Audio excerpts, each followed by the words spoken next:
Timoteo 1999 just redeemed first, tuning in before all the other gamers.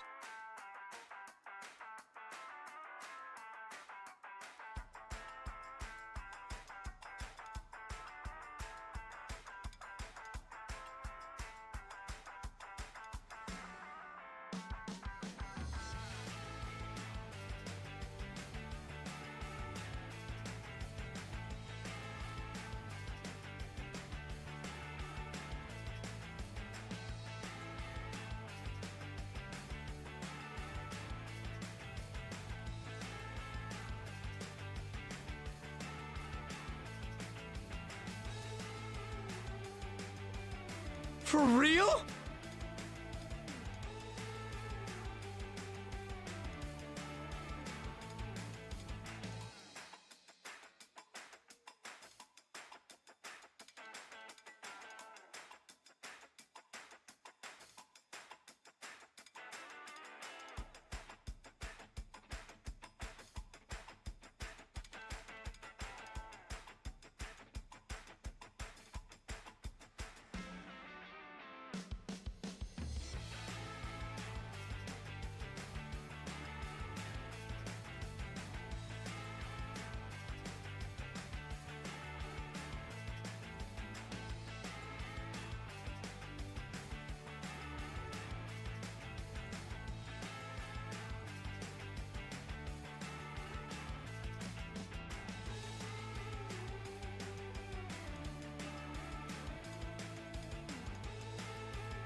Oh, fuck. I can't believe you've done this. Okay, I'm back. why did you name this chest mush cum? Like, that's truly the most upsetting thing you could have possibly named it. Like, what the fuck?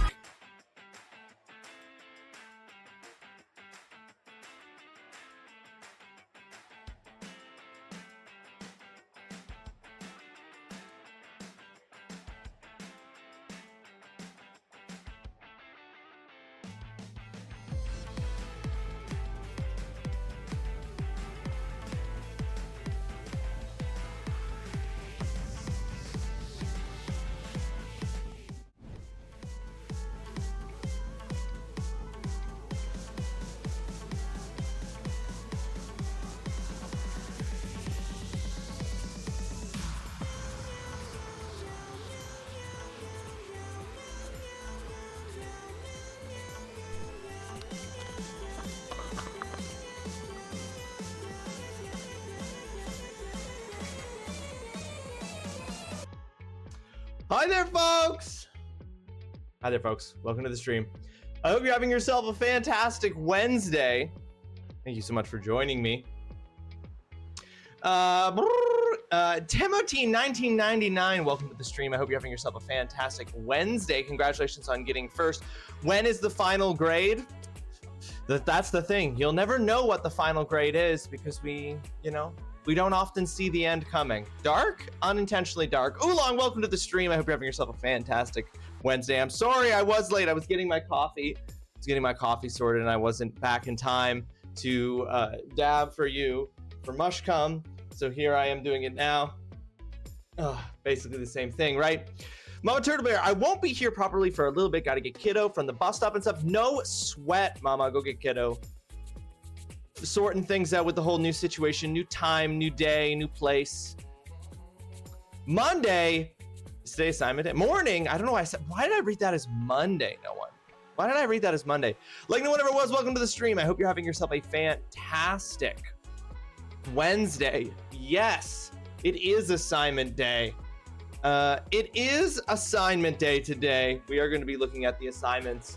The assignment number 56 here today, which I'm very much looking forward to. But howdy, folks. Hope you're all doing well. It's great to see you all. Thank you for joining me here at this new time, half an hour earlier than we've been doing during Mega Mouse Summer. Because it is the first week of classes. I am teaching 4 courses.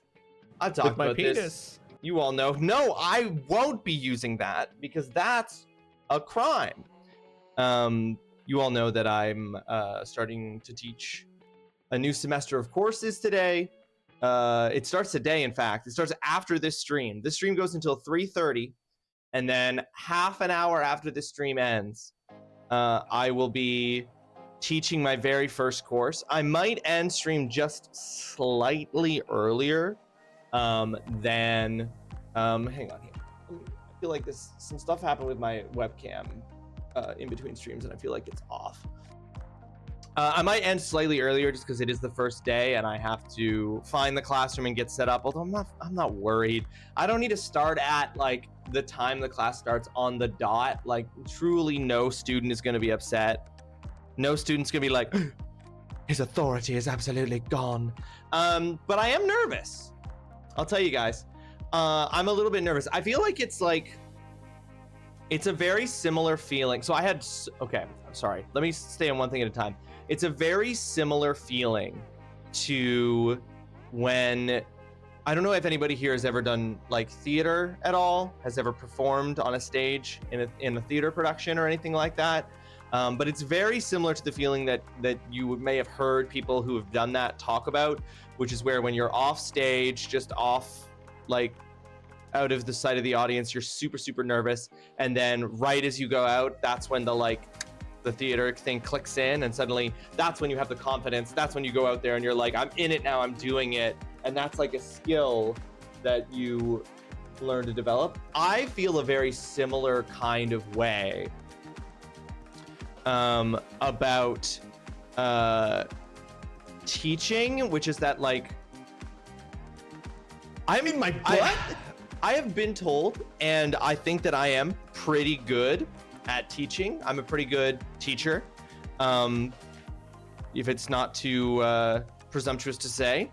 So I know, and you know, I'm prepared. I'm really excited for the course. I know the students are going to be interested in it, and all that stuff. But I'm still just got like that little bit of nerves in the chest. Because you never quite lose that. I think that's the thing, is you never quite lose that. Will your classes feature Fascism Friday? My Friday class, no one, unfortunately, is not the class about fascism. So I probably will still figure out a way to bring it up, but it won't be in a way that I can call it fascism. The fascism class is actually on Tuesday. So it's Fascism Tuesday isn't quite as good. So no one, even though the class is specifically about fascism, I'll have to call it Totalitarian Tuesdays. Even though totalitarianism and fascism are not the same thing. You know, gradients on a curve, if you will. So yeah, a little bit nervous. So nervous, in fact, that yesterday morning, I woke up and my watch was like, bro, you slept like shit. Bro, you slept like actual garbage. And I wasn't surprised to see that because Monday night, I had so many nightmares that night. I had so many nightmares, so many of them that were about like being overwhelmed or anxious or like chased or abandoned. So many anxiety structured nightmares. And I woke up yesterday morning and I felt like shit from not sleeping well, and my watch was literally like, don't do anything today. God has abandoned and I was like, us, but thank goodness Indy's here to pick up the slack. Indy, welcome to the stream. I hope you're having yourself a fantastic Wednesday. Thank you so much for joining us. Good morning, Ross. Nice button-up shirt. What is the design on there? Is that a bicycles? Yes, they are little bicycles. They're little. I chose the one that was right over my nipple. I don't know why. But yeah, they're little. Oh, that one's also over. Hold on. They're little bicycles. Yes. They're very cute. I really like this shirt. I was trying to decide. I was like, what shirt am I going to wear for my first day of class? You know, I have a go-to Automod. Come on, my guy.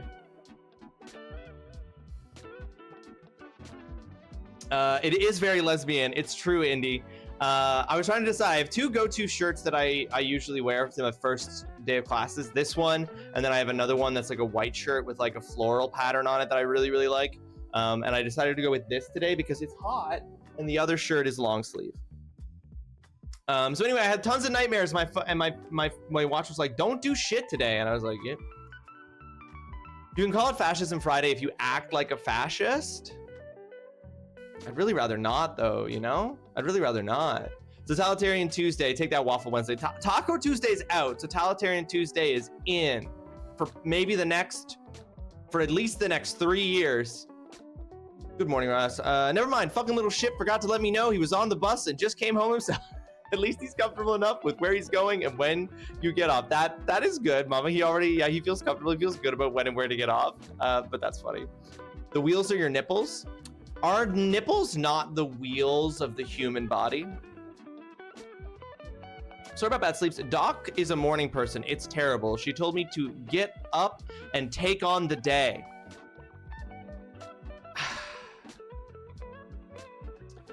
Doc is wonderful. Doc is wonderful. I'm so glad Doc is streaming again. It's so great to see Doc live again. You know, I have no, you know, it's very... Doc's great. And she's so smart. She's so smart. I genuinely think she's smarter than me. But see, even smart people...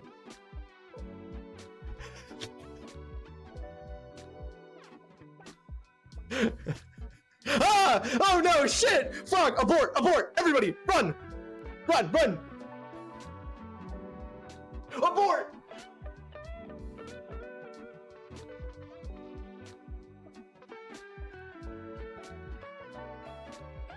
Leandra, welcome to the stream. I hope you're having yourself a fantastic Wednesday. Are your ears burning, Leandra? Because we were talking about you. We were talking about you, Leandra. We were talking about how you have a superpower that I don't have. And I wish that I could do the thing that you do.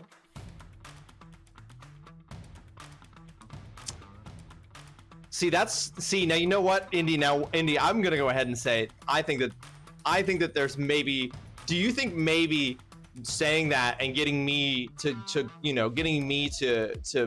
buy into that? So yeah, yeah, that's what I thought.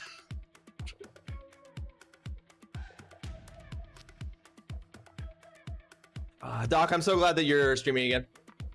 No, Leandra, I'm not giving you shit for it. I'm literally saying I can't do it. You have a power that I don't have. Evil the Chaos Mama, welcome to the stream. I hope you're having yourself a fantastic Wednesday. Thank you for joining us. Nuh-uh! Leandra, who are you gonna believe, me or Indy? It's Indy. Fuck. Leandra, I'm so glad you're streaming again. It's very nice to have you back on Twitch. It's very nice to be able to see you streaming. I think it's great. I know you're still sorting out what that's gonna look like, but it's still it's fantastic. It's great to see you again. Live and playing games. It's baller. I did not know when. Now hold on, because I know Leandra, you're staying with Indy temporarily? Because I know you mentioned that you're moving again soon. I did 3 months worth of scout program planning plus risk assessment plus badge work in 3 hours. Damn, Evil. Damn, that's efficient. Hell yeah. That's dope. I love that. I love when you have like this, like, I love when you can just get a huge amount of work in the future taken care of in the present, just like in a few hours. It feels so good. It is. Twitch feels like home again. Doc makes this Twitch house a Twitch home. It's true. Doc has power. Yeah. I'm gonna get out of her hair and into my own space soonish. But not before you make Indy a morning person like yourself. Not until you help Indy seize the day. A noble charge. Now I just would rock up and teach the kids. That's a different matter. True. That I feel a similar vibe, people, because of course I've planned out the next 4 months of my courses, but now I just have to rock up and teach those kids. One morning at a time. Would it be? See, this is one of those things, right? Like it's one of those things. You can only do it one morning at a time. You couldn't do it like a bunch of mornings all at once, you know? Because that's not how time works.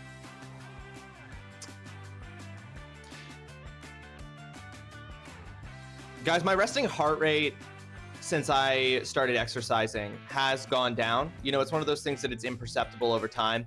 When I first got my watch, I had a resting heart rate of 100 beats per minute. And I've brought it down to somewhere between 80 and 85 over the last couple of months, which I'm very happy about. Today, my resting heart rate is at 105 because that, just to give you, again, to go back to the nervousness about starting the new semester. So now it's also possible my heart rate went up because Indy trapped me and fooled me and played a dirty prank on me. But I think it's actually the nervousness. I got a cup of coffee and trolled around on the internet for the first 3 hours of my workday. Wednesdays are my slower days. Hey, listen, there's different forms of getting stuff done, no one. There's different forms of getting stuff done. It's one evening at a time for me, but yeah, not yet. Working on that level, that tier 4 hacking device. Me and Jasper just found out about tier 2 hacking devices at the end of our Saturday stream of Abiotic Factor. How does time work? Well, I've got a conspiracy theory related to time that I'm going to share, a weird conspiracy theory related to time that I'm going to share later. Speaking of which, what a perfect segue. Leandra, thank you so much for that. Folks, we are going to, before we get into playing more Donkey Kong Country 3 today, we are going to jump into the assignment, which we're going to do here, right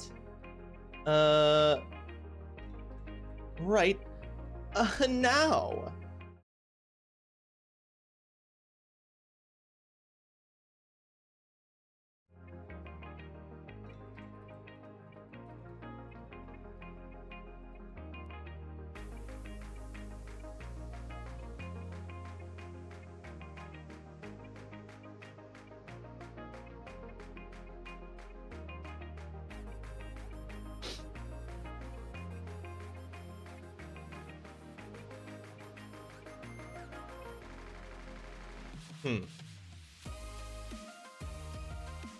By all means, try. Don't worry, nothing. No, hold on. It's all just getting ready.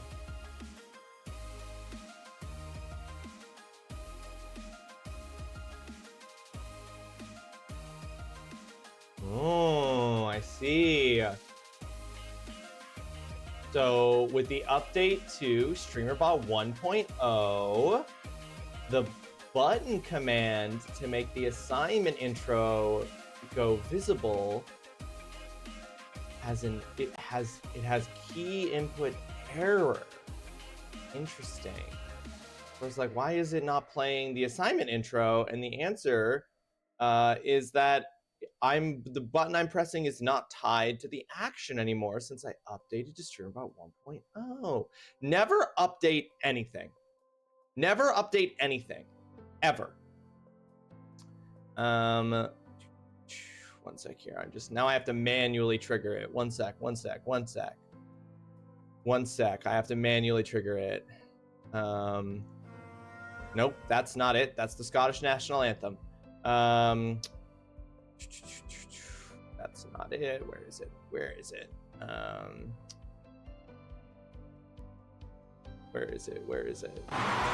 Nope.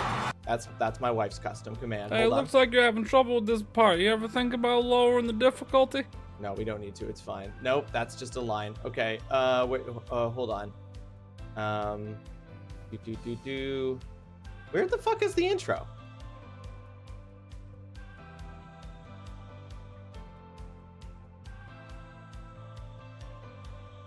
In my butt.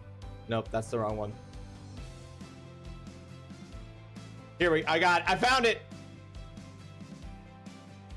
I found it. It's time. To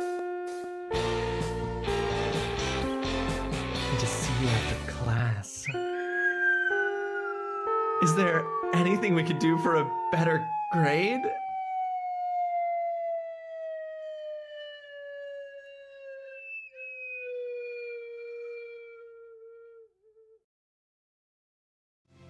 Anyway, folks, welcome to the assignment number 56. I'm so glad you're all here, and I'm so glad that it went smoothly. Evil, congratulations on an 85 stream streak. That's huge. Dalakosh, welcome to the stream. I hope you're having yourself a fantastic Wednesday. It's great to see you. Cornelius Wintersnout, welcome to the stream. I hope you're having yourself a fantastic Wednesday. Salash, welcome to the stream. Hope you're having a fantastic Wednesday. Holly, great to see you. Hope you're having a fantastic Wednesday. I wish I could only manually update my Switch 2 forced me to update Tears of the Kingdom, and now I can't dupe as easily. Aw, rip. Aw, rip. Scottish National Anthem. Where is my bagpipe? We could have played the whole thing. You would have probably got it. Dude, I'm a powerhouse and pissed off, but hey, powerhouse for the win. Hey, yeah, crush it out.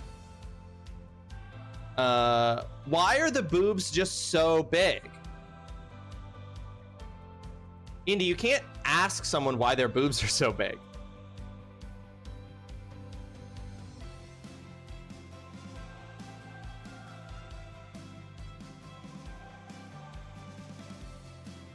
All the stuff my coworkers should have done while I was gone, they didn't do. Well, of course they didn't, Holly. Of course not. That would be crazy. That'd be crazy. Anyway, welcome in, folks. It's time. I gotta test this. Hold on one sec. We're just gonna test real quick. We're just gonna... I am the hype! Tell me where the freak's at.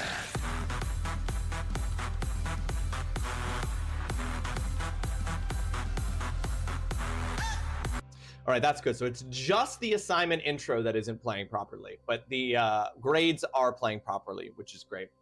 Folks, we are looking at doing the assignment number 56 today. This was an interesting one. We only got a few submissions for this, but I have so many honorable mentions from me that I'm going to share because I just think that there's just so many odd and interesting things we can talk about here. Because the assignment number 56 was to submit the weirdest conspiracy theory. So I cracked down over a full week's worth of work into about 7 hours for yesterday and then this morning to now, and I am tired. Holy shit, Holly.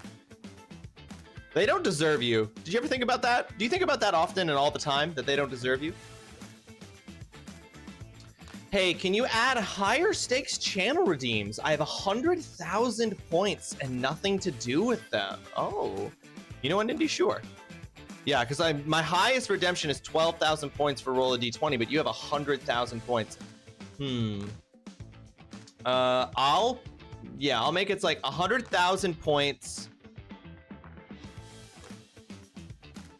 I was like 100,000 points, and you can end the stream. Make him roll 8 d20s. That would be intense. You're not my mom. Whale, welcome to the stream. I hope you're having yourself a fantastic Wednesday. Thank you so much for joining us. Conspiracy theory, you are in fact not TrulyRawesome. Well, thank God there's no evidence for that, Whale.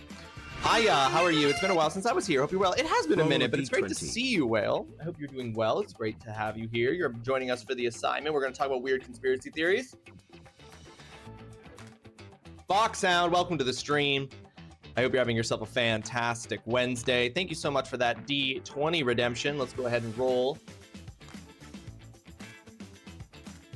8, which means that the next spin I do of the Wheel of Punishment will be 2 spins, and I will choose the results. Are you still in Hawaii there, Fox Sound? Or are you back? Oof, new schedule again. No, you're back and you're working? I got back on Saturday. How was your vacation, though? Did you have a great time? Is it sustaining you as you get back to work? I need to do... You were right, Oolong. I do need to do crowd control again. It was good for the most part. Oh, what was the downside to it? Fox Sound? I'm sorry to hear that there was a downside. You don't have to share if you don't want to. Zine, welcome to the stream. I hope you're having yourself a fantastic Wednesday. Yes, I start at 10:30 now. The whole new life. Wife got sick while I was there and went to the emergency room. All is good, but yeah, otherwise all good. Damn, that sucks. Foxhound, I'm really glad to hear that your wife is okay. I'm so sorry that you had to make a trip to the emergency room while on your vacation. That's terrible. I'm glad all is good. Damn. Oh, that sucks. Yeah, I hope all, yeah. Super glad to hear she's okay. Damn. Wow, that sucks. That's awful. I'd be so stressed. So yeah, I think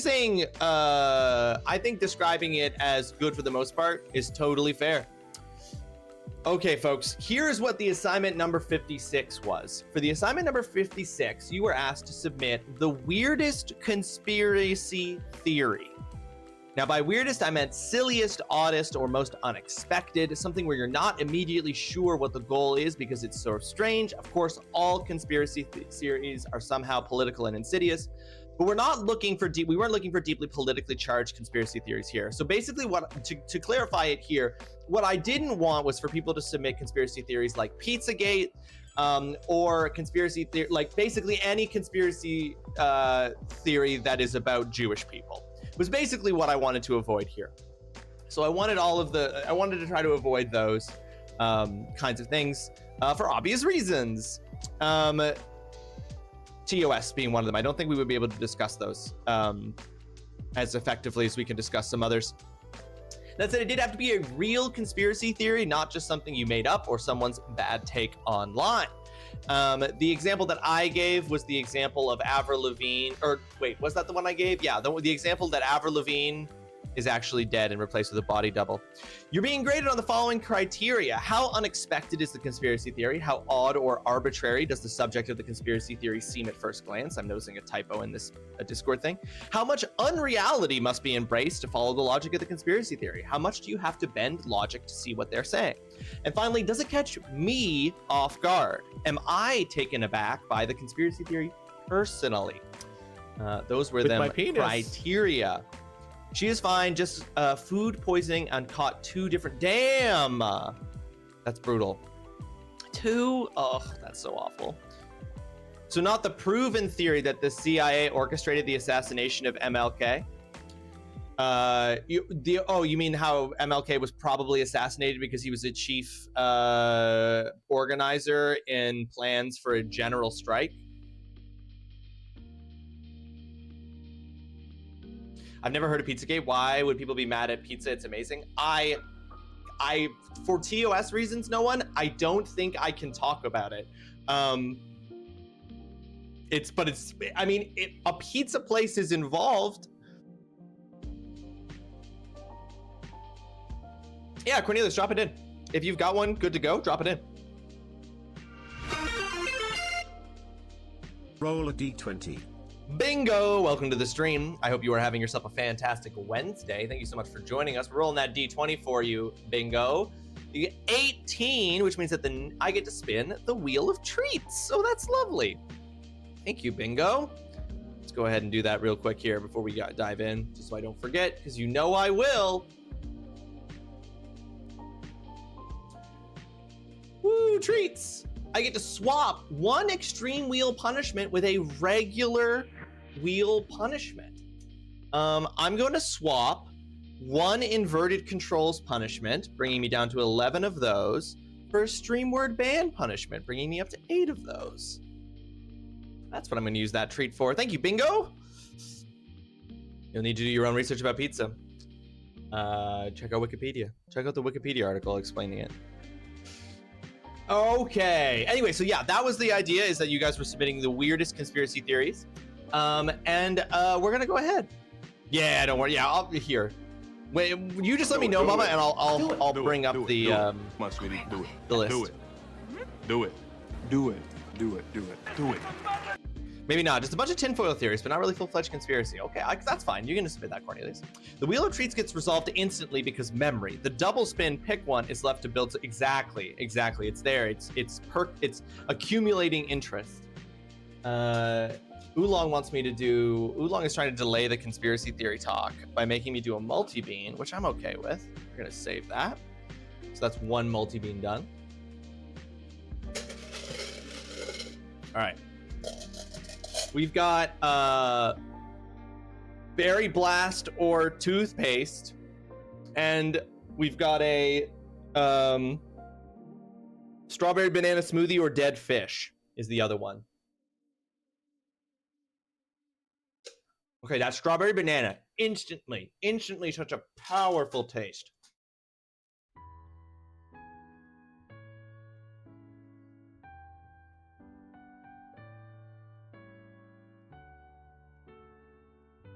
I think the other one was no, it's toothpaste. Wow. That really took a while to overpower the strawberry banana smoothie. So that was a toothpaste strawberry banana smoothie. Interesting. Okay. So anyway, that was the assignment. Our very first submission comes from Like No One Ever Was. Here is Like No One Ever Was' conspiracy theory. Weirdest conspiracy theory. It's something I started doing recently because it is a possibility. And then just 100 dots. Anytime my phone asks me to accept terms and conditions for anything, even apps, I will either cover my front-facing camera or turn the camera away from myself just on the off chance that the app has access to my camera. I think I started doing it just for plausible deniability, where if anyone ever said you accepted the terms, I can say, prove it. So I believe, Like No One Ever Was, I interpreted this, that the conspiracy theory that you are putting forward is the conspiracy theory that companies turn on our phone cameras without our knowledge and record us without our knowledge, is I believe what the conspiracy theory is that you are putting forward here. You may correct me if I have interpreted that wrongly. That companies turn on our phone cameras without our knowledge to record us. Yeah. Oh, absolutely. I regularly talk to the FBI agent in my phone. Mm-hmm. Yeah, I mean, this is a long-standing conspiracy theory, right? Like that, your phone camera turns on and records, and then sends that recording to a government agency without your knowledge. Which is really which is an interesting one, right? Because it's one of those conspiracy theories that for me, I'm like, it's one of those conspiracy. So conspiracy theories are so interesting, right? I think they're genuinely fascinating because so many conspiracy theories are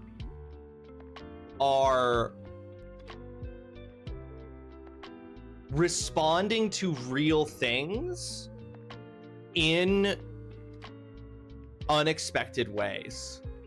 I thought they did away with the shrinking serum for ethical deniability. People aren't allowed to live in phones anymore because the phones are too slim now. You can't fit. They can't fit in their whale.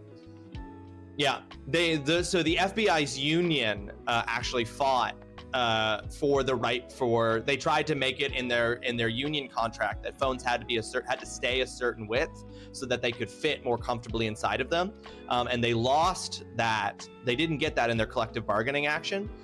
So now the FBI no longer surveils directly from inside your phone because it's too cramped. I already know for sure the phone listens to us. Sometimes I'll speak Spanish with people at work and my phone will switch over to Spanish ads. Yes, and see, this is where I was going with this no one, is that why this conspiracy theory to me is so interesting is because the conspiracy theory is that your phone's camera like turns on without your knowledge and records you without your knowledge and sends that information to the government without your knowledge. And my response to that is, they already do all of that with our knowledge. Like, it's not happening without our knowledge. We fully 100% know that our phone is recording us and sending that information to companies that then sell that data and that information to places like the FBI, but also other groups that are looking for that data for various different reasons. ChatGPT and OpenAI fully have a contract with the Department of Defense. Every single thing you say to ChatGPT is given to the Department of Defense. That's not a secret. That's the thing for me. I'm like, it's not a secret.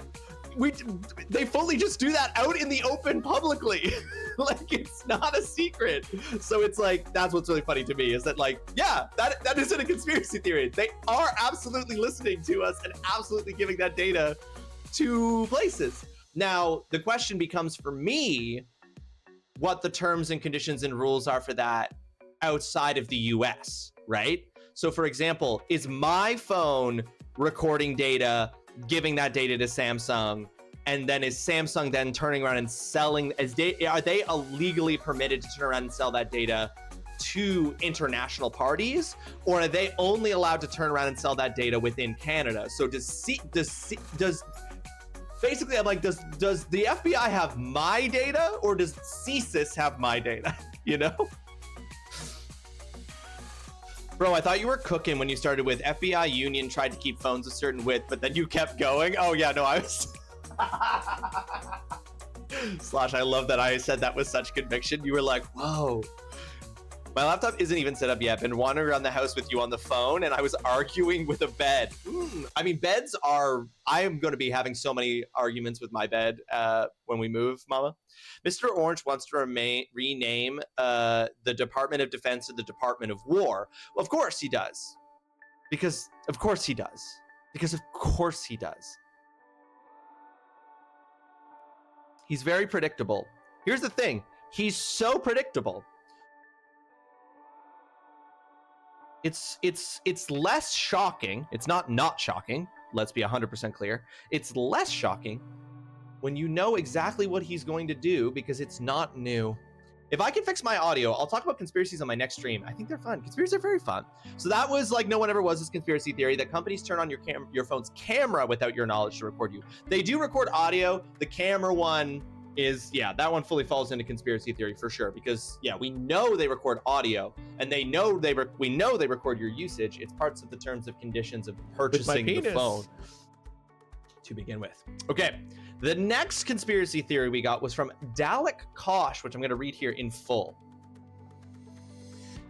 What made this one unexpected for me was where I first heard it. I was a regular listener to the various crooked media podcasts, Pod Save America, Keep It, Love It or Leave It, etc. And so when one of the American hosts, as a bit for a stand-up part of one of these podcasts, declares that the only conspiracy theory he believes in is that Justin Trudeau, for you Americans who don't know, former Prime Minister of Canada, Justin Trudeau is the illegitimate son of an affair between Margaret Trudeau and Fidel Castro. It surprised the heck out of me, partially because an American has an opinion on Canadian politics. I know this is an inherently political conspiracy theory, but given none of the parties involved are actually in power, I'll still submit this one because it's Canadian, and let's get some more Canadian conspiracy in here. Also, I believe nearly all conspiracy theories are political. Abigail Thorne defined a conspiracy theory as a political opinion dressed up as a scientific fact. A very good definition. Although in this case, this seems to be more of a piece of gossip than a full-blown conspiracy theory. Still, it reminds me of how the Trudeau family is looked at from a non-Canadian perspective. I'm always amused by the old X-Men and Alpha Flight comics, always portraying the Canadian government as the most sinister one around. I'll attach a pic of Pierre Trudeau in the comics. You can look at this in the Discord in the assignment channel. You can see this pic of Pierre Trudeau, and they love to make him look like he probably is a member of the Hellfire Club. Is so true, Alec. Admittedly, this isn't that weird of a theory. The Trudeaus did spend time in Cuba and apparently were known swingers. But again, it amuses me that the biggest knock against it is that Margaret Trudeau was known to be a bit of a gossip, and those that knew her personally attested that there's no way she would not have bragged about it if it were true. So funny. This is such a funny conspiracy theory. You mean former Zaddy Prime Minister? Yeah, bingo, exactly. Former Prime Minister, when did that change? I thought Justin was the illegitimate son of Tom Cruise. Justin might be there might be multiple conspiracy theories there, no one. And how long has he been the former Prime Minister? Justin Trudeau has not been Prime Minister of Canada since the beginning of this year. Yeah, our current Prime Minister is Mark Carney. Yeah, he hasn't been Prime Minister since like the beginning of the year.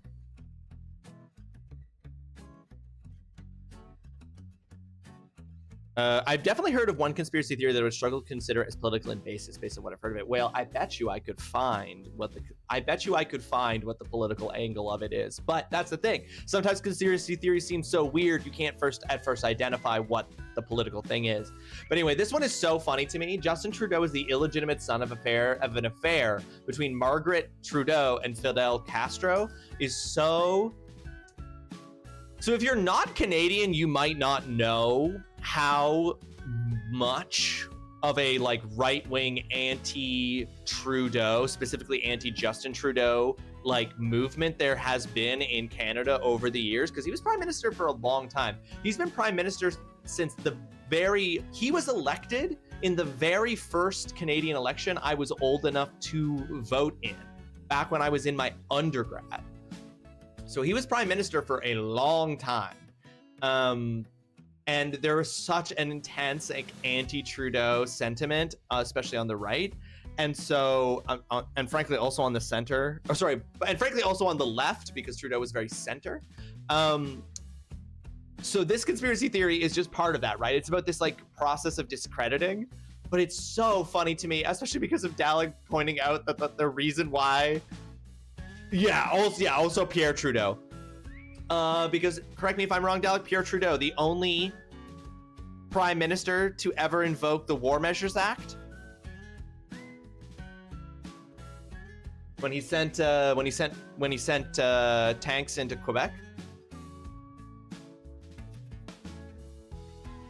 But yeah, the Trudeau family, lot of anti-Trudeau sentiment on the right and the left. Yeah, that was during the FLQ crisis. Yeah, so bingo, back during back when Pierre Trudeau was Prime Minister, Justin Trudeau's father, which would have been the 70s. I might be wrong about the decade. There was an insurgent group in Quebec, which is the French province in Canada. There was an insurgent group called the FLQ, who kidnapped. They fully kidnapped a politician, and like there was a whole crisis around this group. Like they were like a violent militant insurgent group.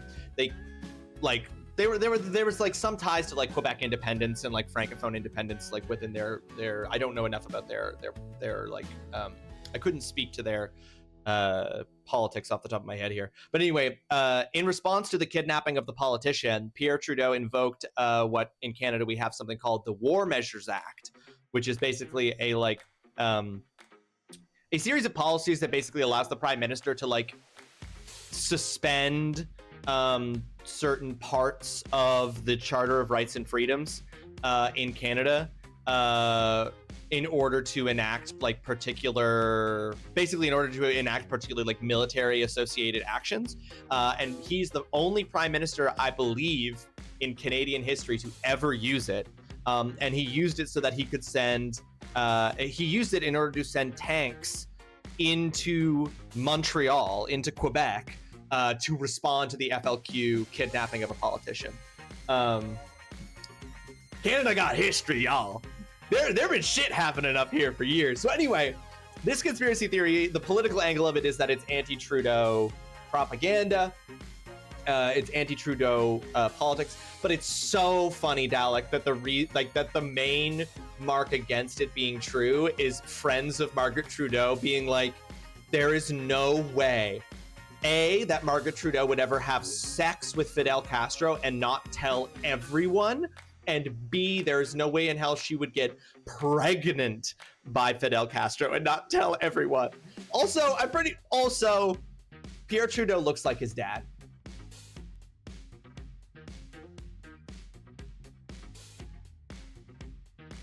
Anyway, that's a really good one, Dalek. That one caught me. I've never heard that. That one caught me by surprise. Very good one. All right. Next up, we have TGC's submission for weirdest conspiracy theory. So this is official submission number 56 from TGC The Game Cave. Weird Al Yankovic. Weird Al's songs are the originals. And then he hires pop singers to record serious versions of them in order to give his parodies cultural power. This is what TGC had to say. I can't seem to find a lot of anything on the internet about this one, aside from a few Reddit threads, but I remember this knocking around a little when I was a kid. Essentially, the idea was that Al, I almost read that as AI, that's not correct, that Al would write a song, but knowing that comedy songs wouldn't put up crazy numbers, also wrote a version of it that was serious and got a pop singer to make it popular. After which the parody would perform infinitely better because it had brand recognition with the pop song. And then he's attached an image as evidence of somebody on a Reddit thread 10 months ago saying Weird Al songs are the originals. He then finds a pop singer to sing it.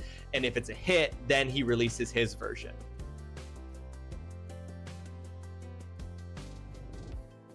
There is a Grand Zaddy Trudeau bingo. Yeah, I don't think Pierre Trudeau was ever considered handsome, but maybe.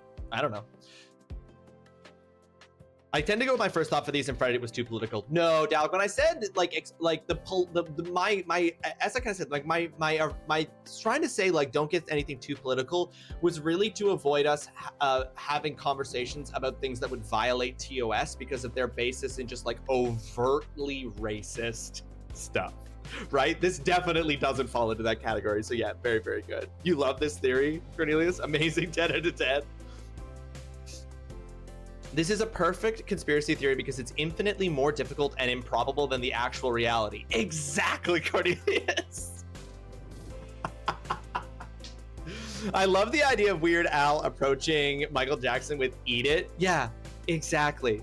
It's so much more, this conspiracy theory rules because it is so much more difficult to do what the conspiracy theory is suggesting than for the thing that actually has happened to happen, right? And that's one of the things that conspiracy theories are so often built on, right? Is that they are built, so here's the political dimension of it, right? Here's the insidious dimension of it. This is one of those conspiracy theories that the idea of it is to get you to embrace an unreality that is more complex than reality in order to make you feel smart because you've seen behind the curtain, and then you'll be basically prepped and attuned to accept other conspiracy theories. So this is something that cults do all the time. One of the ways that cults get people in is that they get you to accept a seemingly harmless conspiracy theory that involves some more complicated unreality than reality itself. And the purpose of this is to sort of gear you towards a particular kind of thinking that will make you more susceptible to the conspiracy theories they actually want you to embrace. So some really weird conspiracy theories out there that seemingly have no political dimension, their purpose is to basically prep susceptible people to think in a particular way to embrace the conspiracy theories they actually want you to embrace. It's really like if you cults do it all the time. Yes, sign, exactly. That's a fantastic conspiracy theory. It's the sort that makes me want to get a new hat made from aluminum foil, so the Illuminati, who are primed for world domination, won't send their black helicopters across the border for me. Exactly, Whale. It's all just about prep. Anyway, I love that because, okay. I love that because think about this, okay? This is the part about this that is my absolute favorite.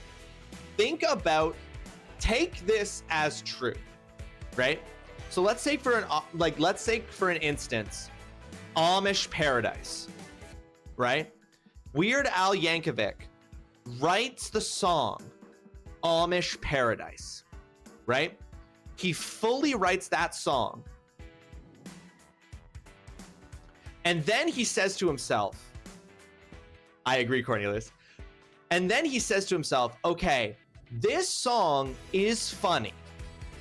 Let's set aside for the moment that the reason that song is funny is because it's a parody of another song, and that without the existence of the original song, the joke of Amish Paradise, there are literally lines in Amish Paradise that are only jokes because the original song exists. But let's set that aside for the moment. He writes Amish Paradise. He's like, this song is just funny without any context. Now I need to come up with a popular song, a serious popular song that people can listen to in order to make my song popular. And he goes, okay, starting from Amish Paradise, what would be a serious topic using exactly the same syllables? And he goes, Gangster's Paradise. Gangsters are serious. And then he takes lines like the reverse engineering of it is so funny to me, because if you work from the original lines, like, okay, hang on. I was looking at this when I was reading these the other day. I got to bring up the lyrics to Amish Paradise. Amish Paradise. Lyrics. Gangsters Paradise lyrics.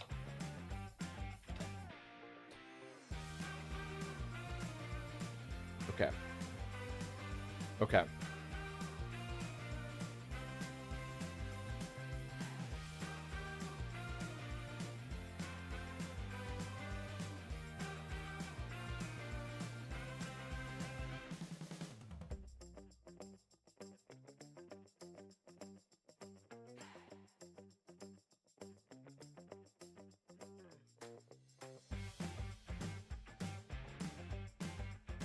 Okay.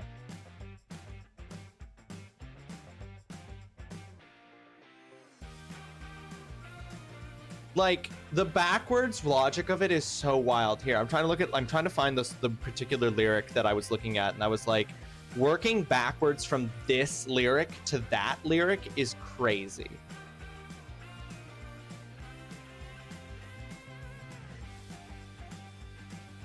Did he also write the prequel so that the saga begins would make sense? Probably, Dalek. Yeah.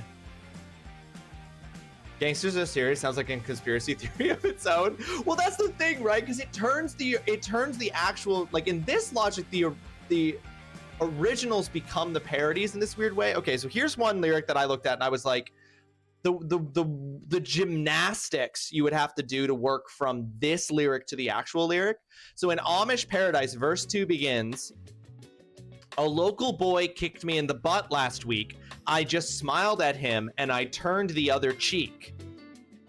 And the original line in Coolio's Gangster's Paradise that begins verse 2 is, looking at the situation they got me facing, I can't live a normal life. I was raised by the street.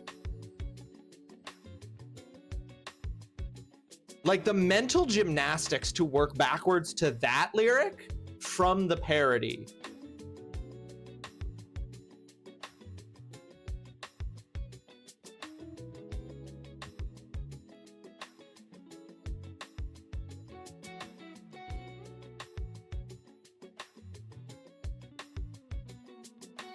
So crazy. Anyway, I found this one very funny. It boggles the mind. All right, that was TGC's submission. Next up, we have Zeinstein's submission. Zeinstein's conspiracy theory. One of my favorite theories that I cackle regularly about is this conspiracy theory. Beyonce is possessed by a demon. The conspiracy claims that Beyonce's incredible stage presence, sudden shift in demeanor, and hyper-energetic performances are evidence of a demonic takeover. Fans cite her own statements about feeling like she becomes Sasha Fierce as proof that she is being possessed. The evidence includes interviews where she describes Sasha Fierce as a separate persona, freeze frame images or slow motion clips where her eyes look different or glow, music videos and live performances featuring triangle or occult symbols and ritualistic imagery, and dramatic shifts in body language and energy that allegedly, quote, cannot be explained by normal human ability. Except, you know, stage makeout, working out regularly, creating a fun alter ego, stage lights. It's almost as if the fact that triangles are just a basic shape. It's almost as if she's a performer. Zine then provides the link to 4 videos. I have only watched one of them, and I will play the audio from it. Zine has also included some comments from these videos, such as, I first saw it clear as day when she did the Super Bowl halftime show years ago. I had taken mushrooms at that time and was just waking up. At that time, I wasn't as awake or aware yet and as close to God as I am today. But I saw her sucking the energy from the crowd like she was rocking back and forth in the collective energy from the crowd. Why do I keep want to say cloud? Crowd flowing to her in a massive cloud that she was absorbing. It was nuts to watch, but that was when I knew what was really happening. That was all at the beginning of my new life, and that was a big eye-opener for me, to say the least. Here's another comment. Not only Beyonce, but Taylor Swift. So does Nicki Minaj. She calls it Roman.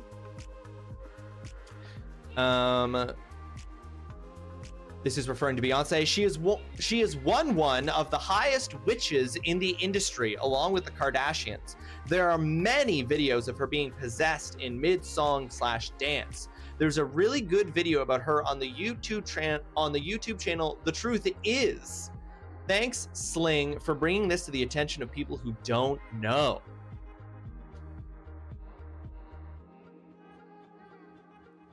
I love this theory, especially coming from an ultra-religious background. Writing lyrics for a song is hard enough, even when you already take the music from another song, let alone writing 2 songs with no pre-exist. Exactly, Whale. It's like, this is so difficult to accomplish. I love the whole triangles are evidence of evil. Yeah, Cornelius, it's like triangles are evidence of evil. There's a, like, they're a basic shape.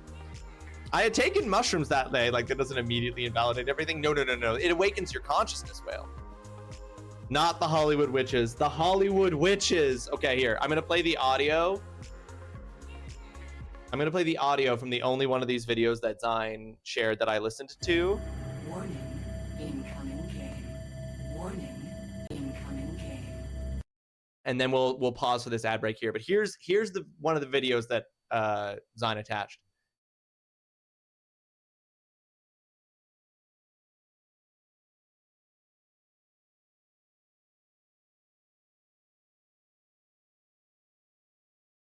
Oh, wait, can you guys not hear this? Can you guys not hear this?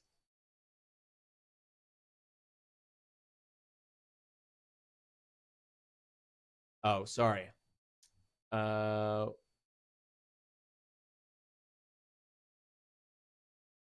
My apologies.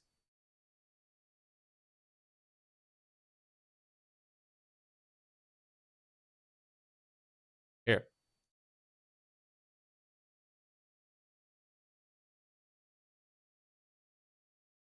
That's supposed to be capturing that audio. Why is it not capturing? Oh, I see why. Sorry. For real? Dang it. All right, we'll listen to it. Audio errors. We'll listen to it after the ad break. The silence convinces me that it's all true, TBH. All right, we got it fixed. I just didn't have okay, now finally. Hi, mama.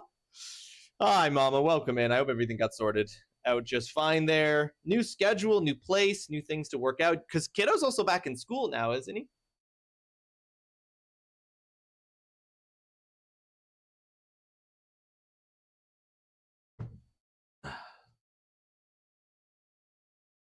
It's a good one. It's a good one, Zine. And we can. I'll mention what I read to be the insidious nature of it as well. They've been back a couple weeks. It's so interesting to me because it's most places that aren't Canada go back to school in August. I'm like, is it just in Canada where we don't go back to school until September? Wild. I guess I could be playing music during this ad break until we're back, and then I'll play the audio from the clip. I spent a whole evening with my church youth group, and our leader was showing us this after her Super Bowl performance, and I was like, ain't no way. Now, Zine, was your church youth group leader showing you this to be like, this is true, or showing you this to be like, this is ridiculous? The UK goes back in September. Not the UK. I was gonna say, yeah. Sorry, England doesn't go back until September. Scotland goes back in August. Gotcha. Because it can be regional even. Well, I wonder if that's even true then. Maybe I'm wrong to say that all of Canada goes back in September. Maybe there are parts of Canada where you go back sooner, and I'm just wrong about that. Maybe I've just only lived in provinces where you go back in September. But I feel like there's a bit of a standardization for universities because in Canada.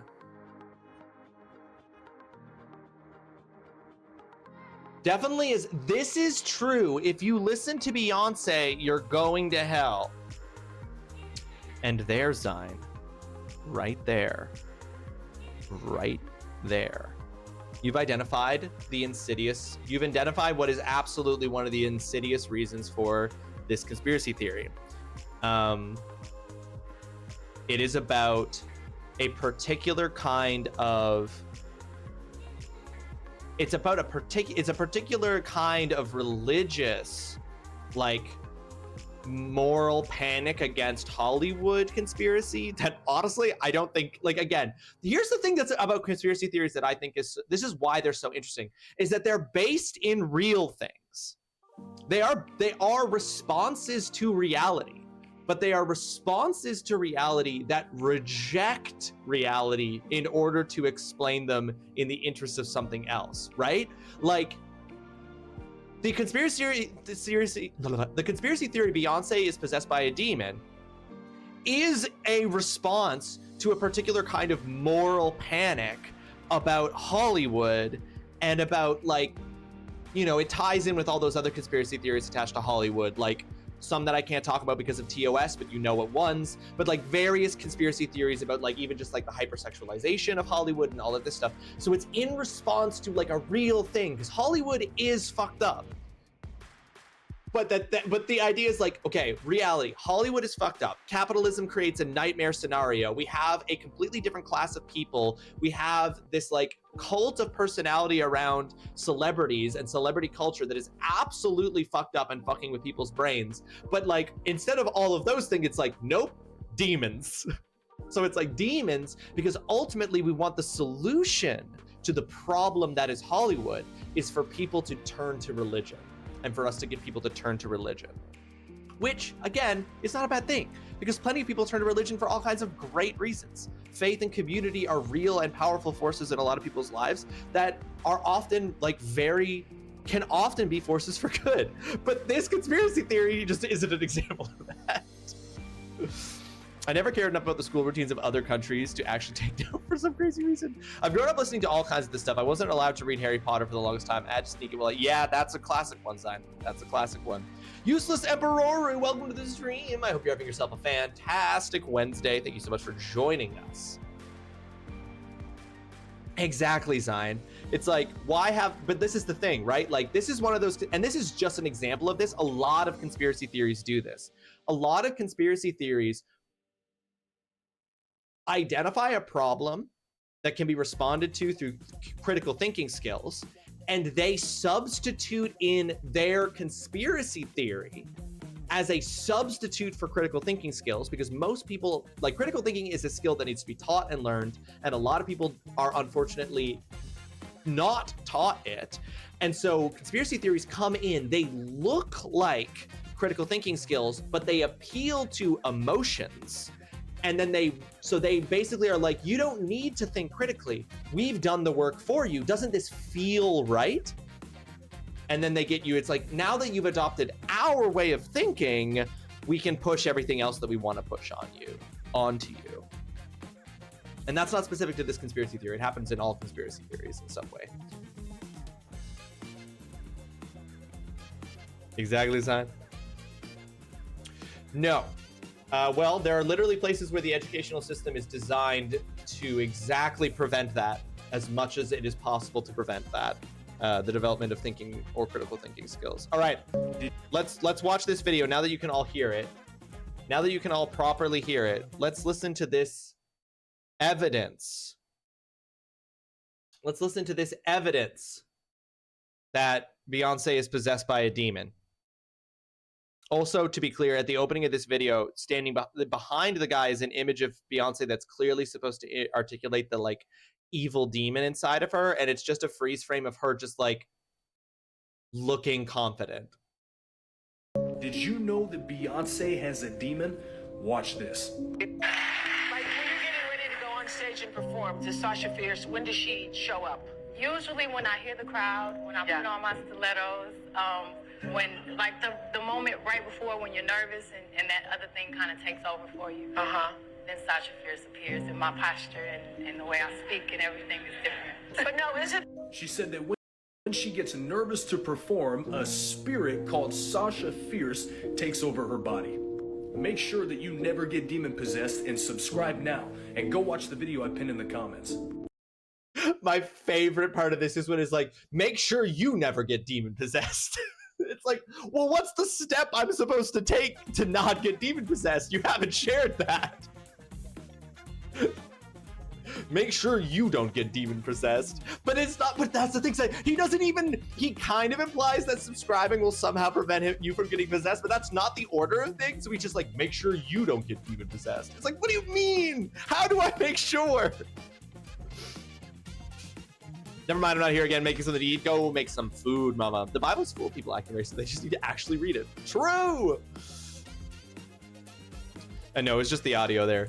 Anyway, so funny. And the video's got all the hallmarks, right? They play that, like, sinister music underneath what she's saying to, like, emotionally suggest that, like, what she's saying is something sinister. And it's like, she never says spirit, first of all, but it's also just like, bro, she's literally describing something that anybody who's ever performed or done anything in front of a crowd before can describe. Like, that's just, like, a thing that anyone would describe. The eyes video was peak. Which number of them was the eyes video, Zion? If being possessed by a demon makes me popular, energetic, and confident, then my gates are all open for real, Whale. Yes. I think that there's probably also a degree. Okay, because this is obviously not limited to Beyonce. I'm sure, like, because other celebrities are also said to be possessed by demons. But I am gonna just point out that Beyonce is a successful public Black woman whose brand does involve the like confidence, unshameful sexual, like, her sexuality is part of it, and that it's confident, forward, and unshamed, and she's not ashamed of it. And so that is also the reason why they're saying she's possessed by a demon, right? Because those are all things.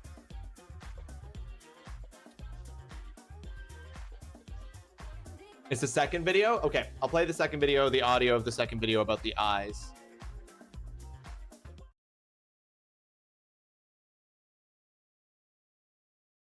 You believe what you want. Demonic expressions in her face, as well as her eyes change.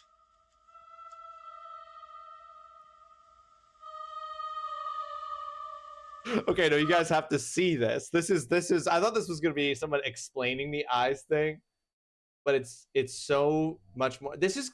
I want you to know, Zion, if I start getting TikToks about this, Zion, I'm coming for you.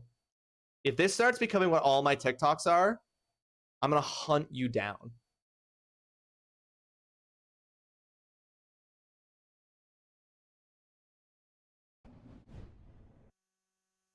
All right.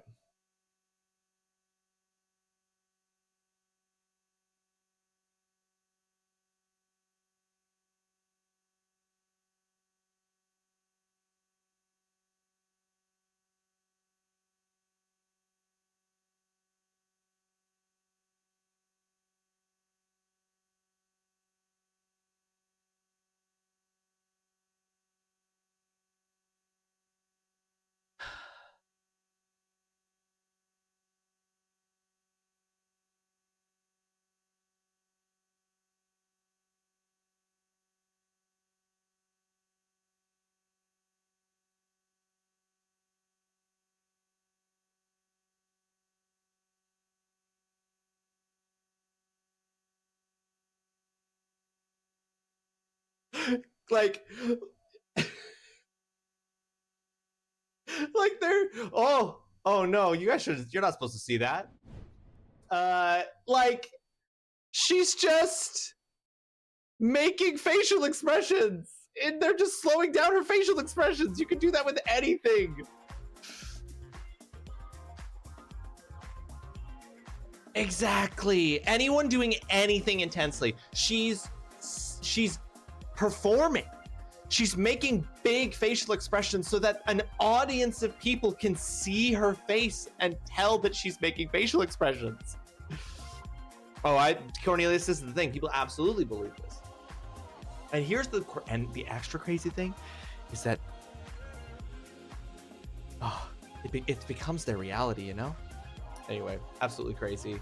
Hilarious. Thank you for that submission, Zine. So weird.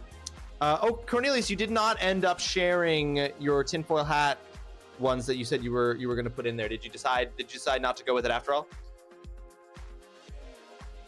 You want to know my favorite conspiracy theory in relation to flat earthers? Sure, Holly, hit me with it. For science, we need you to do something real intense on stream so it can definitely not be slowed down out of context. Okay, here we go, Whale.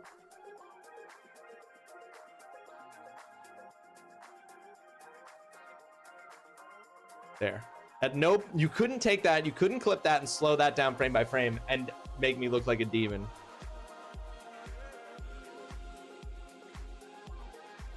You've already talked about your main one on here before. That said, it doesn't take much to figure out the politics of these ones. Powerful woman, cue the Monty Python joke. Exactly. True. I didn't even have to do that. You just have to go back and you can see my true form in that one stream. Some flat earthers believe that the dinosaurs went extinct because the meteor that hit the earth made it flip like a coin and all the dinosaurs were tossed off. But wait, no, wait. But if the meteor hit the earth and flipped it like a coin and tossed all the dinosaurs off, how do we have dinosaur fossils? How do we know about them?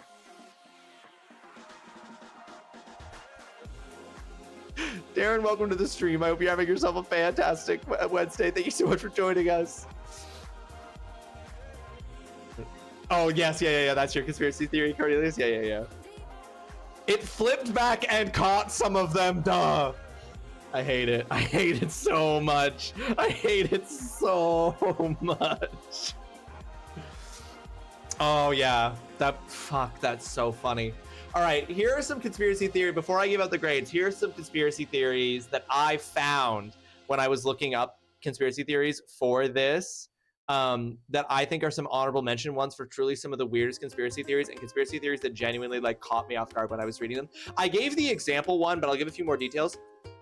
So one of the first ever weird conspiracies I ever learned about, and there was a very brief period of time where my sister like was sharing this one with people, and I don't think my sister believed it, but she just definitely was just like baffled by it in a way where she just like couldn't wait to tell people about it.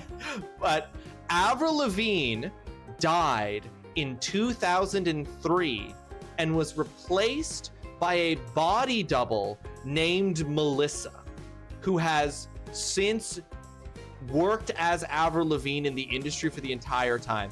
So this is a conspiracy theory that in 2003, shortly after the release of her first album, Let's Go, Avril Lavigne died, and they replaced her with a body double who looked exactly like her, who then went on to have Avril Lavigne's entire career. That's such a weird conspiracy theory. This was one that I came across that I'd never heard of before, and that shocked me. I think you'll be able to figure out from what we've already talked about what the insidious part of this is. Queen Elizabeth was a man.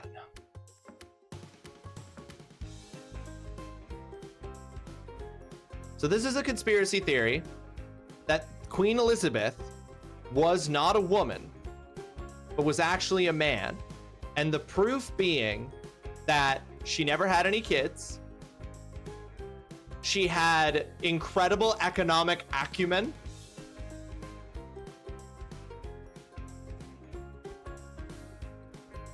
Basically just like, it's basically, this conspiracy theory is not even that clever. This conspiracy theory is just women can't be good at leadership and power, right? Like, it's just fully misogynistic conspiracy theory. It's just like, oh, Queen Elizabeth is this figure in history who was incredibly like successful, powerful, didn't have like a prominent husband who did all the work and didn't have kids. Must not have actually been a woman. Y'all need to not respond to these this way. Y'all need to not respond to these this way. They are not believable. They are not legit. COVID-19's lockdown was faked so that all of the birds could be replaced with bird-like drones. They needed everybody to be inside so that nobody would notice them replacing all of the birds with bird-like drones.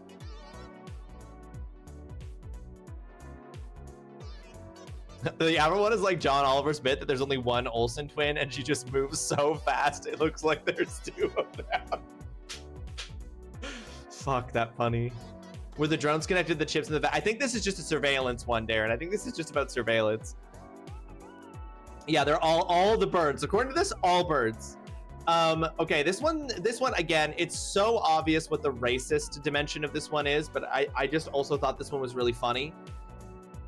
China's one-child policy was to hide the fact that they're actually taking all the girls that are born and training them in an all-female army in secret underground bunkers in the mountains of China that they'll only reveal once they decide to invade the mainland United States. China has, so basically the conspiracy theory is China has a secret all-women army.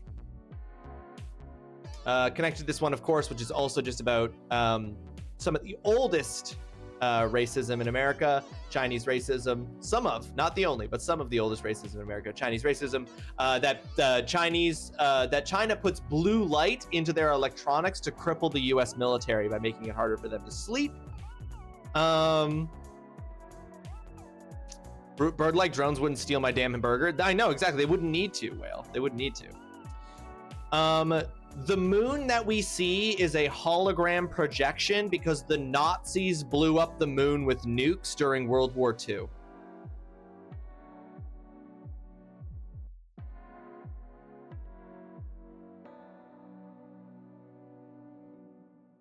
If my cat is attacking my keyboard, if anything odd sense, that is why. No worries.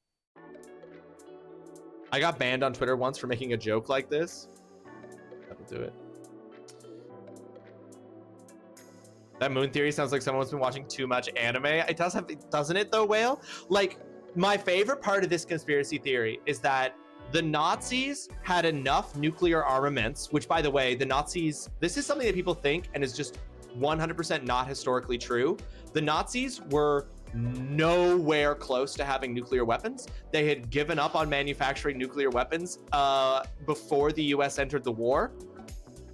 And because they persecuted all the intellectuals and they all fled, anyone who was capable of working on a project like that had been literally either killed or pushed out of the country by the Nazis. So they didn't have anyone who could make nuclear weapons. But anyway, the funniest part about this conspiracy theory to me is that the Nazis were sitting on a pile of nuclear weapons, enough nuclear weapons to destroy the moon, a strategically useless target, and they chose to blow up the moon instead of, I don't know, New York or like any strategic base. Is the blood moon just an overheating hologram? Yeah, the hologram gets a little too hot and they have to let the heat out. No one. Dad is ordering me food, but I still made a sandwich. What food are you ordering there, Mama? This one's great. I really like this one. Light bulbs don't emit light. They suck up darkness. So when you turn on a light, it doesn't start projecting light out from the light bulb. It absorbs all the darkness that's in the room. It sucks it up. And then when you turn the light off, all that darkness that it sucked up gets pushed back out into the room. I just thought this one was really funny in the way it was phrased when I read it. JFK's head just did that. So this conspiracy theory is known as the no bullet theory. It's that there was no shooter, there was no bullet. JFK's head just did that.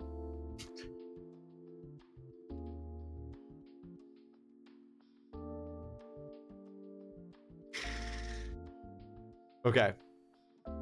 The Powerball lottery in the United States was designed to catch time travelers.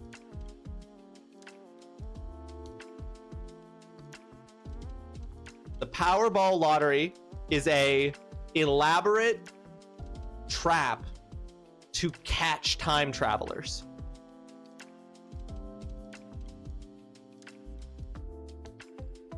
Another one here that I thought was odd. So the idea, Cornelius, is that the Powerball lottery, so the conspiracy theory is that the lottery is unwinnable. That nobody can win the Powerball lottery. That like the winning numbers are numbers that nobody has. And the only way someone could win the Powerball lottery is if they saw the numbers in the future, traveled back in time, and then chose those numbers. And so that's how they catch time travelers, is because you could only win if you had traveled back in time. Exactly, Whale. They're all so boring. Yeah, I believe you do choose your Powerball numbers, yes. Maybe you don't choose. But maybe you don't choose, but the conspiracy theory doesn't have to make sense, remember? I believe you do choose your numbers. I believe you do choose your... Isn't that how it works on Lost? Like, that's how Hurley is rich on Lost, is that he chose the numbers 4, 8, 15, 16, 23, 42. He chose those numbers for the Powerball lottery and then won the lottery. So I'm pretty sure you choose your numbers for the Powerball lottery. The next one. The Titanic never actually sank, but not because of what you're thinking, not because the sinking of the Titanic was faked. That all actually happened. It just wasn't the Titanic. That was actually the Titanic's sister ship that was pretending to be the Titanic for that maiden voyage as a test run. And it was actually the sister ship that sank, not the real Titanic. And the evidence for this is that the Titanic was unsinkable. So the idea is like, okay, the Titanic, we're taking as fact, the Titanic is unsinkable. But then the Titanic sunk. So that couldn't have been the Titanic. But everyone thought it was the Titanic because it looked like the Titanic. So it must have actually been the Titanic's sister ship. They didn't hide it, Cornelius. The Titanic was just labeled with the name of its sister ship, and its sister ship was labeled Titanic. Yes, Whale. Yeah, it is. It's the inverse of the Avril Lavigne body double one. There might have been something to do with Windows, Darren. I didn't look fully into it. And the last one, because this one I can't begin. Like the wreck has the wrong windows to be the Titanic. Interesting. I haven't seen or heard that, Darren. That's great. Here's the last one. Albert Einstein wasn't a real man. Albert Einstein was a character played by Marilyn Monroe.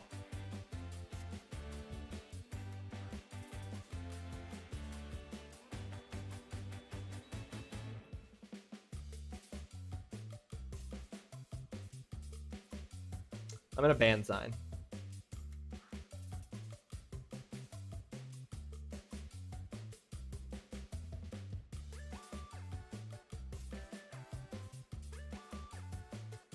Absolutely crazy. You see the resemblance? I can time her out for 7 days if you want.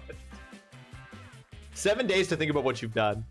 You see the resemblance, Darren? Yeah. They have the same face shape. All right. Those are all the honorable mention ones. Those are all the ones that I found. Nah, we're not doing that to the homie Einstein. Fred, welcome to the stream. I hope you are having yourself a fantastic Wednesday. Thanks for joining us, Fred. How you doing, dude? Hope you're great. Thank you for that gigantified emote, by the way. Yeah, but we're saying that was Marilyn Monroe. Just think about, have you ever thought about the fact that maybe Albert Einstein wasn't a brilliant German physicist, but that Albert Einstein was actually one of the hottest women in history? Have you thought about it? Have you thought about it? My favorite conspiracy theory is always that Australia or Finland, whatever. Yes, that Finland doesn't exist as a cover-up for some reasons of various nefariousness. Yes, I saw that one. Well, yeah, Finland isn't real is a conspiracy theory. A full week just like God gives you time to think.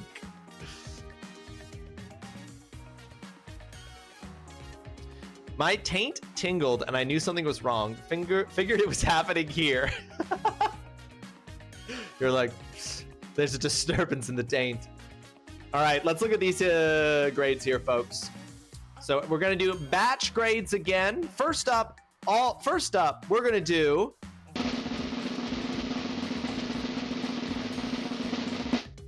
I am the hype. Tell me where the freaks at.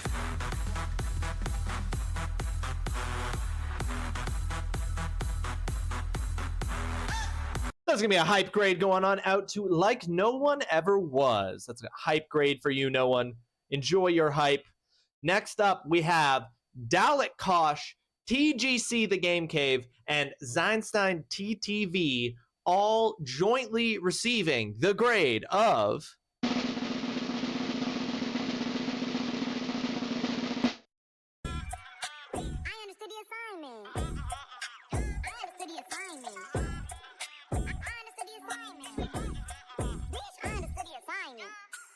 That's a poggers grade for the three of you. Congratulations. Thank you for sending in such absolutely weird conspiracy theories. This is a great assignment. Thank you, Cornelius. Yes, I was like, it boggles. It boggles, and that's what makes it so good. You can confirm that Finland doesn't exist. Well, The Monroe-Einstein things comes to their height and legs matching. Really, Bingo, is that part of it? That's crazy. I mean, have you ever seen Marilyn Monroe and Albert Einstein in the same room together?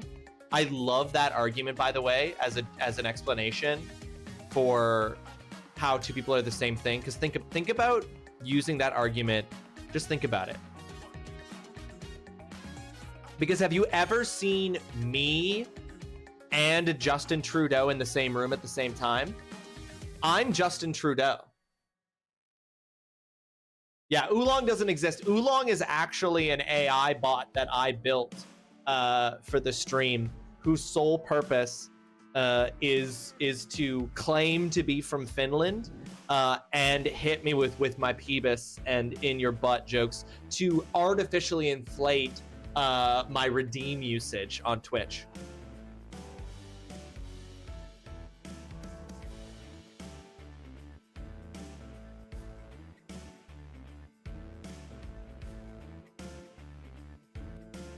Think about it. Have you ever seen me and Oolong in the same room? All right, folks, that was the assignment number 56. The weirdest conspiracy theory, which means that here anybody with eagle eyes saw the preview of what the next assignment is going to be over in the Discord under the announcements page for the schedule for the next 2 weeks, but I'll read it out here. For the assignment number 57, folks, your task will be to submit the best villain/antagonist introduction in any piece of visual media. This assignment comes to us as a suggestion from Indiglo. Indiglo Stick sent this one in. This was Indy's suggestion. The best villain antagonist introduction in any piece of visual media. So I want to tag onto this a quick thing to say real quick in addition to this, and I'll clarify this in the assignment instructions. Not your favorite, the best. Those might overlap, but it will be graded based on the criteria I outlined. So the best villain antagonist introduction in any piece of visual media. That may overlap with your favorite, but it might not necessarily overlap with your favorite. That's some tea. That's some tea. Oolong doesn't exist. Yeah, Oolong, the whole kind of tea doesn't exist. So there you go, folks. That's the assignment number 57.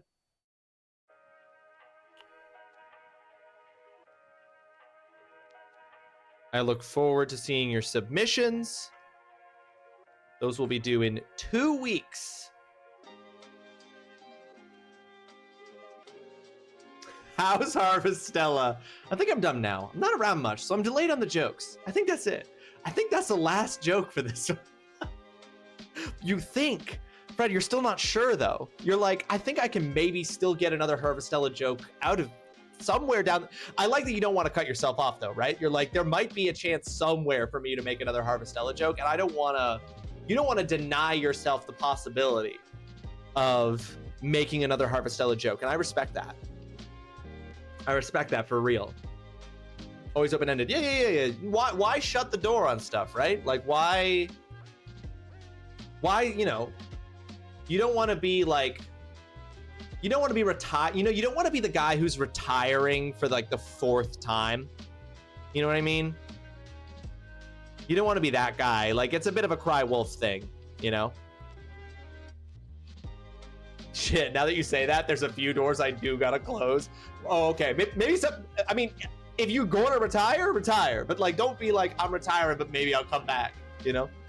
That's all I'm saying. All right, folks. Mama, do you want to take a look at this to see if your numbers match the changes that were made from the do it and then the Wheel of Treats change punishment around?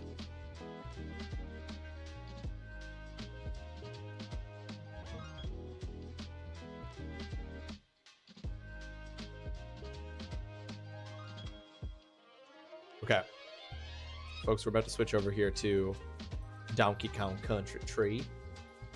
Donkey Kong Country. Allow me to just boop. Turn on my Switch.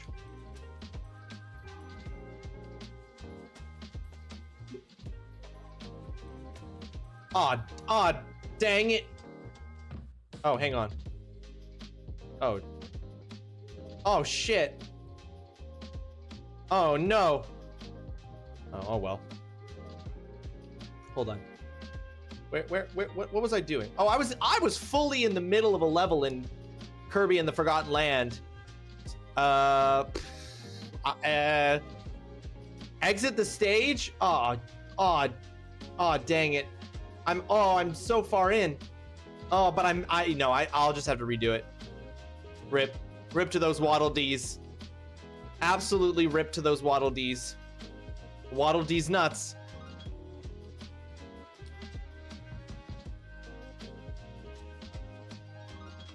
Foxhound's D20 was 2 spins and I choose the results. I have never heard of this game, and it was not one of the games that was advertised to be coming to the GameCube. Oh no, this is a Nintendo 64 game. Forsaken 64. I've never heard of this Nintendo 64 game in my life.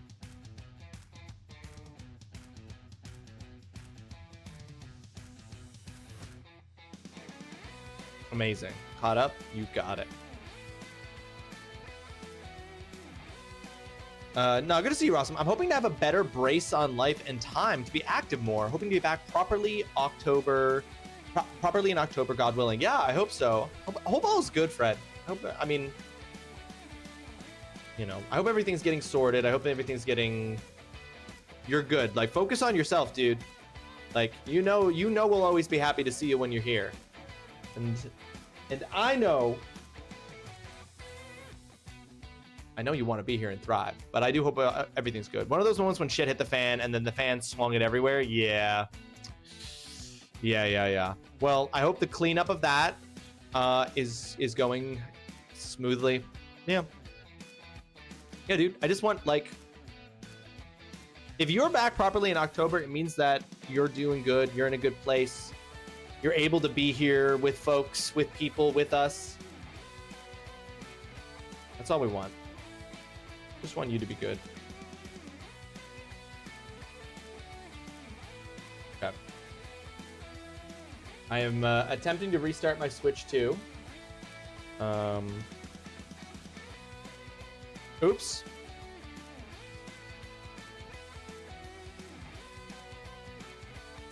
I did a silly thing. My Switch 2 was literally on and I turned it off. Okay. Go.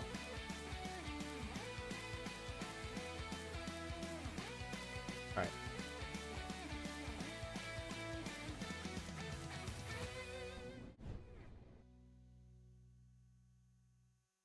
Okay. Donkey Kong Country 3.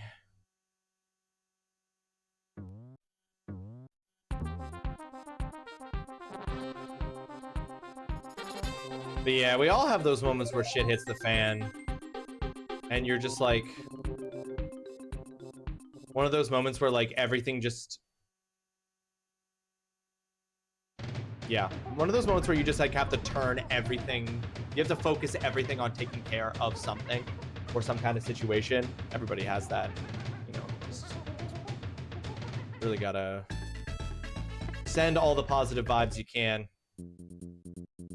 This is your favorite DK, but everyone hates you for saying that. So Fred, do you wanna, hey Fred, let's just, hang on here, hold on, Fred. Just step off camera with me here for a quick sec, and I'm gonna tell you something secret, okay? I'm gonna give you a little secret here, just off camera, okay? We're just gonna, don't worry guys, we'll be right back, but Fred and I are just gonna step over here for a second, just one sec, hold up. Hey, hey Fred, mine too. Mine too. So far, mine too. I'm liking this one. I'm liking this one a lot more than both Donkey Kong Country 1 and Donkey Kong Country 2. I'm not gonna lie to you. really into this one. Anyway, don't tell chat though, because it sounds like that's a controversial take, and I don't want to get slammed. You know, I don't want to get slammed. So yeah, thanks, dude.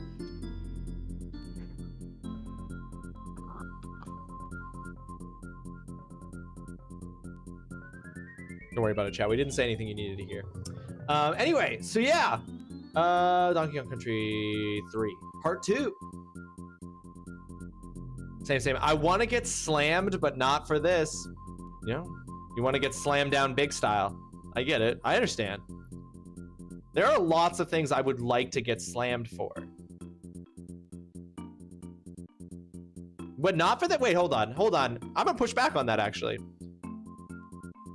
If you're getting, why wouldn't you want to get slammed for? What is it? You're like, I only want to get slammed for certain things. There it is. There it is. All right. Back to being a toddler who's been brought to a dangerous place by his cousin. Obvious response is obvious.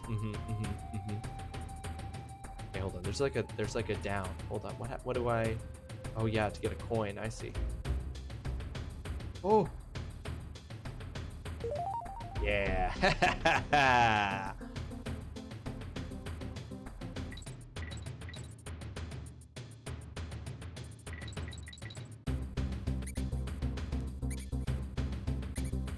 Oh shoot! I forgot that I have to.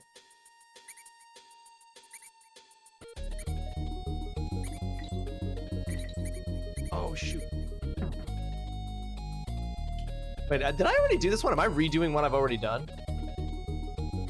Or did I think what? I think what I did was I failed this one.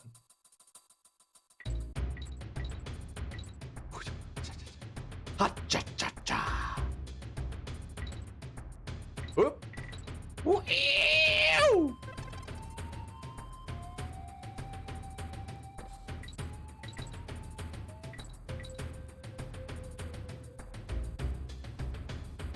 Oh, how'd he get me?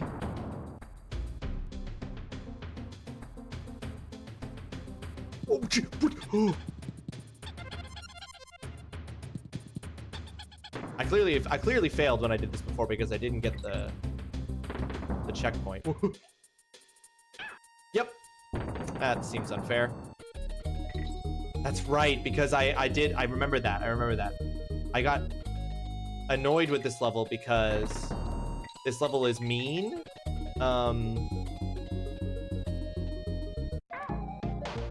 And it throws you up. It pulls a Sonic. I literally did beat that one. That's hilarious. I was redoing a level I'd already done. It does the Sonic move where it throws you up.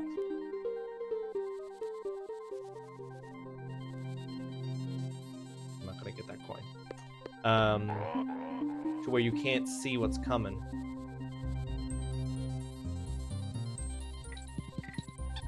I was absolutely expecting that barrel to break when I jumped on it, which is why I did it the way that I did. I wasn't expecting to be able to stand on the barrel.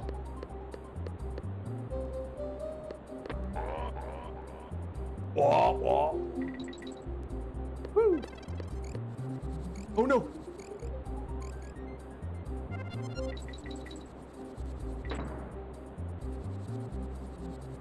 Oh, interesting.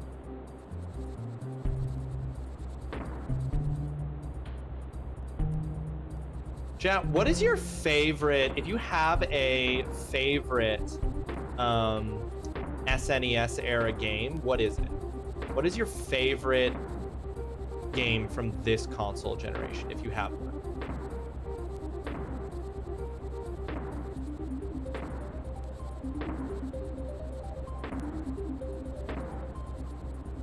Oh, interesting. All of that was for nothing. Do I just like go off screen? Wait.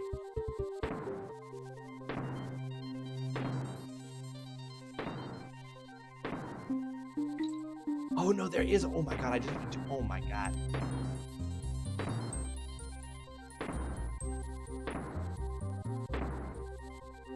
Hold on. I will look at. I will look at your. Oh, Chrono fucking Trigger, and then others lol. Yes, I knew that answer for you, Fred. I knew Chrono Trigger was your favorite. You know I'm playing that offline right now, right, Fred? I'm playing it for the quote-unquote first time. Offline right now.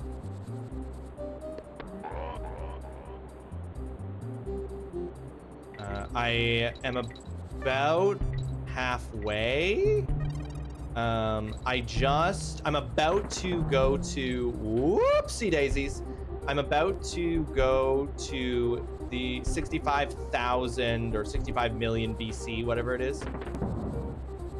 I'm just about to do that. I'm gonna probably do my first playthrough. Which version? Ooh. Good question. It just says it's Chrono Trigger. Oh, no! No! You know what? Don't let me chat. Don't let me rewind. Tell me not to rewind. I don't know which version, Fred. The version is just called... It's just Chrono Trigger, as far as I know. I don't know which version it is.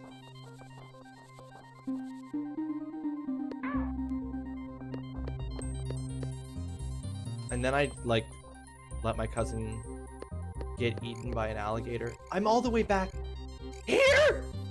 I'm raging.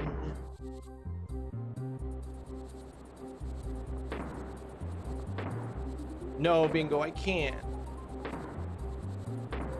I can't. People got mad. People got mad at me for rewinding too much on Donkey Kong Country 2.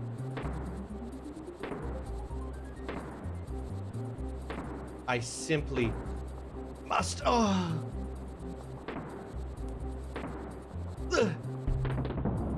I simply must not do it again. I simply must be better.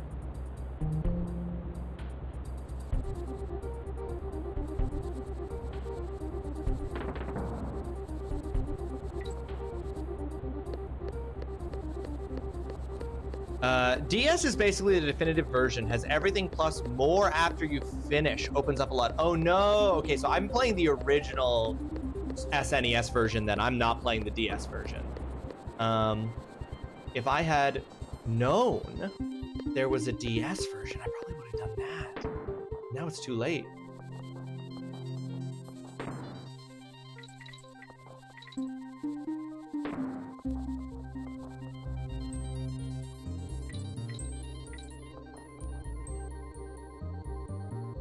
Well, there goes the... I killed that bird.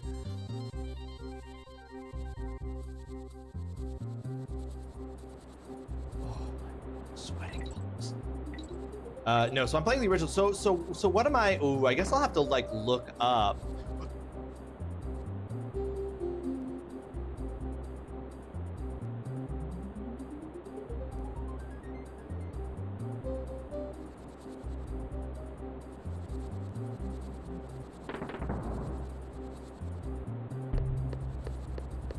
I'll have to look up the stuff that you can do /C in the DS version once I beat the SNES version. Interesting. There's some extras.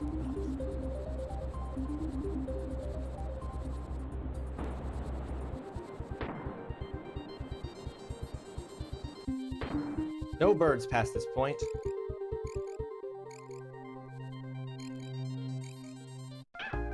What? No, I had a protective barrel.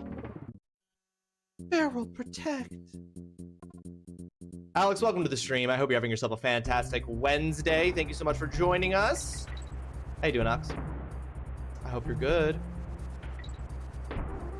Great to see you. Oh, good news is I think this is exactly where I just was. No? No. Fuck! It just looks similar. So many parts of this level just look like other parts of this level.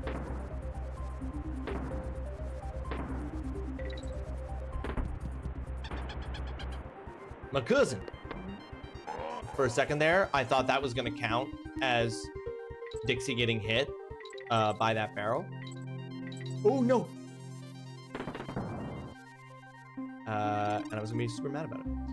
If I want to flaunt on stream, I play the original on the SNES hardware. If I want to play everything it can offer, I do the DS version. God, you know, it's extra upsetting to know that there's a DS version, because I won't pretend like this isn't true. I'm a firm believer in play the most recent version, assuming that the most recent version isn't actively ass, right? Like, I've never played the original Resident Evil 2, but as far as I'm concerned, I don't ever need to, because I played the Resident Evil 2 remake. Oh, I lost the birdie. So if I had known that there was a DS version of Chrono Trigger, which has probably got a bunch of quality of life updates to it too, and just how it handles and how it plays, oh, you wouldn't be able to stop me from playing it. Oh, wow.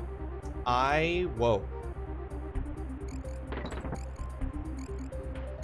Yeah, whoa, okay. Does that barrel reappear? No, huh? Okay. We're fine. God, I was so close to finishing it last time when I died! I just woke up and just now realized I forgot to post my assignment. Oopsie. No worries, Alex. What conspiracy theory were you going to post? Fred, would you say... Give me an honest answer, Fred. Okay, so Fred, like I said, I've made it far enough into Chrono Trigger. I'm about halfway through Chrono Trigger. I'm literally about to go for the first time back to 65 million BC. Should I switch to the DS version?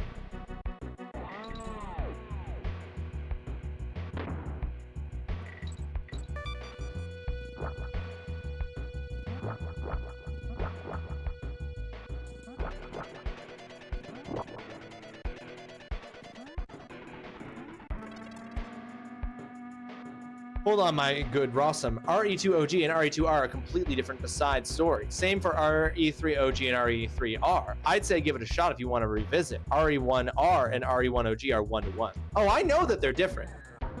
I know that they're different. Don't you worry. I'm not under any delusions there. I'm just saying that I'm like, but I don't need to play them for the differences, because I've played Resident Evil. I've played it.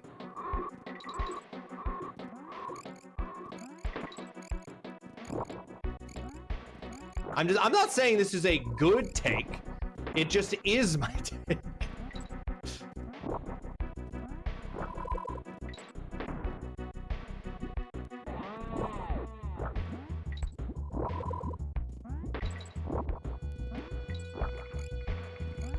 Oh yeah, I should have shot them. I don't know why I'm not shooting them. I literally have spider gun.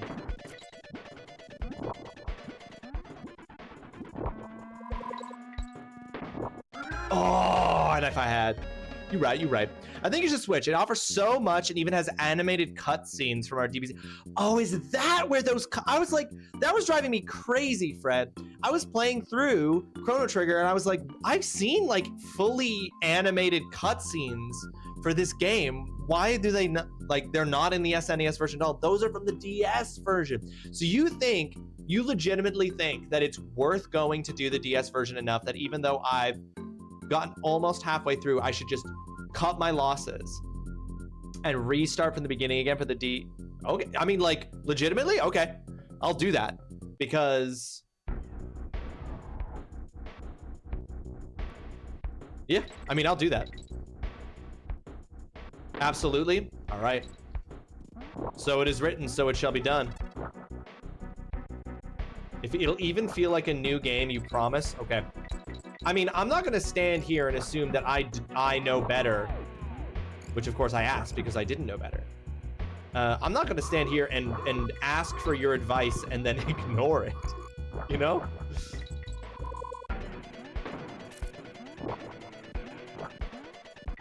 Could you imagine if I was just like, Fred, what should I do? And then you told me, I was like, I don't want to.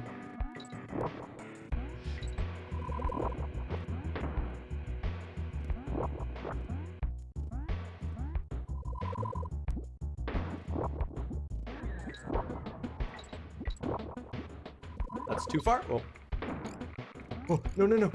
Pew, pew.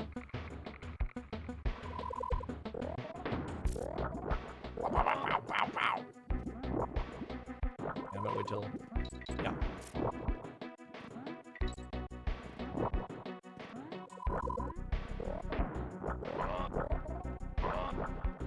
What?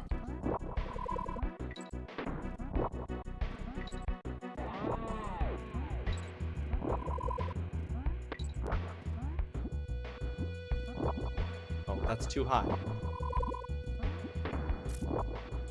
I'm gonna miss these bananas because they too high. I tried to get the bananas, but then I got high.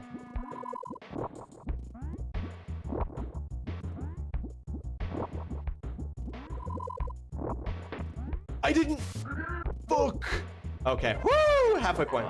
Oh, new health. Okay.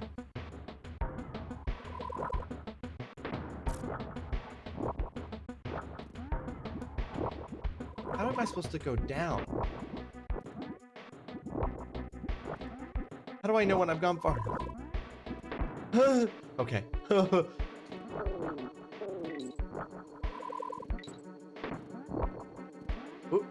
And oop. And oop.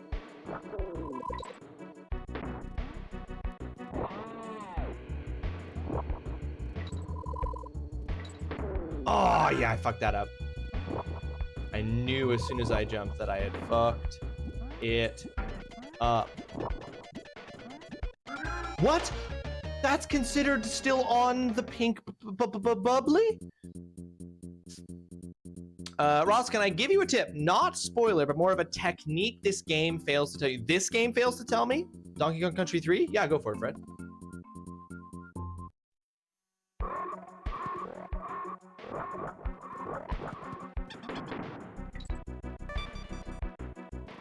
When you shoot the goo, you can aim it up and down? What?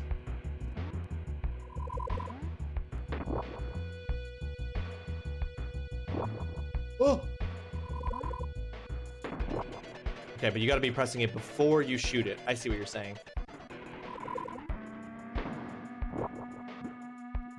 That's crazy. That's crazy. They literally don't. That might be in the... I shouldn't say they don't tell you that. That might be in the... That might be in the instruction manual I didn't read.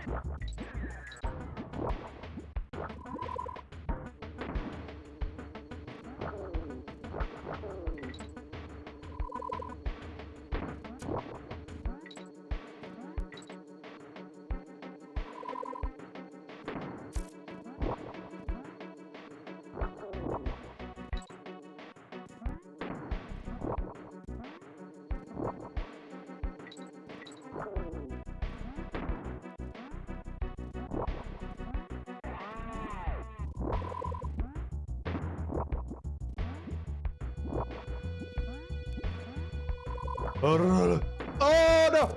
You bitch! I'm gonna shoot you in the butt with my spider gun. Oh, I almost got shot and didn't even notice. Oh, fuck me in the... How am I supposed to do that without taking a hit? Oh boy!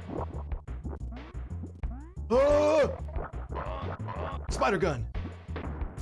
Oh my god, it's still going! This is crazy.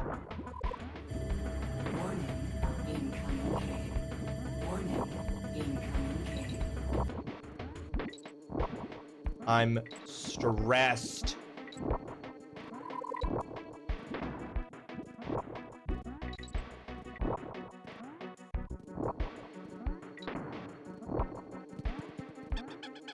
Oh my god, how do... Hold on. I need this so desperately. Oh god.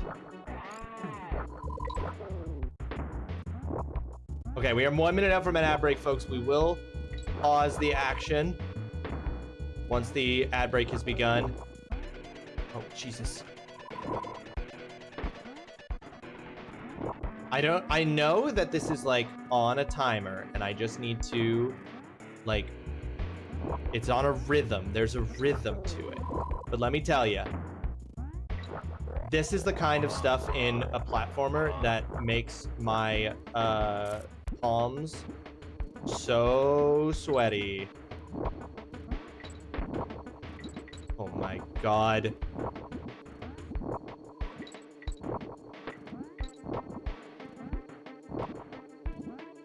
Oh, please. Oh, you. No. Woo!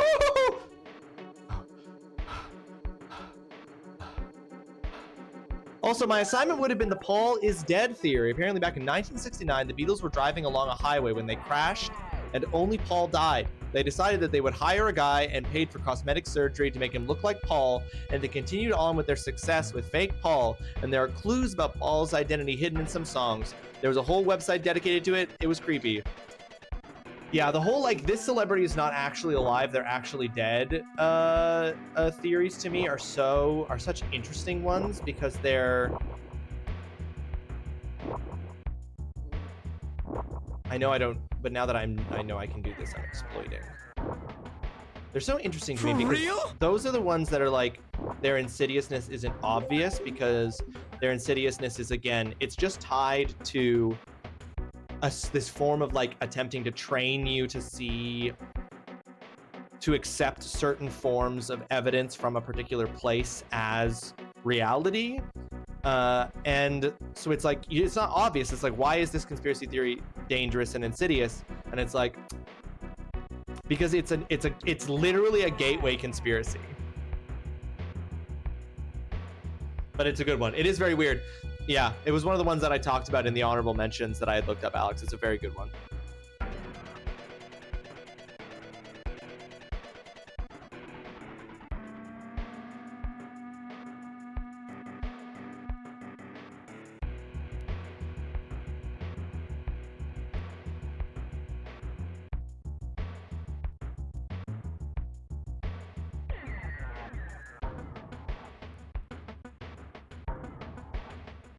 Yeah, that was the one I talked about as well. Yeah, it's Melissa. That Avril Lavigne died in 2003, shortly after the release of Let's Go, and that ever since, Avril Lavigne has actually been a body double named Melissa. Crazy. But you know, like, things like this give people a very real sense of, like, we live in a world that we live in an incredibly complicated world that doesn't get less complicated as time goes on. It only gets more complicated as time goes on. And so the world can be very overwhelming. And these conspiracy theories, the reason that they're effective, and like nobody is like unsusceptible to conspiracy theories, right? Like it doesn't matter if you have a PhD or you have no education at all, like nobody is immune to conspiracy theories and no one is like, in fact, people with graduate degrees, like masters and PhDs, are often more likely to be converted into cults than people who don't. Which is a really weird fact, but it is true. They give people this sense of control. They give people this sense of like, okay, the world is complicated, the world is confusing, the world is frightening, but I've seen, like, I understand this. I figured something out about this incredibly complicated world. And it's like, there's this reassurance that comes from it.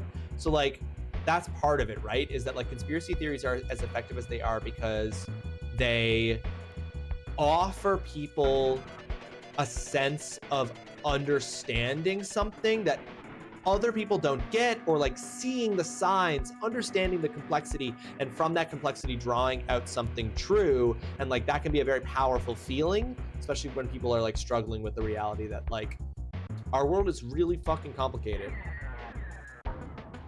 Smart people get broken spirited easier. Exactly, Will. I am not in a cult, Alex.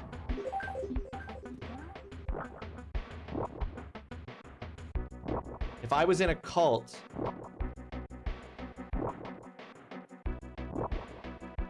Am I in a cult? Is this a cult? Are we in a cult right now? Okay. I was scared.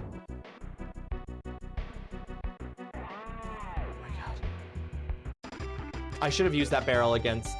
That barrel was to use against the guy with the DK symbol. Dang. I am the cult. Can you join? Sure, Darren. You can join my cult. You can join my cult of the mouth. What's that saying? The more you know, the more you realize you don't know. Yeah, the more you know you know nothing. It is dangerous, Fred. Like, especially like because the more you know about the world, the more aware of its complexities and its difficulties you become. And like, for a lot of people, that's why like, that's actually one of the reasons why like virtue signaling and purity tests have become such a big thing online, is because it's this like attempt to decomplicate the world, right? It's like this this realization, like the world is really fucking complicated, but the things that we need to do are actually really simple. And so like it becomes really appealing to adhere to this idea of like, there are the right things to do and those things are actually very simple and here's what they are. Or, you know, any like person who falls victim to the complexity of our world is actually a failure. Like, that's why that becomes very popular and very like, people are very drawn in by that idea, because it's about saying like, the world is complicated, but the things we have to do are simple. And so we shall treat them as simple. Often, Alex, it can be a risk. Yeah, exactly. That's the thing too. Like, that's one of the reasons why people with like graduate degrees or like higher levels of higher education are often very susceptible to cults. That's the exact reason. They don't think, they're more likely to fall for a cult because they don't think that they can.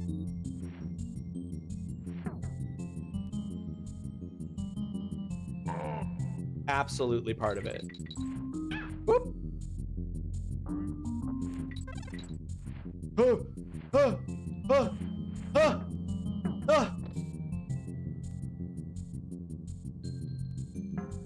Ah, dingus. I don't need your DK symbol.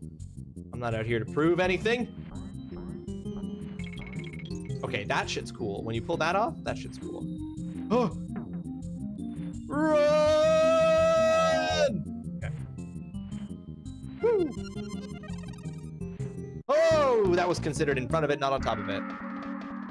The world is complicated, and what we need to do is simple. If you want to find out what this one simple thing is, which by the way, scientists hate this one simple drink, then subscribe and follow. Subscribe, follow, and also you have to give your yearly stipend to the institution, $300 per member of your household that you want to be saved from the complicated world. I don't see why people are acting like this is some kind of scam or cult. You just need to give $700 per household member every month to ensure that you gain perpetual access to my archive of... You just need to give $1,200 per month per person in your household, per limb of per person in your household, to my organization to ensure you have continuous, unfettered access to the truth, so that you don't fall victim to this complicated world. You're welcome. You should be honored to have to pay $2,000 a month per person per finger on each hand, divided by -6. Oh, no! How? That's crazy! They're so fast! Sounds like a deal. Sign me up.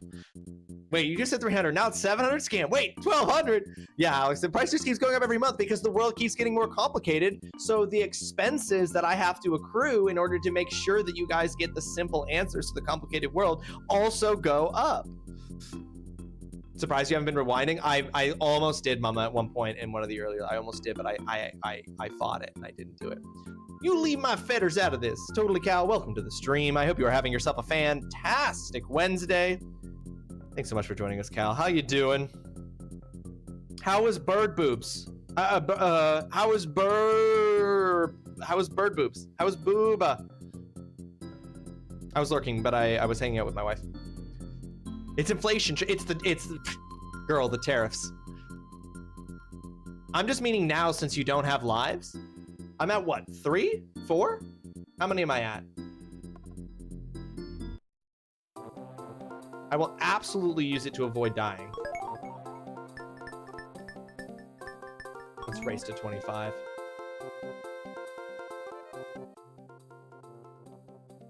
Two, because I just got one. Well, the rewinding will happen if I... Shit. Oh god. Oh god. Cramps is absolutely gonna wreck my shit.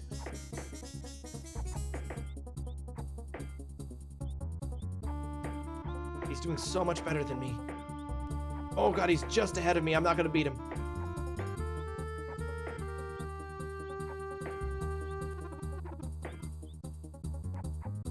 Oh, that's it for Kitty. Kitty's gonna get wrecked by cramps. This music is increasing my blood pressure. Come on, Cramps. Lose to your great-grandson.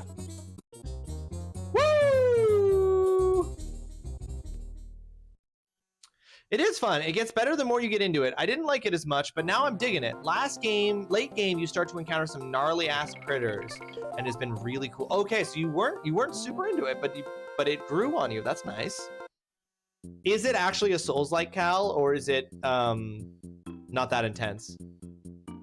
Oh boy, my Facebook timeline is filled with my parent friends posting their kids' first day back to school. I've been scrolling for like 5 minutes and I saw like 8 posts. Lamau. Everyone's back to school. I live in between 4 schools and oh, hold on, I'm scared. I live in between 4 schools and 2 churches. I wouldn't be surprised if I'm featured in some of these back to school. Just Fred in the background of a like back to church like photo. Fred just walking down the street behind some people and his shirt just says, "Don't bully me or I'll come."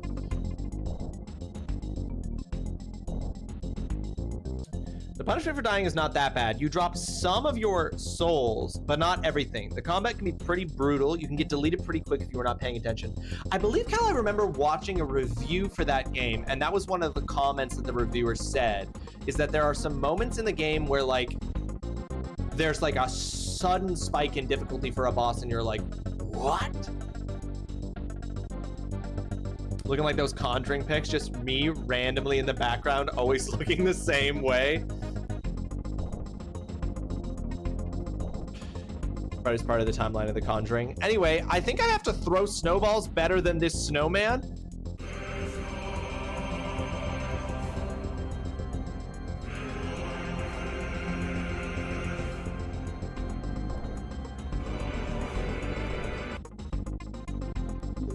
Whoa! Whoa! Whoa! Whoa! Oh, fuck! My god, this is the best boss fight in any video game ever.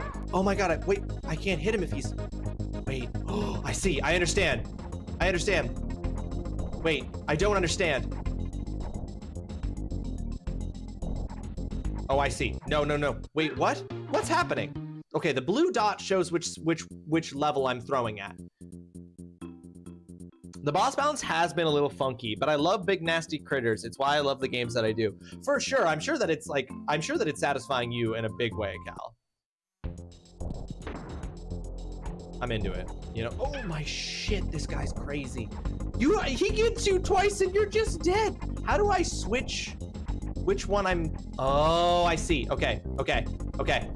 I got it. I figured it out. God, he's such a big snowman, but I keep... Evil Frosty is gonna fucking eat my dust. Come on, Evil. Oh, shit. Oh, whoa, fuck. Evil Frosty's crazy. Oh, no. This is, Evil Frosty is really like... Happy birthday! Oh, I gotta hit him when he does the, like, chuckles? You're kidding me. This is such a funny boss fight. Oh my god, he's so fast. Oh. Oh, whoa! Oh, holy fuck. Sir! Sir! Sir! Sir! Sir! Sir! He's so fast! How the fuck am I getting him? Okay. Oh, are you not done yet? This is crazy. This is crazy. This is crazy. Nope. We are too low on health. We are too low on we genuinely have to use we genuinely have to use the rewind, or we'll wipe this. So oh, fuck me. So I apologize. I am absolutely at this stage. What if he no one can predict what he's gonna do next.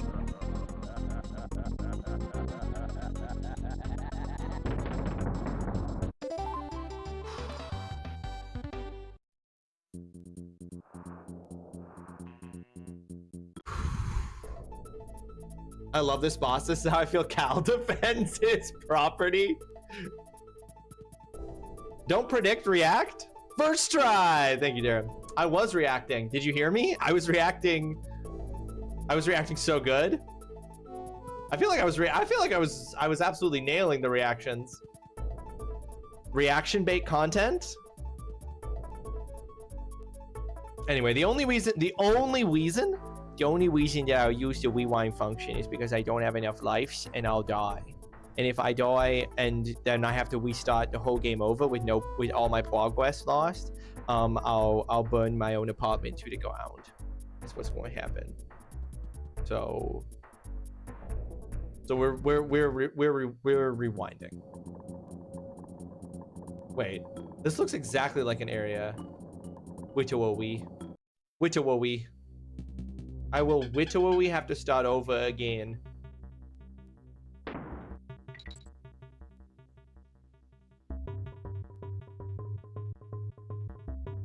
What? Oh, right. Hold on. I remember this. Hold on. Quick, Dixie, get on my filthy back. Nope. Amazing. Oh, great. And it's I fucking hate the bird levels. We gotta try to get enough bananas to get some life back.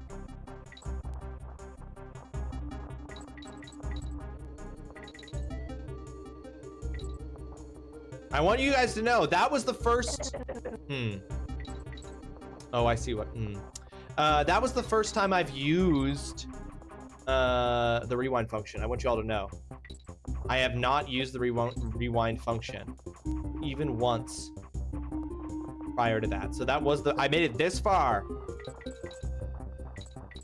No rewinds.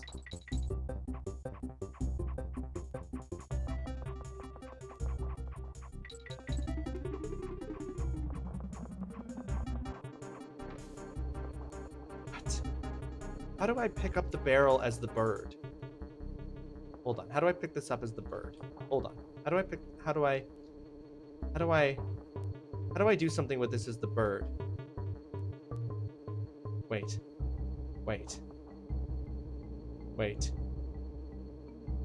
I'm glad you're playing retro still, though. I think I'm a bit exhausted from modern gaming. I just been playing Zelda Metroid Rando. I was playing the Snake Eater remake, but the novelty wore off quick for me. Oh, did it, Fred? Yeah. But Fred, you have experience with the original, right? I've never played the original, and I might check out Snake Eater at some point. If I was ever to play if I was ever to play Metal Gear Solid 3, I would probably play the remake, even though I know it's not quite the same.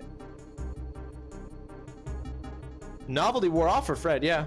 Be the bird? Well, if I was a bird, my feet would grab things, but this bird's feet don't grab shit. Oh, what? How did I do? How did I do that? Woo! Wow! bash the baddies. Okay. Let's do it. How did I do it? How did I trigger this? Hold on. Okay, interesting. Wait.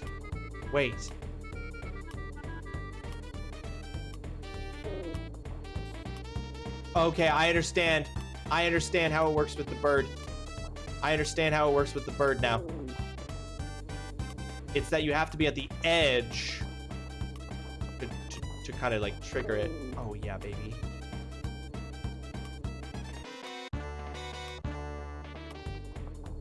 Oh no, I fucked up. It's a great game, but I think because I know where the story goes, I was like, well, that's enough. That's totally fair. That I totally see that. Oh my god, this feels crazy.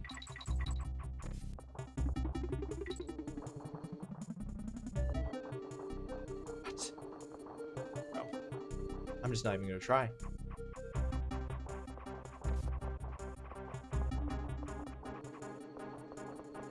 What? That's crazy. What do you mean? Okay, hold on. Fuck.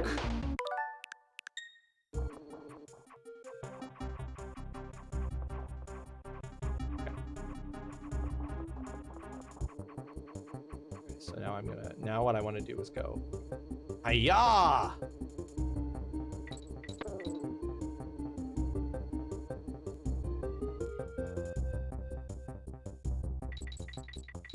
Whoa.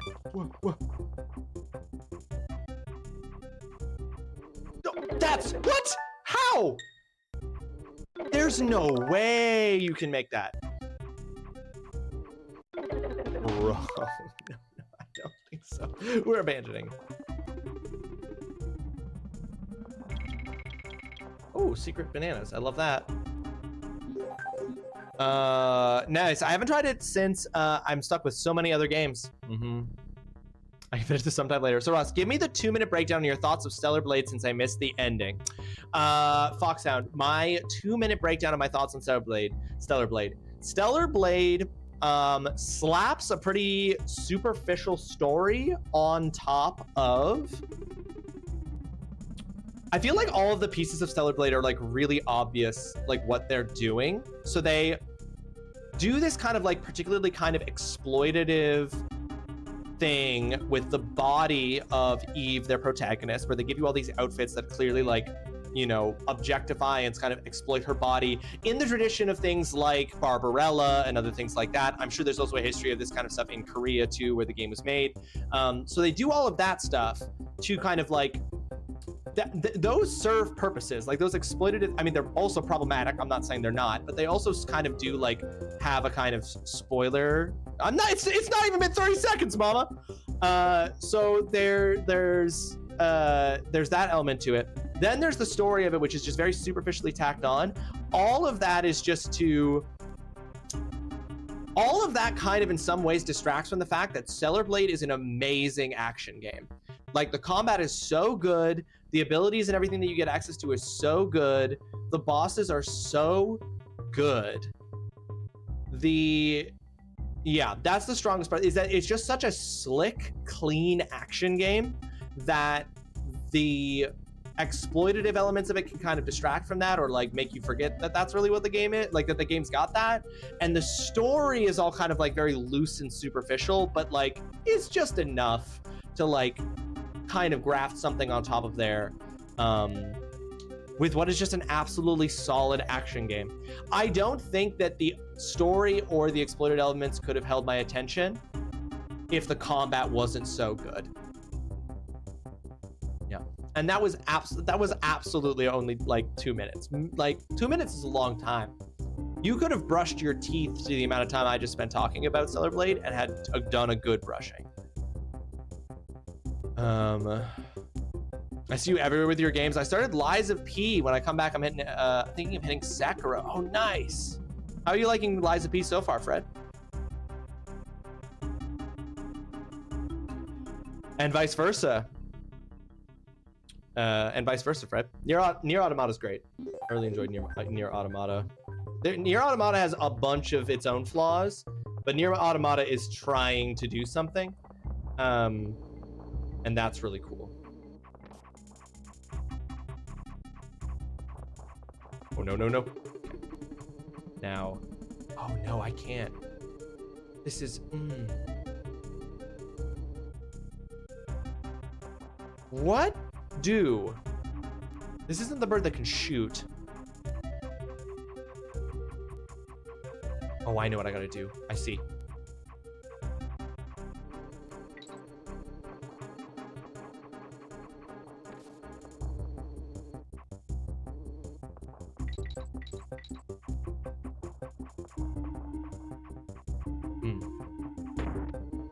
Wanna get this guy.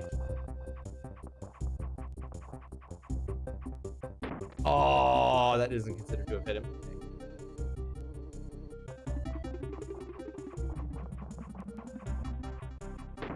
Oh no, he's just like, fuck you, I'm immune. No, you. Oh shit. Oops. Whoops. Maybe I don't need it. Okay, hold on. We just need to go back.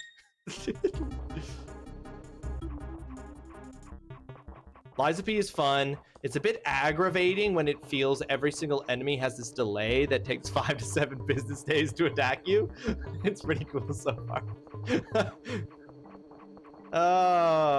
You're not wrong. Yeah, you're just spoiled by that same day shipping for enemy attacks there. I can't believe the retro man, Fred, is upset that a game doesn't have same day shipping on the tax.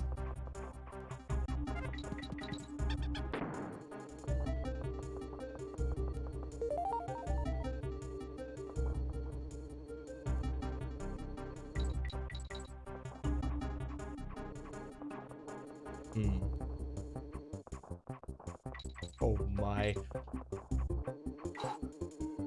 Yeah. You? Ooh, no, I'm mad.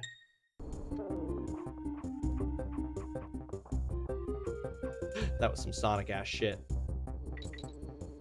Whoop.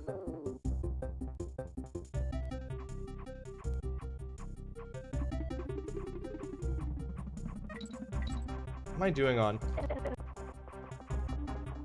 No. I panicked. Fuck. I'll take the hit. That's fine. I panicked on how to deal with it. I expected him to go down.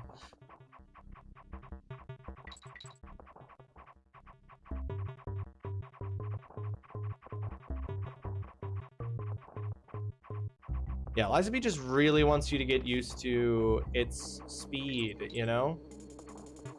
He doesn't want to...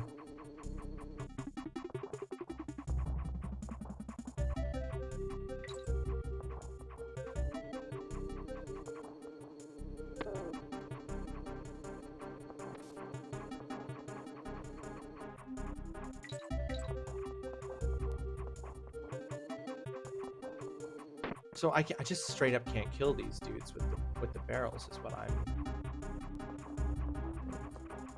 Elden Ring had variety. Some had right now, shipping, canceled, 2 to 3 days. But even the smaller enemies of Liza B bring their arm back, then sit there, ponder, then swing. And I'm like, it's true. No, it's very funny to hear you describe it that way, Fred, because you're absolutely 100% right. Shit, okay, so I've somehow got to get this barrel, like, under him.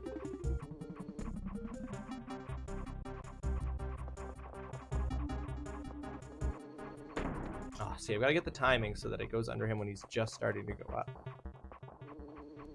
Yeah. But it didn't... because it only knows what happens on screen. So I've got to...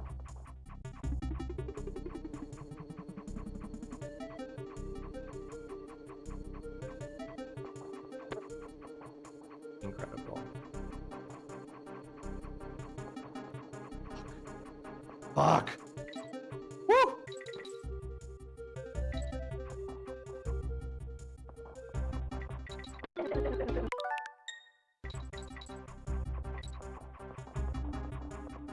Oh no, I needed that. Aw, dingus. Pro.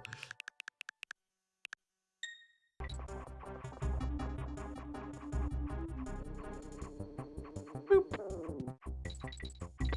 Okay.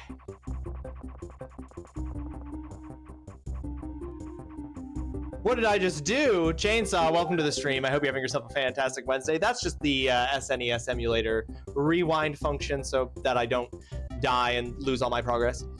In the game, not just this specific level, but in the game overall. But I think I have enough lives now that after this mission is completed, I will go back to letting myself die. I love to parry. I fought the dude with the horse mask, Cal, I guess, and I murdered him. Now I'm getting beat up by some robot puppets. God, it is a really good game. It's maybe one of my favorite Souls-likes, Fred. And not every enemy in the game is going to give you that 5 to 7 business days. Mad Donkey was a cool fight. He's pretty quick too. You think Fred out here not parrying? You think my boy not parrying?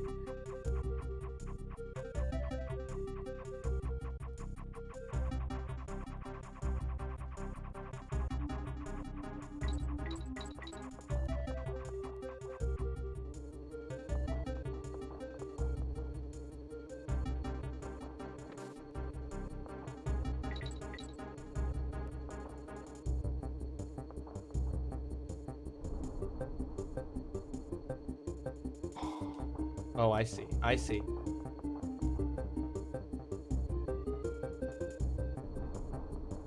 Oh, interesting.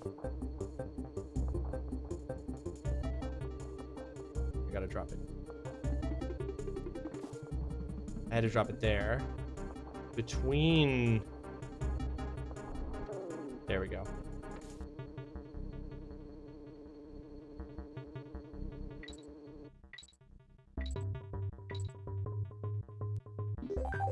You know my problem? I played Sekiro and it felt, I don't know, this looks fast and wild, so I stopped because I knew I wanted to play that on stream and immediately went to Lies, and the shift was insane. So I just got to get into that shift. I played maybe 10 minutes of Sekiro stuff. Oh my god, the difference between Sekiro and Lies of P in terms of the timing? Absolutely, that's a big shift.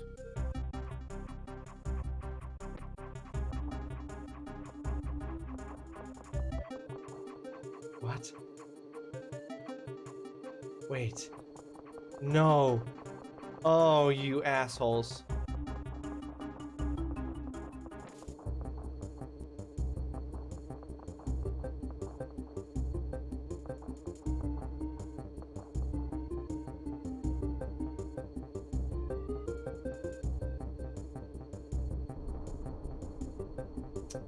Now, like... Oh, I see. I didn't go far enough down. I thought it was a dead end.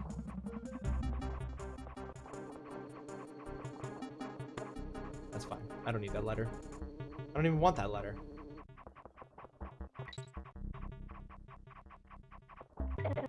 Bruh. Nope, not rewinding.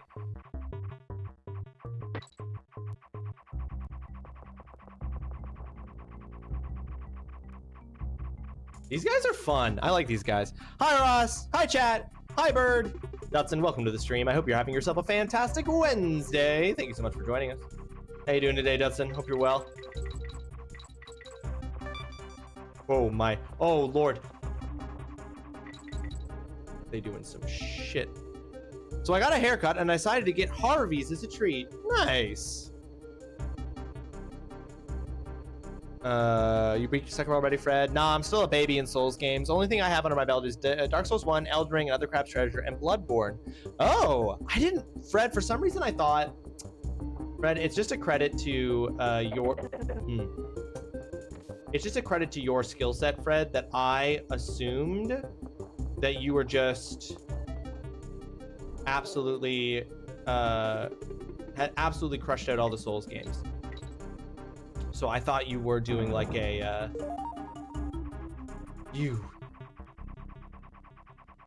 If I had died to that, I'd have thrown myself I'd have thrown myself away.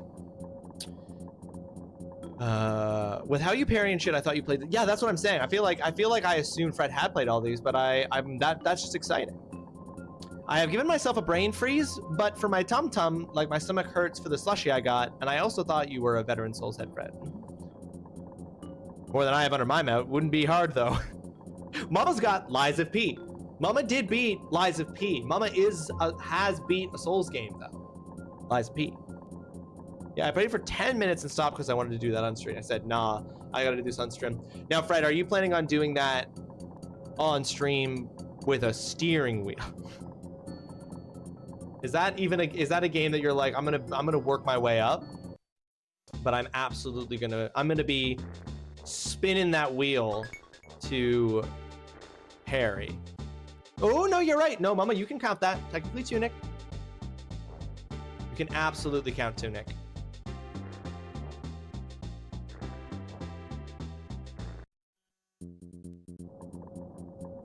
Because here's the thing, like, Fred, I'm curious, Fred, this is a genuine question. Is there like a community online of people who play games on steering wheel that you like check like this kind of stuff against? Like, you know what I mean? Like, are you like, do you look up and see like how you can translate games onto the steering wheel in advance? Or do you just like plug in the steering wheel, bind the controls, and then like just see if it's possible? Or do you go in with some kind of like, is there like some community of wheel players out there that like confirm like, oh yeah, this is a game that you can play on wheel?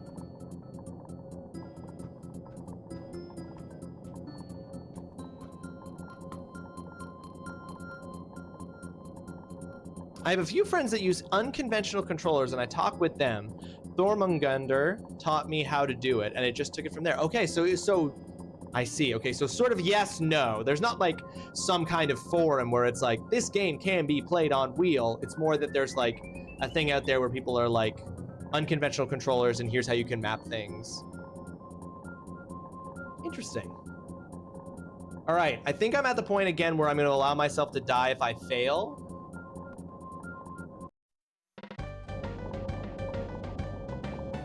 Good day, crazy kitty. My name is Benny. Me and my brother Bjorn run the chairlifts in this region. You can visit my brother Bjorn if you like, up at the other chairlift. Would you like to be using the chairlift? Okay. Okie dokie, strap yourself in and away you go.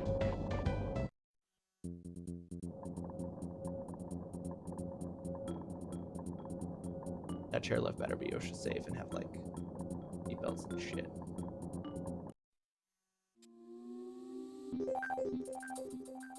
Yeah, they gave me the tool to map any controller and hope you have enough buttons. If not, you sacrifice buttons. For example, Elden Ring, I have no camera control or crouch button, things like that.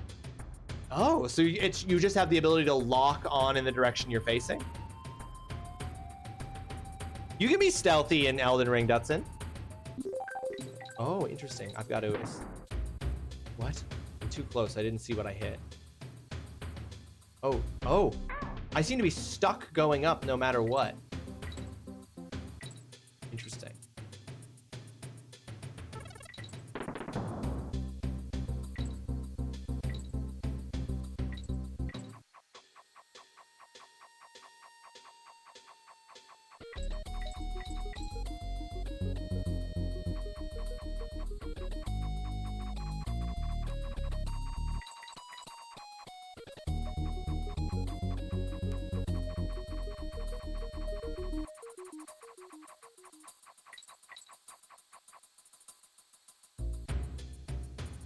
Jesus. Okay. Yeah, there is stealth. You can do stealth kills in Elden Ring. There's a full stealth component.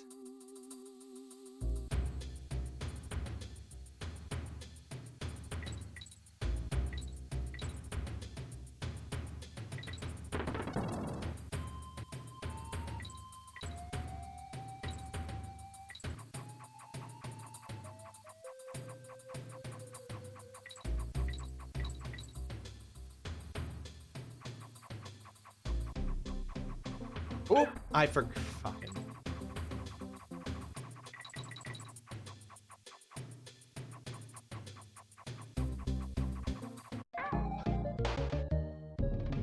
That's just dumb. I knew I should have.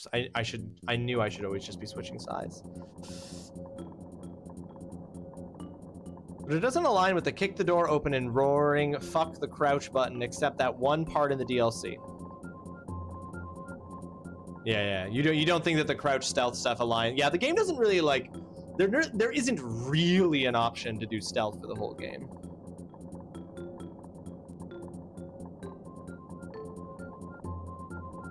This is your favorite song in the game. The drum line goes so hard.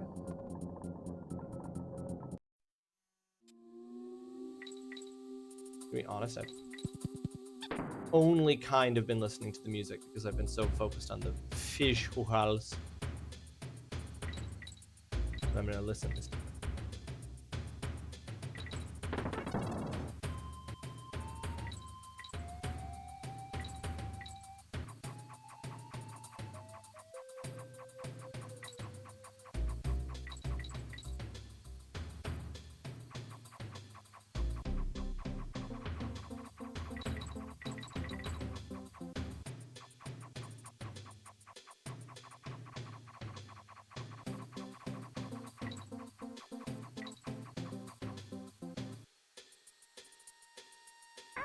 Oof.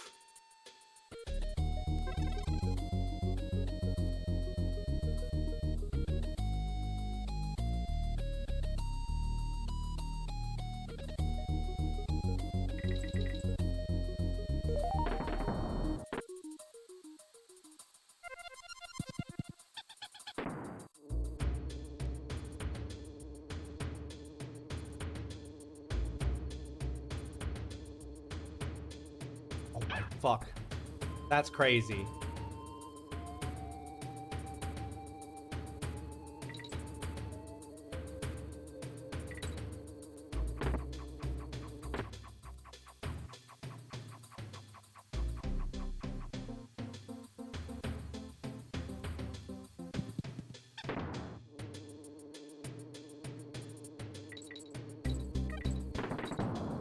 Wow, that was really a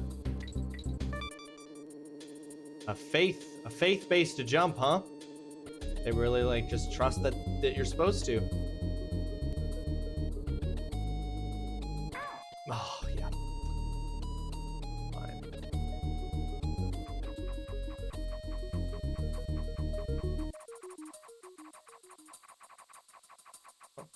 Coming across that screen, you're crazy.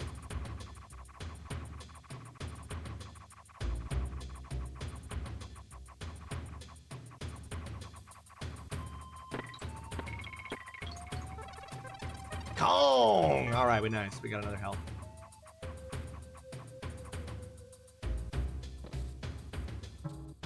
What? What? What?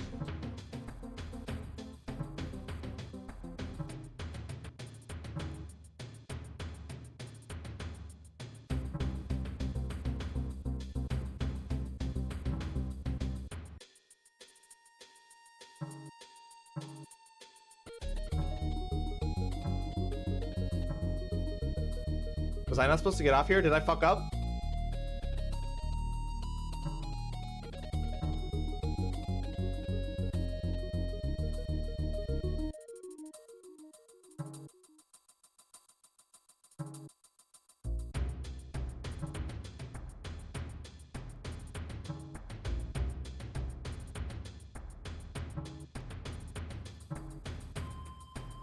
Did I fuck up, guys?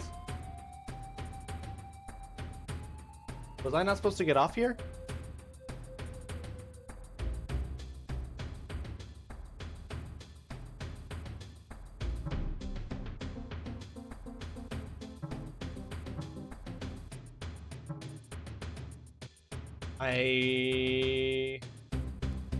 Okay. Weird. I'm a Dev Play Sekiro on stream. I legit turned it off because I wanted to go in fresh. It felt very Ninja Gaiden meets Souls, but I have no opinion yet. Never even seen a playthrough, so I'm super fresh. So yesterday I posted about my big Monstera having a new leaf coming in, and today I noticed my little Monstera also has a new leaf coming in. Hell yeah, new leaves, Alex. Speaking of Ninja Gaiden, did you play Ragebound? Yeah, and I finished it. Did you beat the Boss Rush 2? What's the... Speaking of Ninja Gaiden, isn't there a game that, like an indie game that was just recently released, maybe? Called Shinobi? That's like a Ninja Gaiden-like game? If I'm not mistaken.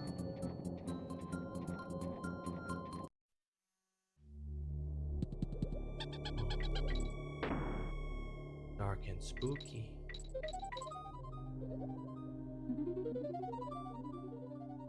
Oh, swordfish.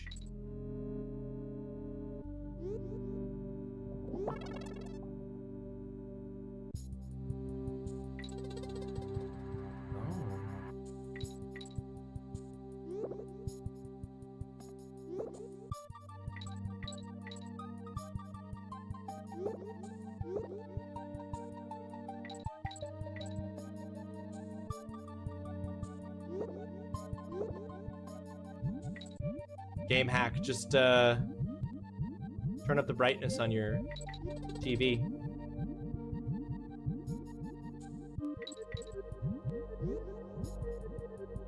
I meant to hit him, not sail right past him.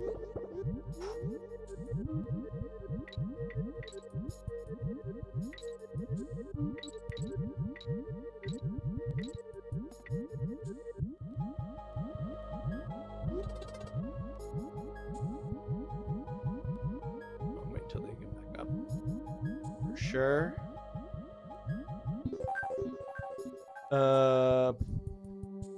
Shinobi is definitely not an indie game, but it's not an indie game? Oh, am I wrong about that? It's an old school ninja game. Didn't they? But it recently just got reviewed. Did they just put out a new game? My bad. Had to run out and find the delivery driver. My address doesn't show correctly on maps. Oh no, that's inconvenient, mama. Ooh, that's gonna be frustrating.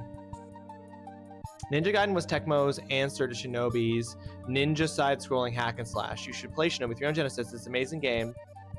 Shinobi 3 is amazing. I live in a care home, apparently. Oh, apparently. Well, I hope you're getting the care that apparently your home provides. But yeah, I swear there was something at Gamescom Shinobi related that like got reviewed.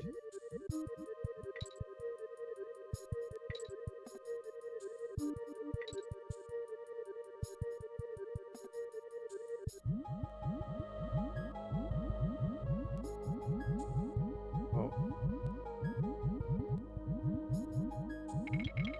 Nice.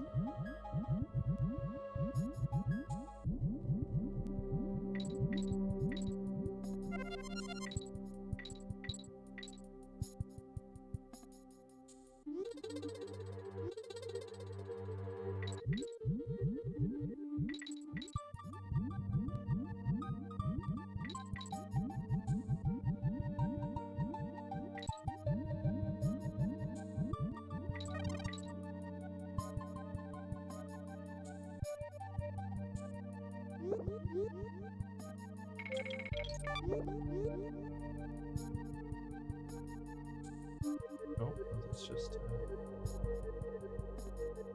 Oh, shoot. Oh, wait. Alright, I'm so focused up. Okay, I'm supposed to go this way.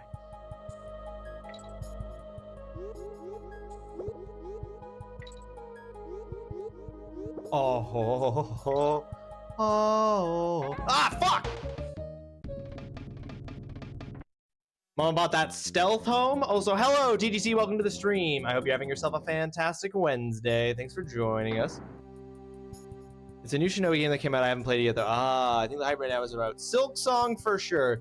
How, yeah, you really don't want to... God, imagine being the indie game, or even not, honestly, not even the indie game. Imagine being the video game that had already locked in early September, late August release date, and then Team Cherry was just like, haha, cool. You know, like it devastating.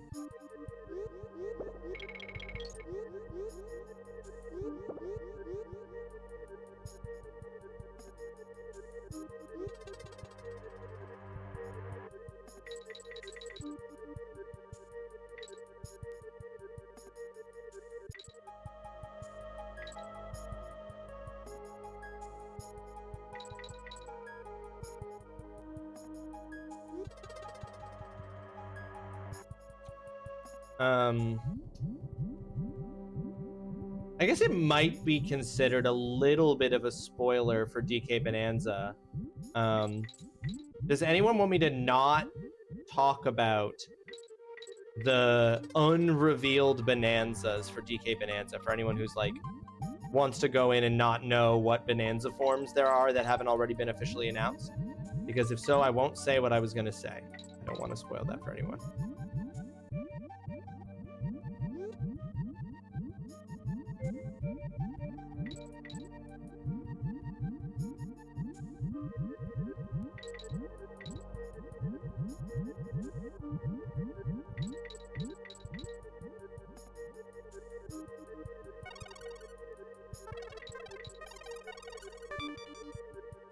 Nice.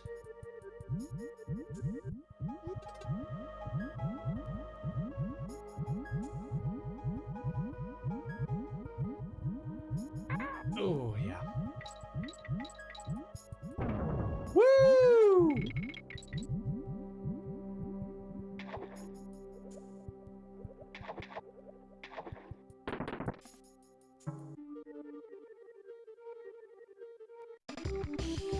Oh man, a lot of things have been said. I think the hype right now is goddamn. Japan now has a maglev train that goes like 490 kilometers per hour. Damn. Found a vape in the school bathroom. It must be Wednesday. It was a parent's, but it was hilarious watching my bosses trying to figure out where it came from. It's like, a child?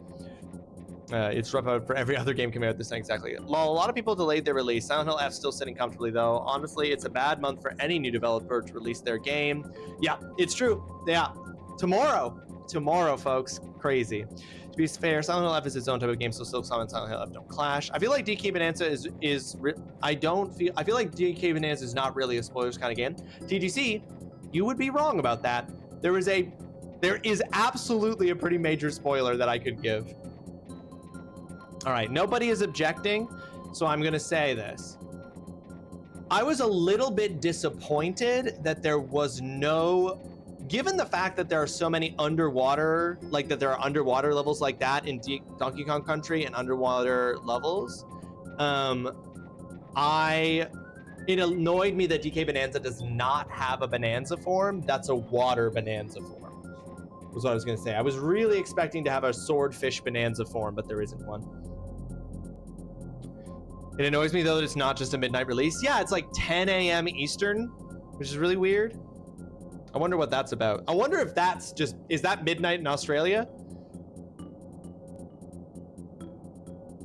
Cal, a 100%. The ending sequence of Bonanza absolutely fucking rules. And to describe it to someone is a spoiler. Is a huge spoiler.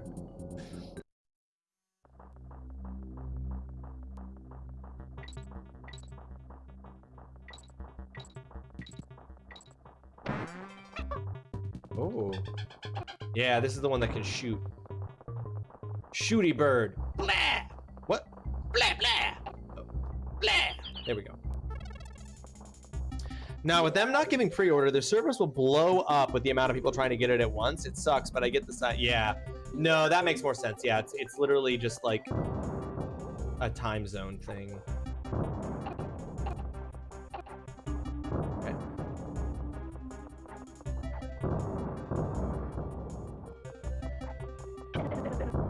Well.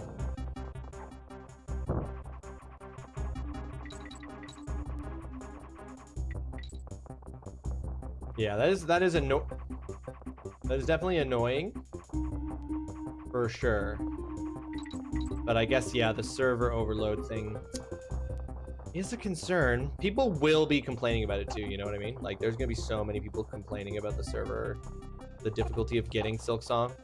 They're gonna be like, after all these years, I still can't get Silksong.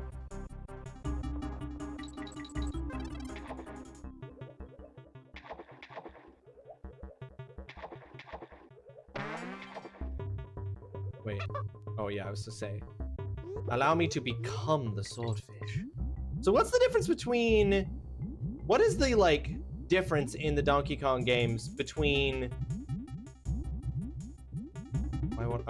what is the difference in the Donkey Kong games between becoming the animal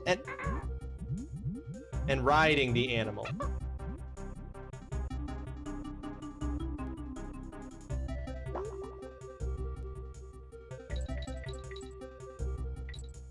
Like, why do you sometimes be like, there's no functional difference.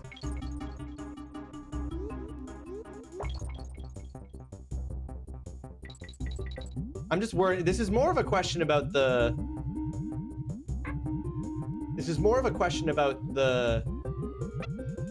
Donkey Kong cosmology than anything else. I want to be clear. This is a question about the DK cosmology. I'm like, what does it mean for the Kongs? You know? How do I get off of it? There we go. Get. Elephant time.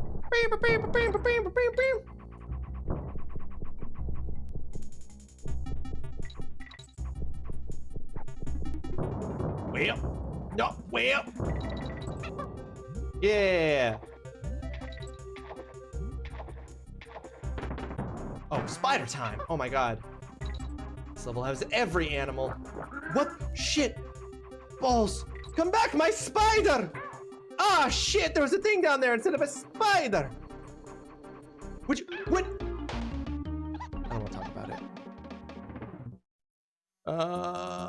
So we're at recess and I have this kid who was asking all of his classmates to push him on the swing. He finally gets the kid to say yes, and I'm like, no, today is the day you learn to swing. And now I'm yelling, in, out, pump. And out of context, it's wild. Completely normal. If you yell that at a child in any context, it's normal. Some people won't be able to get it right away because of the online traffic. They're just gonna have to wait a whole extra 5 to 10 minutes. Yeah. And they're gonna lose their fucking minds for sure. But surely doing a midnight release with help with that, as many as my midnight and your midnight is different instead of dropping everywhere at once. I agree, Mama. I don't know if it's gonna be if it's gonna be quite a KH3 situation, TGC. I hope not. I mean, that would require it to be not that good of a game. I'm hoping that it is a good game, but if it's also all of that and it's not that good of a game, that would be a Kingdom Hearts 3 situation.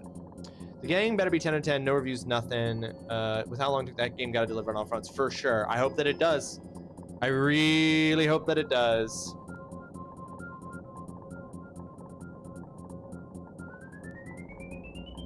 There's a possibility. This is the thing. It could be bad. TGC is making a good point.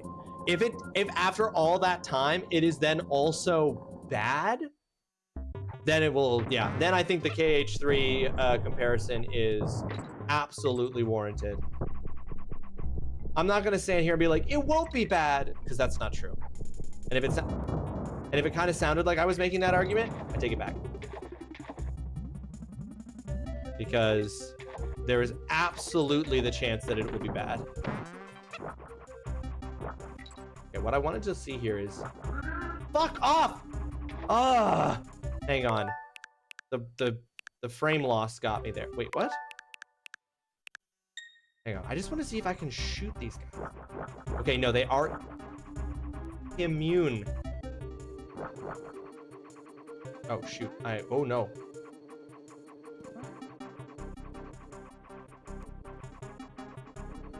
Incredible.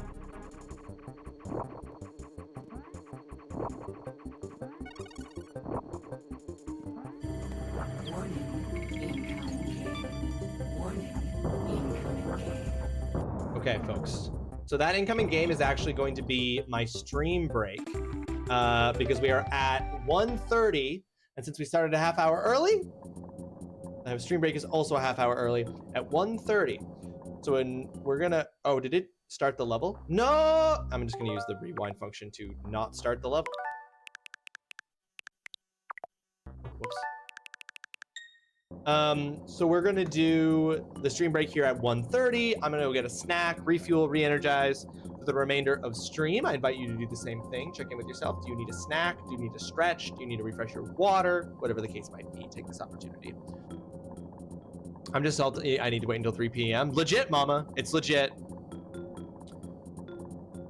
I'm gonna just hit them with a damn. My low tone, yeah, like after all that, this is what you give? You did not learn to swing. Now I must go finish building my lemonade stand. I'm sipping dumb bitch juice and was like, isn't it past 2 p.m. for you already? Hilarious. All right, I gotta finish some stuff and head out. Good at chatting with you. It's good to see you, Ross. Great to see you, Fred. Have yourself a fantastic rest of your day. Thanks for hanging out. We'll see you again soon, Fred. The highlight on that Automod was weird. It was only hided. It just didn't like that one part. All right, folks, please enjoy these clips from previous streams where I was a success, a failure, or at the very least, I hope, entertaining. While I go get myself some. Oh shit! I meant to take out. Fuck! I'm not gonna be able to have my penis. Fuck! I'm not gonna be able to have the lunch I thought I was gonna have. Oh, biscuits. All right. Well, I'll be back soon. Everything is going according to plan.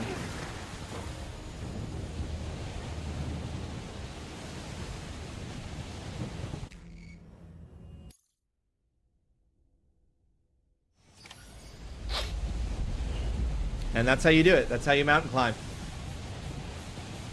Flawless victory.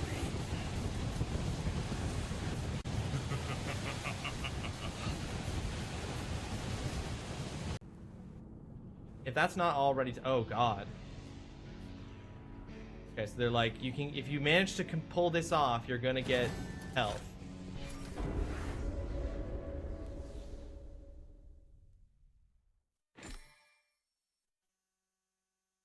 Get to the goal without touching the ground.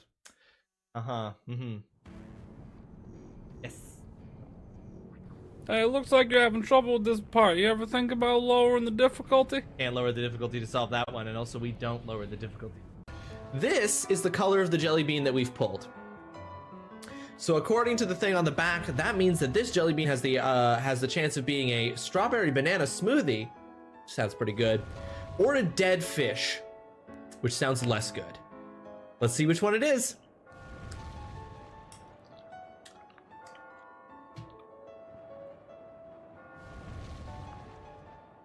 It's dead fish. It is crazy that Maria ran up and said, James, and the very first thing James does is go, is that Mary? Like, he's like, he thought for sure, he's like, it's my wife. After all this, I finally found my...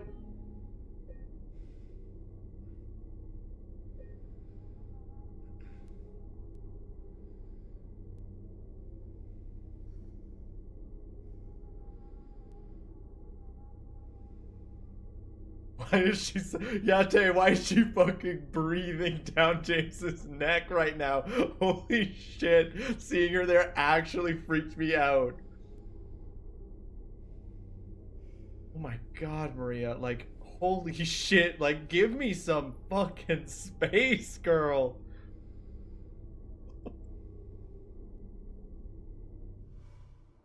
Wow, literally back up. You trying to fucking hump me? What are you doing? What's your deal? Be normal. Short message.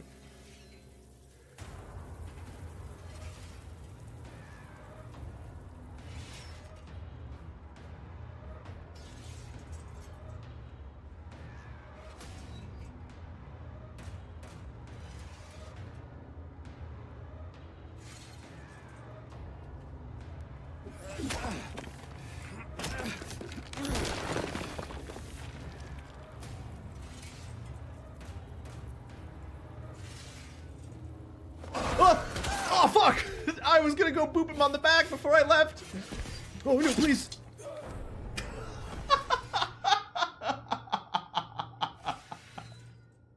I was just gonna go give him a little boop on the head, and then I was gonna run.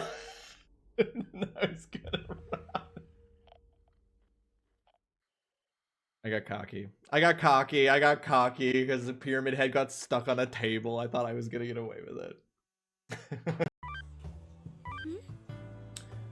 Catherine, I had some ice cream. Eating sweets makes me so happy. Are you tired, Vincent? I hope that when I play the piano, I can make everyone as happy as I am when I'm eating sweets. This is...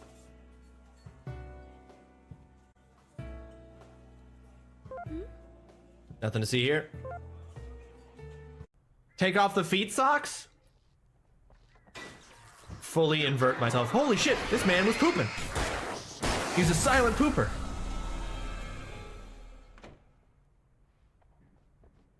What a normal thing to yell as you're gunning a man down in a bathroom. You are a silent pooper! Looks like fish in a barrel to me. Come on, come into my line of sight.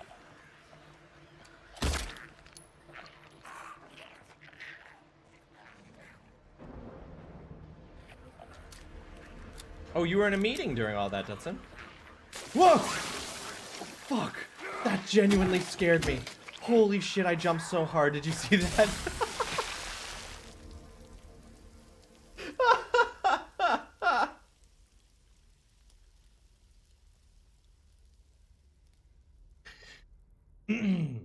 Remember when I called them fish in a barrel? Turns out that the barrel, turns out they could get out of the barrel.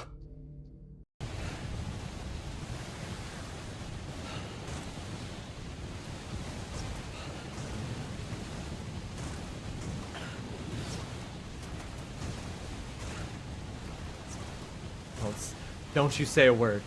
Don't you say a word. Don't you say, don't you say a goddamn word. Nobody say even one word, okay? I don't want to hear it.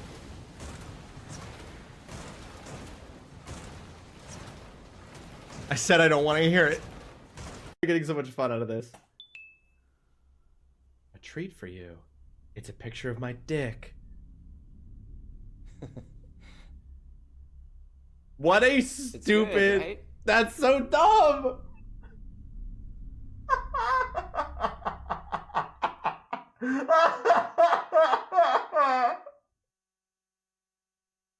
You're damn right Daddy went to Lapoose. That's how you make a baby. That's how you make a baby, is Pierce, is you go to Lapoose. Although I guess it was IVF, but holy fuck.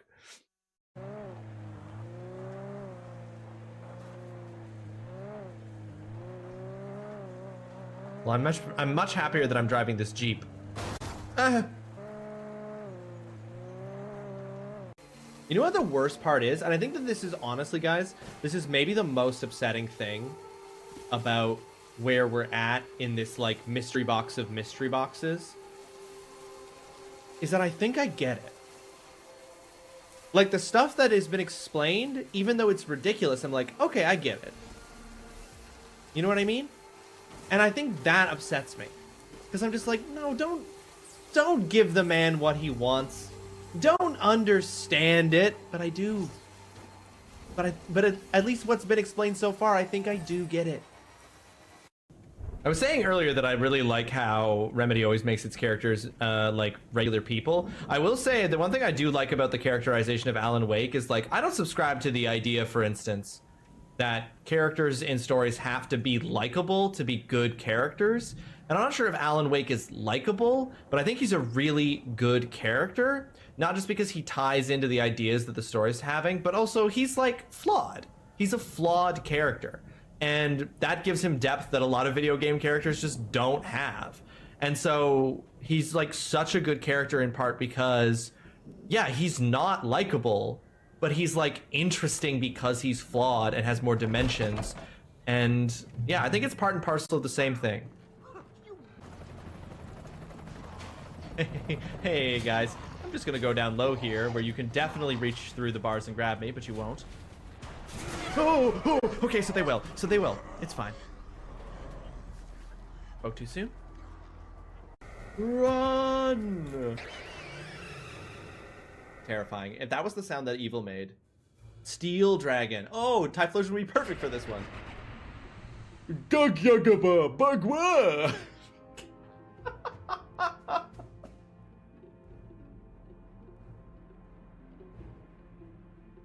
This terrifying force set to destroy the universe. Gagyagaba Bagwa!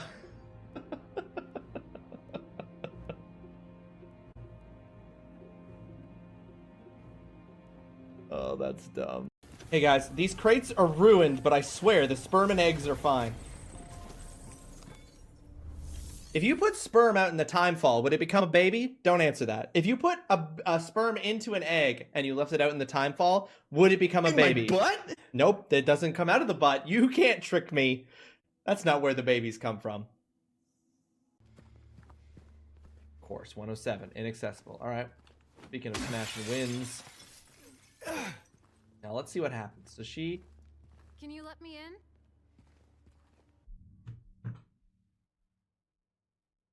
Can I let you in? Oh, I'm sorry. Oh, I'm sorry. Is this window... Are you too precious to climb through the window, Maria? You're too precious to climb through the window? In my butt? Okay. Well, that would be crazy if she climbed in the window in my butt. I don't normally let people do that, so... These genetic factors are the key to evolution. It goes without saying, but have fun blowing shit up, brother. Those which disadvantage organisms. In my butt? Factors, as they have been called. These are the seeds of advancement. Uh-oh, uh-oh, uh-oh, uh-oh, uh-oh. No, stop, stop, no, stop walking! I couldn't possibly have been pushing the thumbstick in a different direction. Norman Reedus fucking jumped out in front of that bus, okay? Norman Reedus jumped out in front of that bus. I'm assuming I can shoot through this.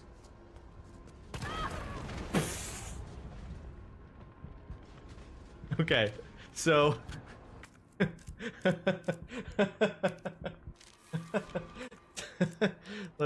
we don't need to talk about that, okay?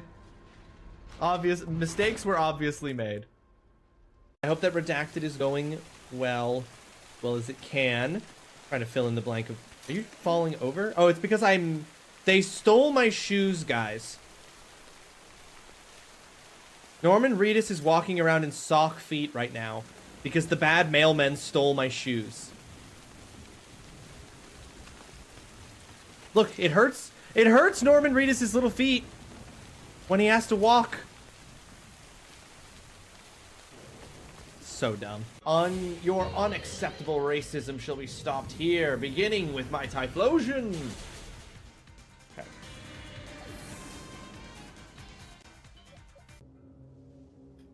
Does that actually say funny shinny night party? Did they have shiny spelt wrong? Because shiny only has one N. So this says Lakeside Amusement Park. Come on, funny shinny night party. More shins than you'd expect. There's a plethora of shins. There's a shin surplus at the funny shinny night party in Lakeside Amusement Park. To be fair, given all of the leg enemies in this game, I have been dealing with a large number of shins, so if the game makes me go to this amusement park, that will be consistent. A cowboy happened. Whoa! Whoa!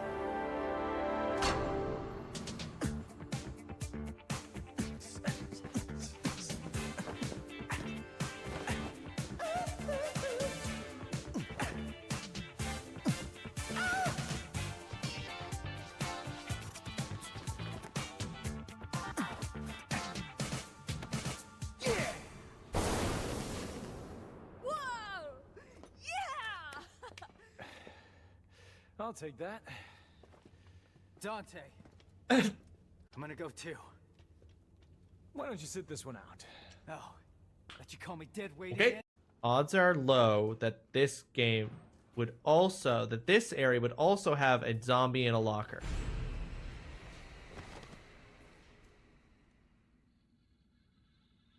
They ask you how you are, you just have to say that you're fine when you're not really fine, but you just can't get into it because they would never understand.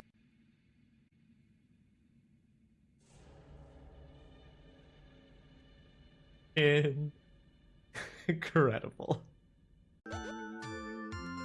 Okay, well, obviously the first move I gotta make is this.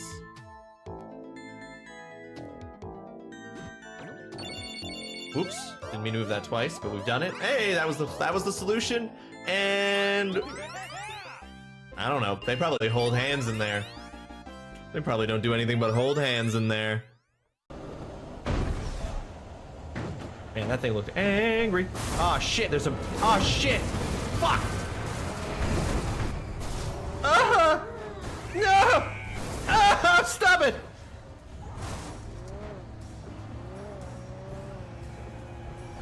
Oh no! Everything in this is gonna explode! Jesus! No! What's happening? Alright, I'm just gonna step out of this vehicle. Incredible.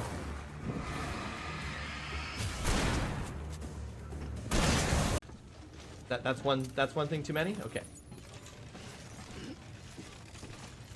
No, no, no, no! No!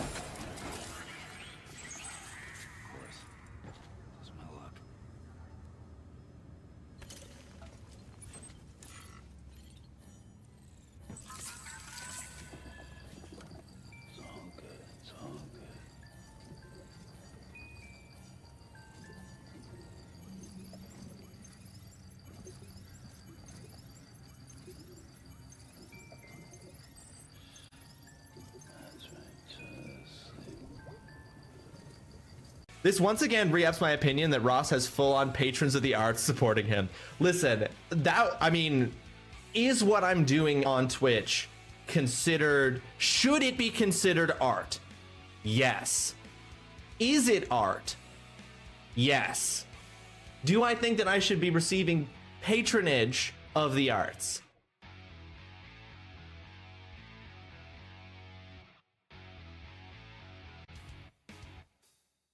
Yes.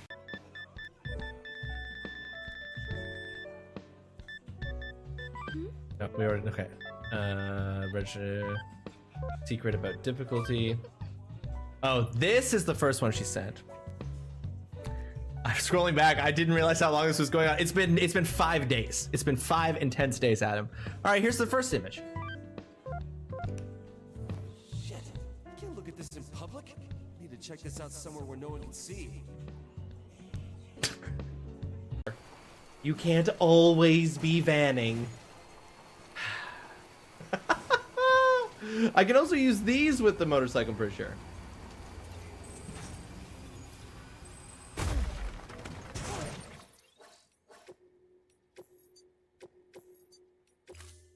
So I clearly don't understand how those work, because that is now the second time that I've done that, and it hasn't actually launched me. So I don't understand how those work. That's on me. Sam, it's Die Hard Man here. Yes? Looks like you've done the pre-children shuffle before reaching Port Knot City. Make sure to deposit any and all ejaculate into the Chiral terminal so we can print cum grenades to defeat the mountain ghosts. That's actually part of the game. That's not even a bit. That just is the game. And I believe you misspoke there, Die Hardman. Make sure to deposit any and all heavy loads, which does get said a lot in this game. All right. The question is, can I aim at this Magnezone? Because it's a situation where the Pokeball is going to fly slightly higher in the arc, and I got to lead it a little bit. Oh my god, this Magnezone is so fast, though. You must be able to throw Pokeballs from the back of flying Pokemon. Am I purposely ignoring the whisk? No, yes, I am. I'm gonna go get it. I'm gonna go get it. Just not yet. Oh! Oh my god, if this catches it.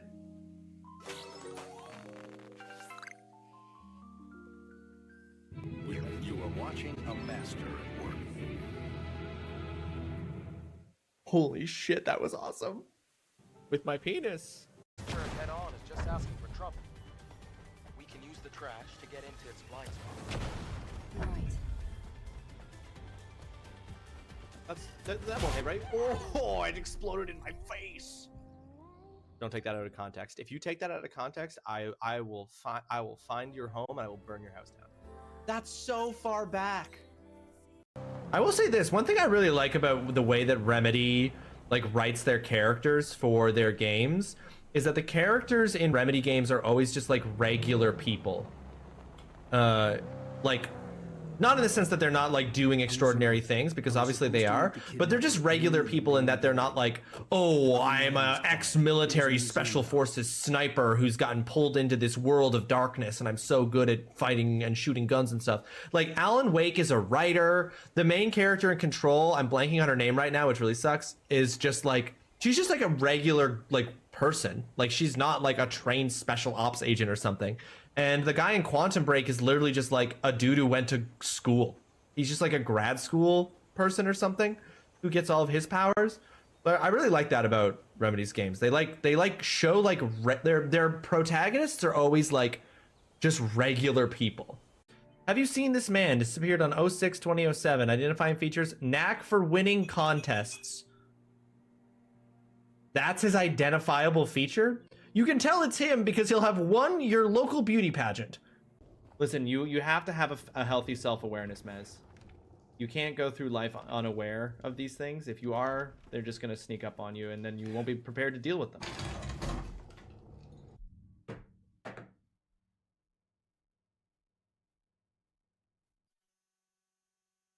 So it's the sounds, right?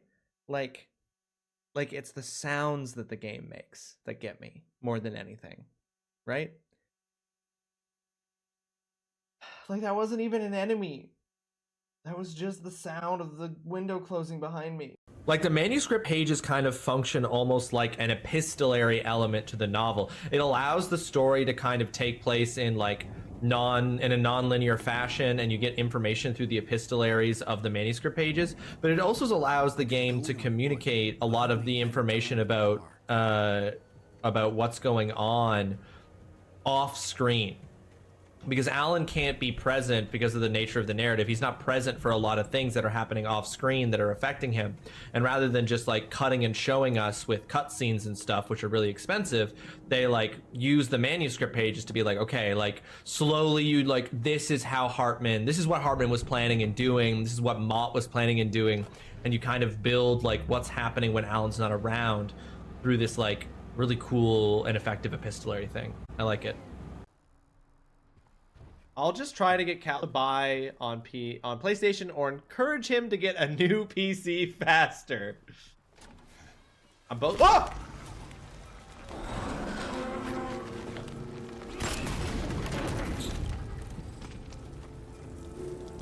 Damn, that was fucking mean.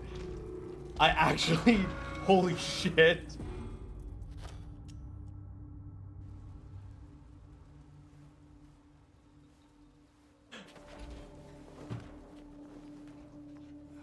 Wow.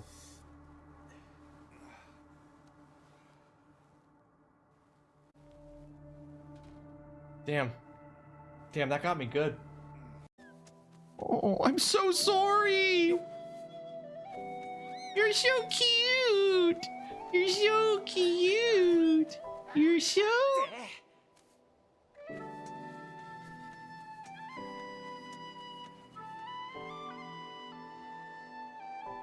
I did what needed to be done.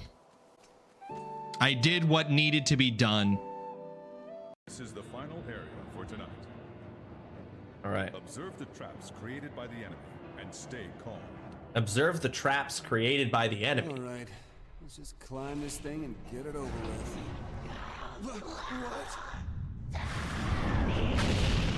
What the? There is no way. Oh God, is it the baby again? Oh! What the fuck? Child with chainsaw has appeared. Child with chainsaw has appeared? What the fuck? I will not abandon my van.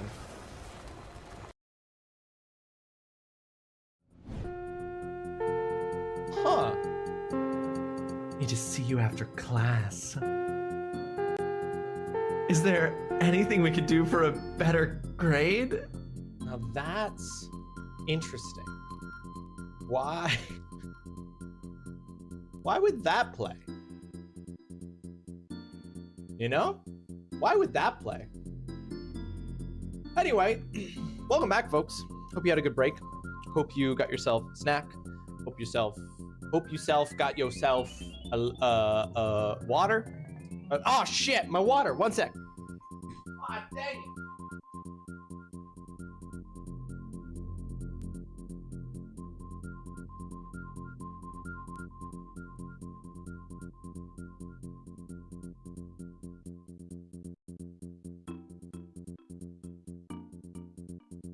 I left my water. Anyway, hope you had a good break, folks. What did we talk about while I was gone? So Zion, this kid has not learned to swing. What is the age at which you're supposed to learn to swing?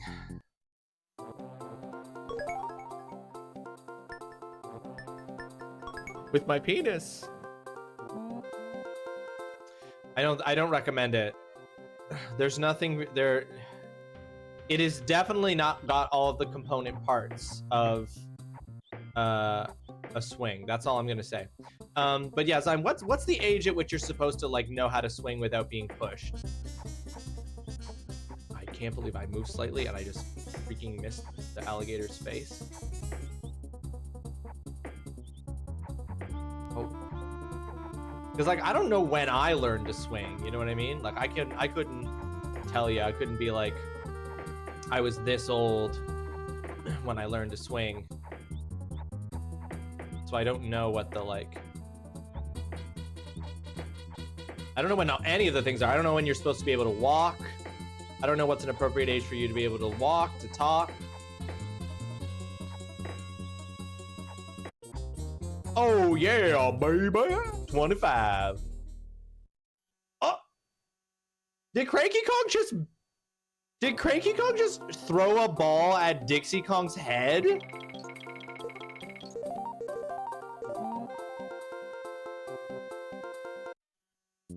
Cranky Kong's a straight up villain. Ropey Rumpus. What this level is called.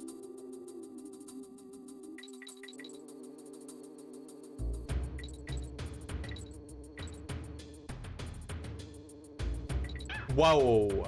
Okay. Okay. Whoa.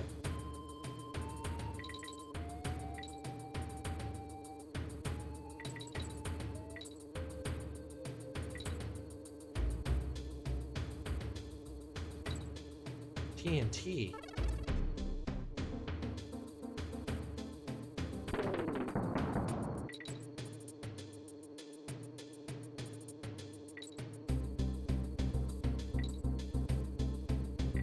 Oh, that's crazy. That's crazy. What is the timing supposed to be up on that?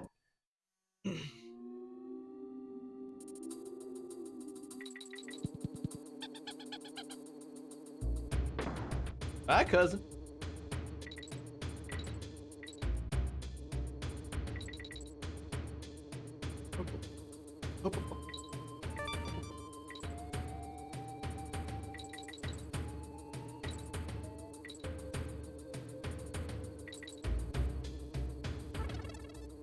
TNT. Whoop.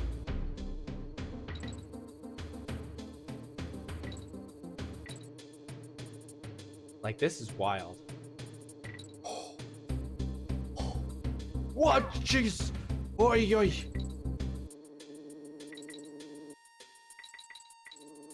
Now, what's your...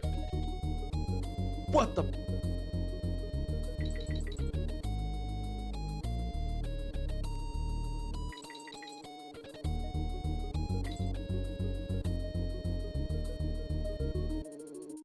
Woo! Halfway. Okay, okay.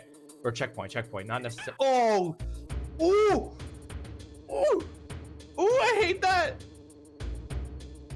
I hates me that Sonic style. I hates me that Sonic style. You can't see it.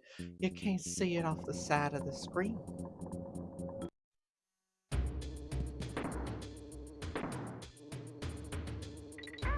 Bro.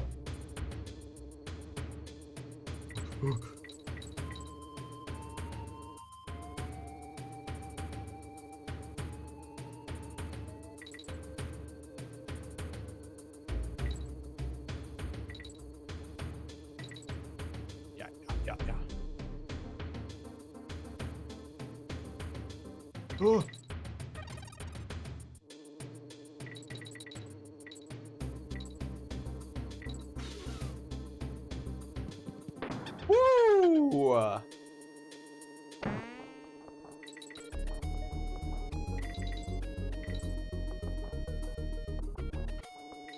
Oh, interesting.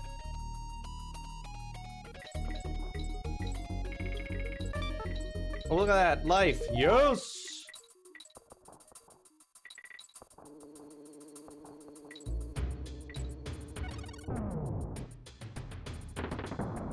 Interesting. What are we gonna get? What are we gonna do? Grab 15 bananas. It's only. Oh, I see.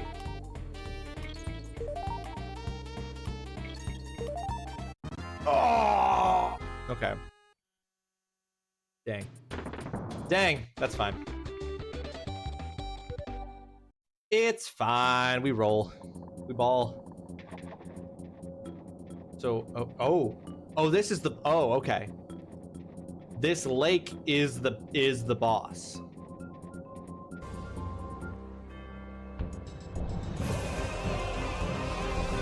And we will become swordfish.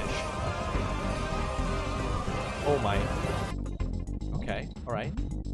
What do we got going on here? Okay. There's like,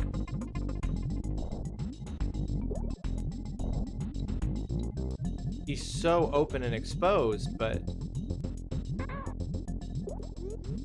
okay, no, that's clearly not what we're supposed to do. Oh. Okay, so if we hit the urchins when they're open, those are urchins? If we hit the urchins when they're open, they will, like, they're basically projectiles. And then they'll, oof, you gotta get that timing right. But they're bouncing off, am I not doing, I'm doing it too high? Yeah, I'm doing them too high, so I have to get them lower. That's crazy, okay. Jesus. Okay.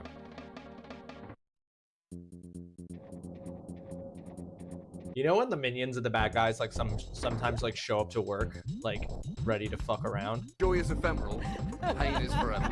What?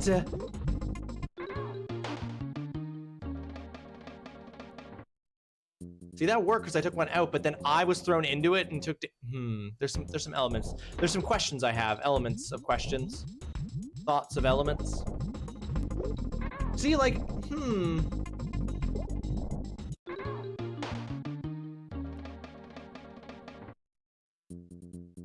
Okay, I'm doing something wrong. Gotta. Yeah, because, like.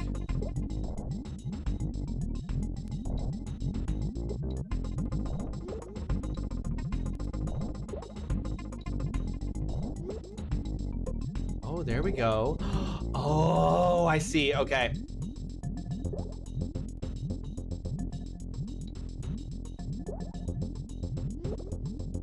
Little too. Okay, yeah. But I see.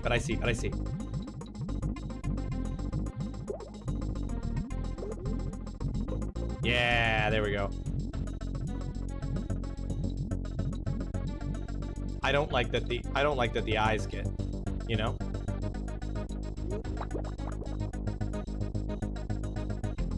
I don't like that the eyes get all squished.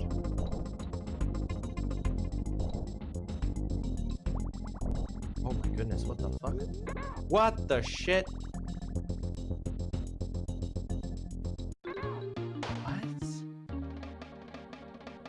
Literally never seen this enemy type in the game before. Okay.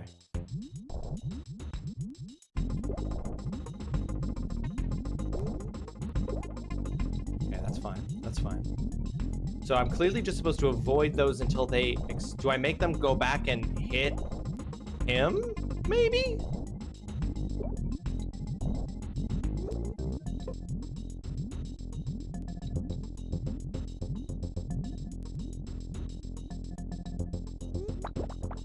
so that hits him. He goes down. Now, do I have to somehow trick these missiles into... I feel like yes. I feel like the answer is yes. I just have to somehow avoid these missiles or trick them into... Oh, I see. Oh, shit. Okay, but I see. Yeah. Oh, no, it's too angled up. Oh, fuck. Okay, that's fine. Yeah, come over this way. And then point this way, please. Nice. Oh, why did you go up at a slight upward angle? You weren't angled upwards. Oh, yeah. Okay, sick. Okay, but oh my god, these are busted. Okay, hold on. I'm going back. Because we're down too many lives. Oh, no, I didn't get the angle right. And then chill and relax, and not high enough.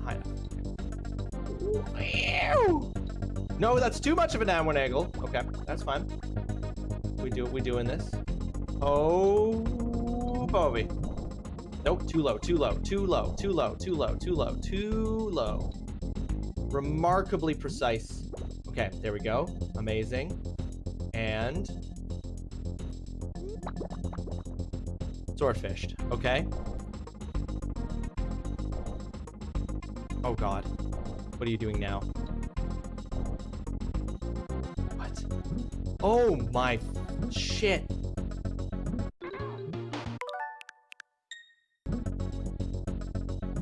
What? Crazy. Okay. No. I see. Ugh. This is it. This is the final battle. This is his final form. Fuck.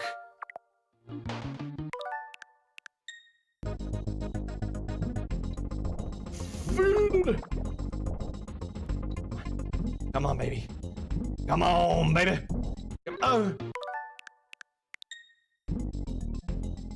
Oh shit. Okay, no. Can't go straight up. Fuck. Where's Creative Waste? Creative loves this part of watching me play Donkey Kong Country 3. Fucking god. Hey, it looks like you're having trouble with this part. You ever think about lowering the difficulty? I am lowering. I'm not lowering the difficulty. I'm using. You can't lower the difficulty. The game has no difficulty. I got him, but I died. So that's not acceptable. Ah, shit. This is crazy. Oh, fuck off. Pro. These levels are insane. There we go.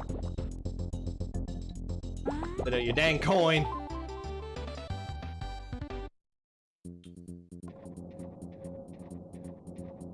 The boss fight's nuts.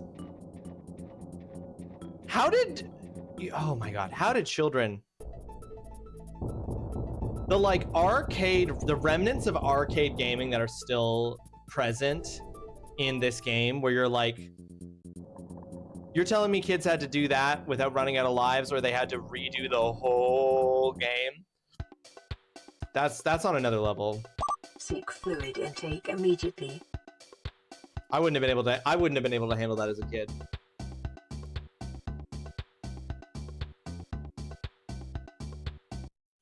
I absolutely would have given up. Brinternet, welcome to the stream. I hope you're having yourself a fantastic Wednesday. Thank you so much for joining us, Bryn. How you doing? Thank you for the hydrate. I needed it after that battle. You saw how sweaty it got. Howdy. How you doing, Bryn? It's great to see you.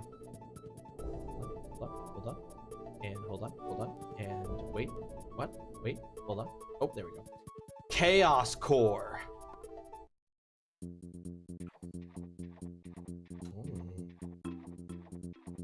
This ends in a castle. Conveyor rope clash.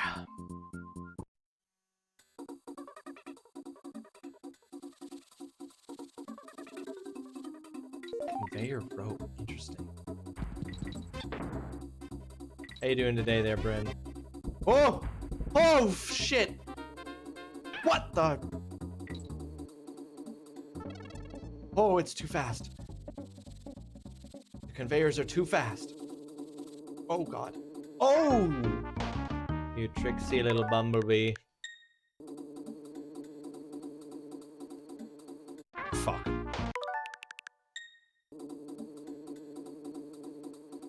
Okay. Oh, God. What do you mean?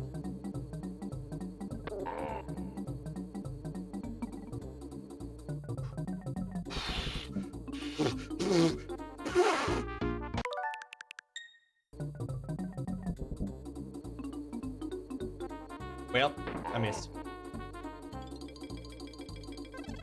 Whoa! Whoa! Partner! I think there was one of those things that Kitty Kong could... Fuck. Okay, that made it sound like the sentence that I ended up saying by accident. Nobody clip it, because it does make it sound a little bit like I said something that I didn't mean to say.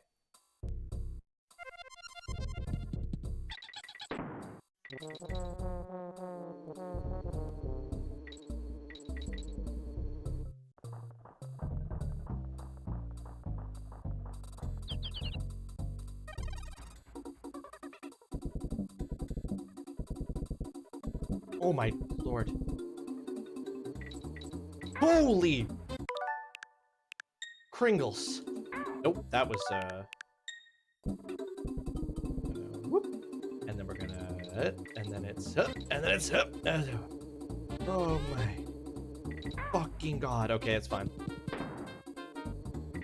Woohoo! No!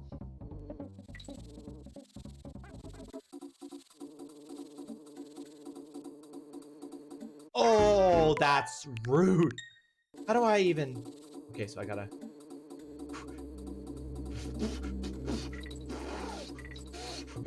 Fuck.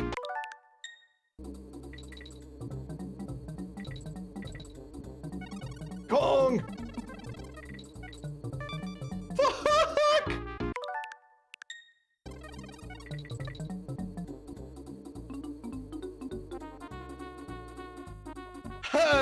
First try.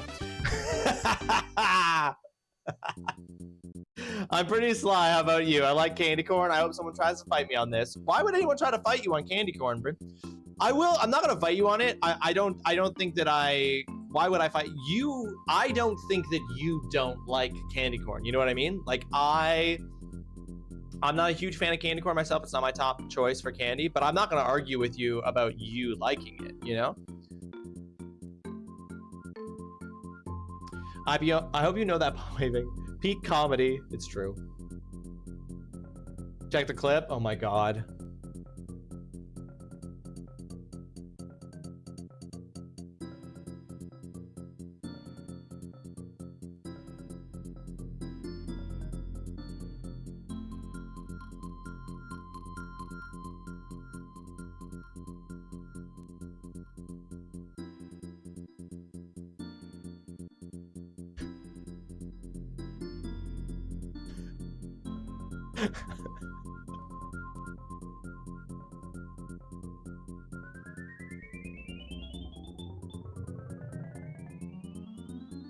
The perfect video game. The perfect video game. The perfect video game experience. You're welcome. You're welcome. You know what? You're welcome. The perfect video game experience. Watching me just absolutely lose my mind. Candy corn is the best bad candy. Alex, you love candy corn. Dutson, you love candy corn.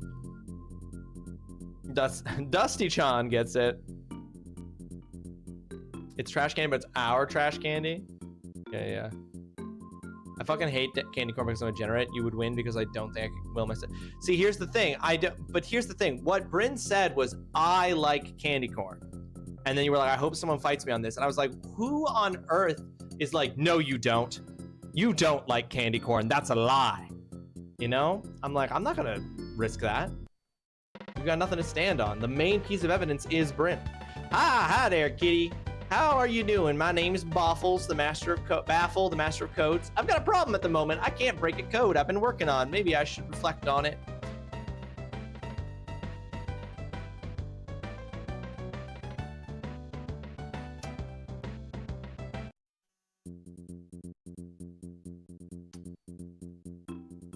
Punch proposal is crazy. Ross is possibly the most sensible person I have ever met. That just makes me think, Bryn, that you got a lot of insensible people in your life. I don't know. I don't know. Ollie, you've known me for over a decade. Would you consider me a sensible person?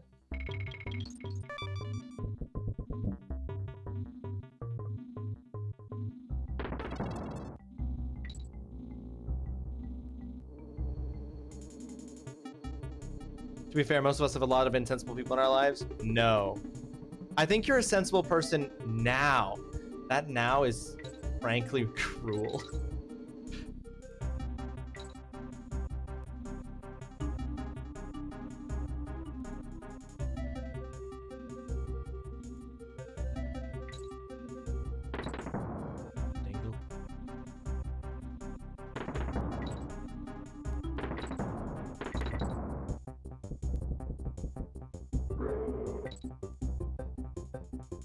Slowly removing the insensible people. When was I insensible? When was I an insensible person? At what point in my life was I insensible? Oops. Incorrect.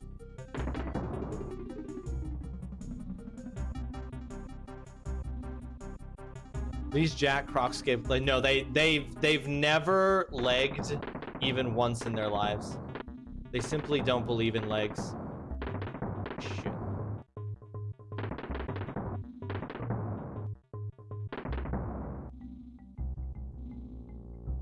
How are you supposed to know? There is supposed to be a followage thing, but it doesn't work for some reason, Bryn. I do have it set up, but I don't know why it's disabled. But yeah, TGC has the answer there. October last year.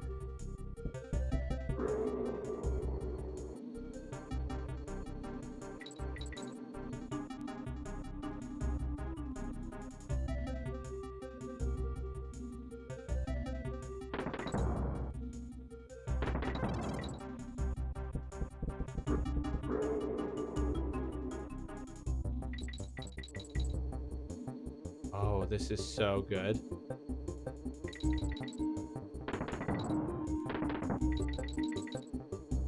Oh, yeah, I knew this was eventually happening.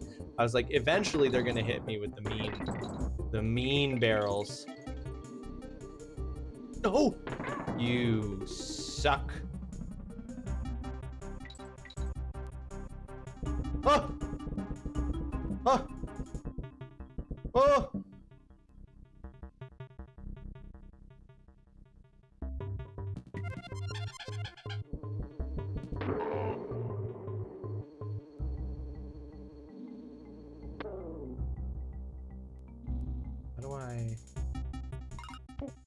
No. Climb up on my filthy back. Oops, no, I wanted to, hold on.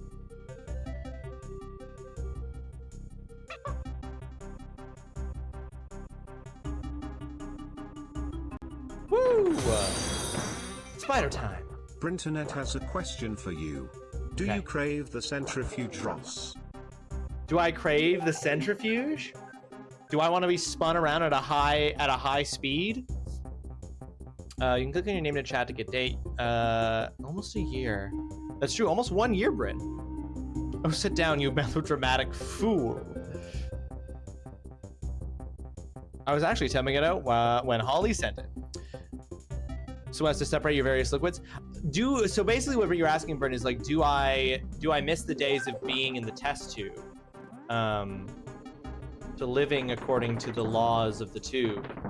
And sometimes, sure, you know, one could imagine oneself compelled, as it were, by a desire for a return of a sorts.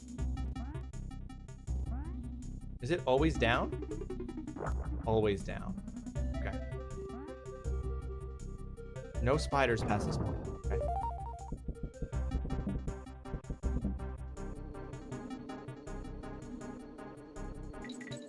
Whoa! But sometimes when I'm feeling like particularly sick, I would say, yeah, those are the moments when I'm like, when I'm feeling really sick are the moments when I really do wish that all of my various liquids were not mixed together. I would say that for sure. That rings true for me. Is this the answer you wanted? Is this what you wanted?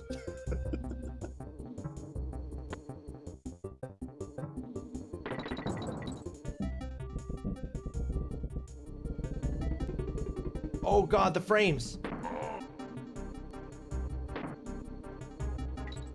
No! That's fine. Oh. Woo! You're thinking more like the spinny thing at the park? I would like, actually, that's one of the, that's a ride at an amusement park that I actually would like, Bryn. There are some rides at amusement parks that I'm just like not into as a person, but I would get on the spinny thing at the park for sure.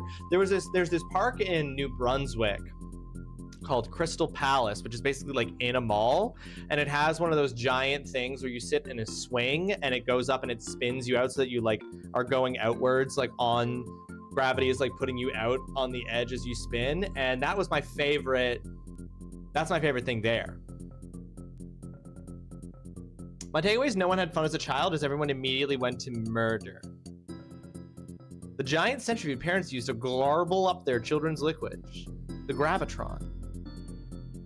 I had a tire swing that you could swing. We got violent with that. We had a tire swing at our college too. College? At our cottage. We had a tire swing as well. I was too... Did I just get struck by lightning?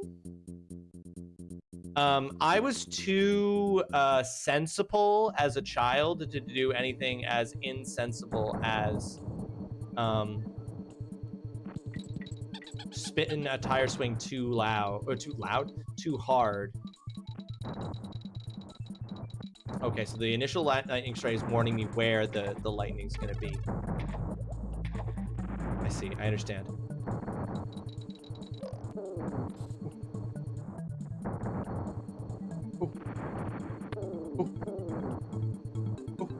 Oh, Jesus.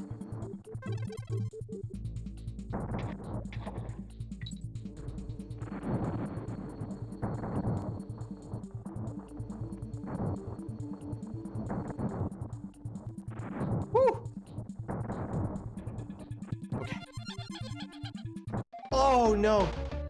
Oh, no, right as I was getting it. Aw, dang.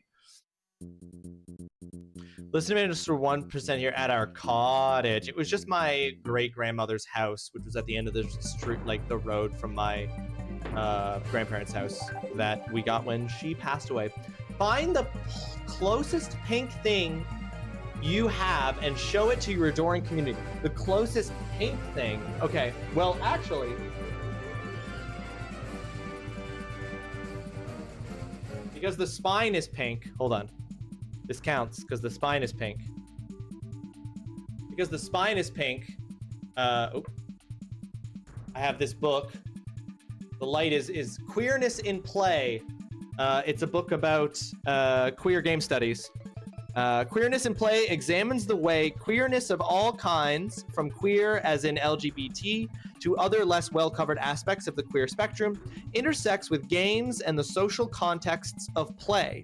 The current unprecedented visibility of queer creators and content comes at a high tide of resistance to the inclusion of those outside a long-imagined cisgender heterosexual white male norm. By critically engaging the way games, as a culture, an industry, and a medium, help reproduce limiting binary formations of gender and sexuality, Queerness in Play contributes to the growing body of scholarship promoting more inclusive understandings of identity, sexuality, and games. So it's you can see the back is also quite pink. This is a book about looking at various kinds of queerness.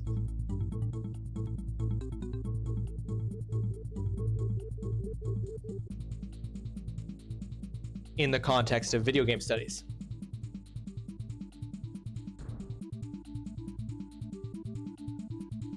A book for the gays. This is the least gay book description, though. Wow, Dutson, are you saying that gay people can't talk that way? Wow, Dutson. Wow, Dutson.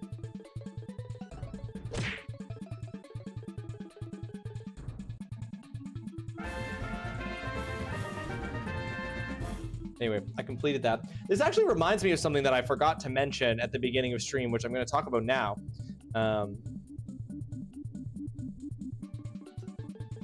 Which is... Oh, God. Did I just crash OBS? No? Okay. Whew! I did not just crash OBS. Okay, so this reminds me about the side quest stuff. So, folks, in August 2025, I completed the following side quests. Something new, shout out the first streamer you think of, what makes them stand out, and why you should follow. I did Roll of the Dice, host a board game card game night with family and or friends and play a game you've never played before. Assignment number 54 playlist, make a playlist of all the assignments number 54 songs.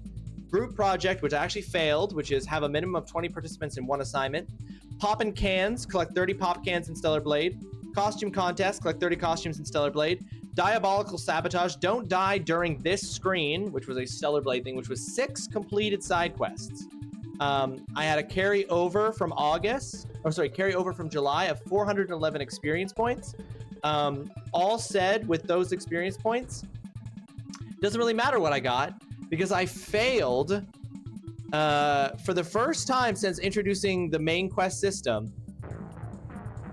I failed a main quest. I did not watch all of the movies for the assignment number 41 and number 45 by August 31st. So, in consultation with my mods, I came up with an idea for what the punishment for that would be, and it's that I lose all of the experience points for the month in which I failed it, which includes the experience points that were carried over to August from July.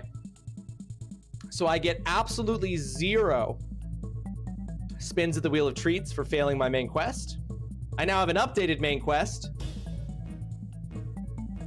which is that this time I need to watch. Oh, that's big. Hold on, one sec. One sec, that's so big for some reason that you can't see it.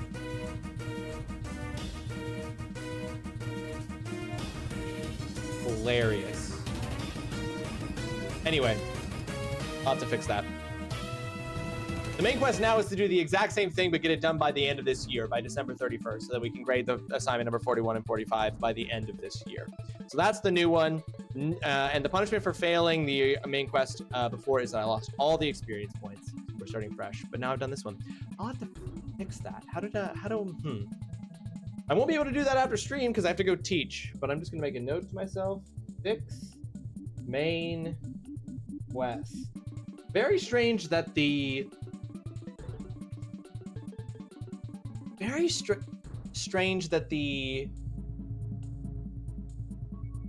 side quest isn't that big, but the main quest is. Weird. Warning, incoming game. Warning, incoming game. I love all your I read books. I'm a Spark Boy props you have behind you. The props? You mean just the things I need for my job? Gay people can talk that way, but they don't because it's lame and boring and they're all better than that. Not in academia, they aren't, Dutson. Allegedly. I only pretend to read. Okay. Oh, God. Oh, I'm gonna get... It was too late. I saw too late that I was... Oops. Well, that sucks. I saw too late that I was gonna get struck by lightning.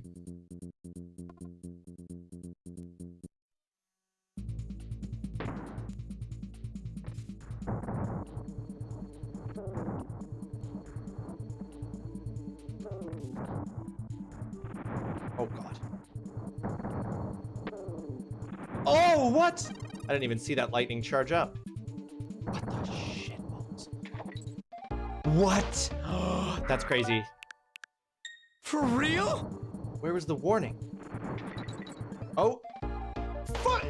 We're just at a point now where the game don't care! The game like, warn my ass!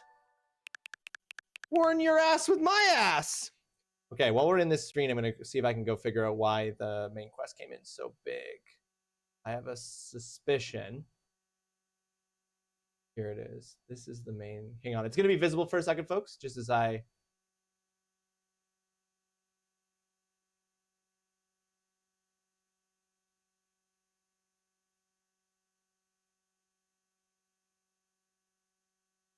Looks better.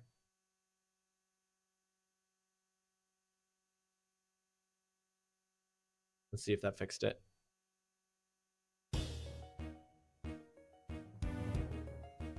That's better. So yeah, the new main quest is watch all of the movies for assignment number 41 and number 45 by the end of the year, December 31st.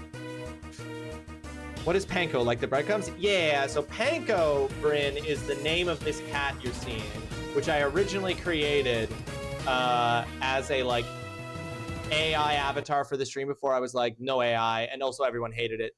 And it's just the name of me and my wife's fictional third cat, which if it was a ginger cat, we would name Panko.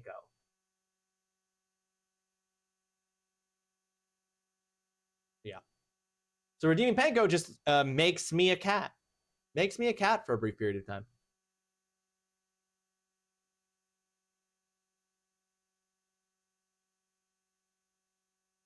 My alter ego, my some might say an improvement. Some might say an improvement.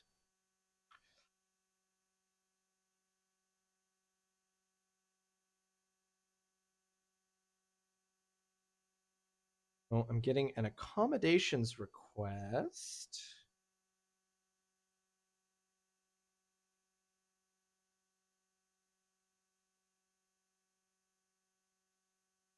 Okay.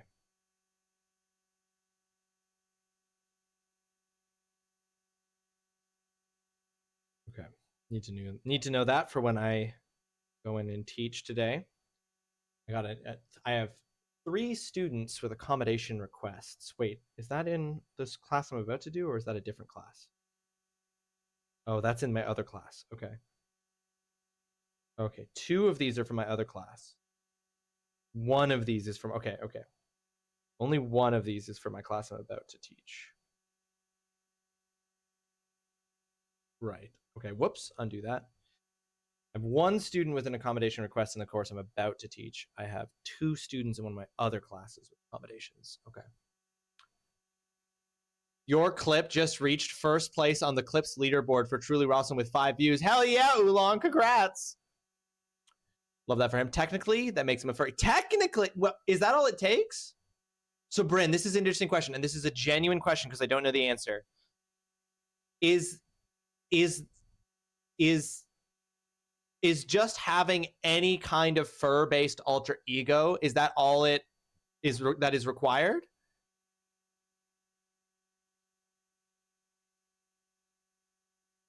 Bit short notice, no, something easily accomplished. It is pretty short notice, Mama. Yeah, but although this is actually normally when these come in, I personally think it's pretty short notice, and the other university I work at doesn't do it this late.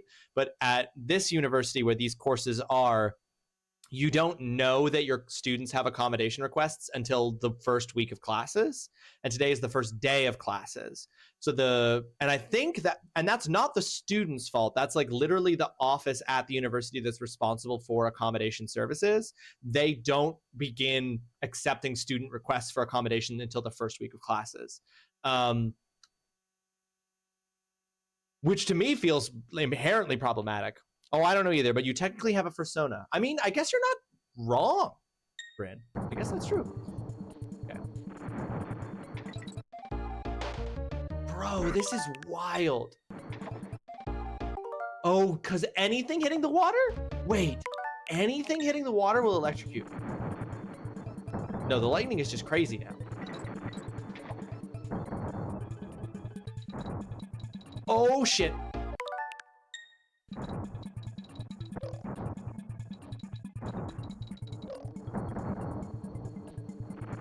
Oh, God.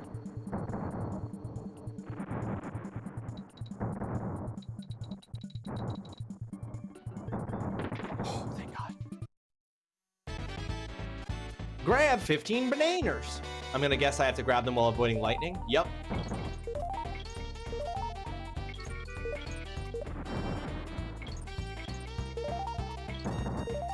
What you gotta do is you gotta confuse the game. You gotta make it not sure which direction you're going. Where am I going, game? You don't know. You don't know, game. Oh. You had a little bit of an idea there, game. If I gotten struck by that lightning before I got the coin, that would have been so funny. Oh, fuck. Lol.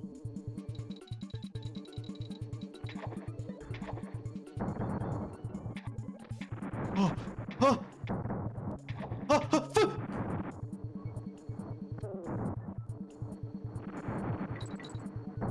what? You're crazy. Oh my lord. I just ran. I was just like, fuck it. Full speed ahead. Anyway, yeah, very last minute to get those accommodations. Luckily, none of the accommodations in any of the emails I got about student accommodations are anything that I can't provide immediately day one. And also the way that and I don't know necessarily that this is like, I'm a little unsure if I agree with this policy. But the other thing is that most of the accommodations only apply to examinations. Meaning that most of the time, there are no accommodations.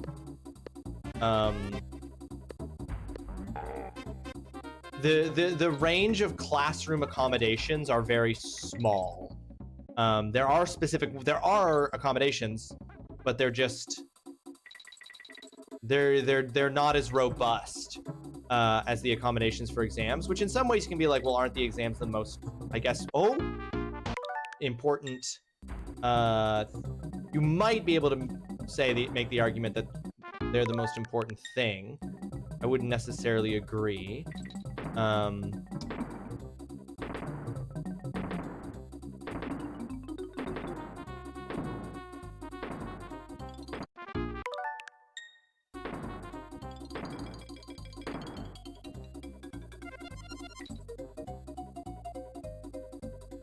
But yeah, they tend to basically, okay, like the policy at the university is more or less that,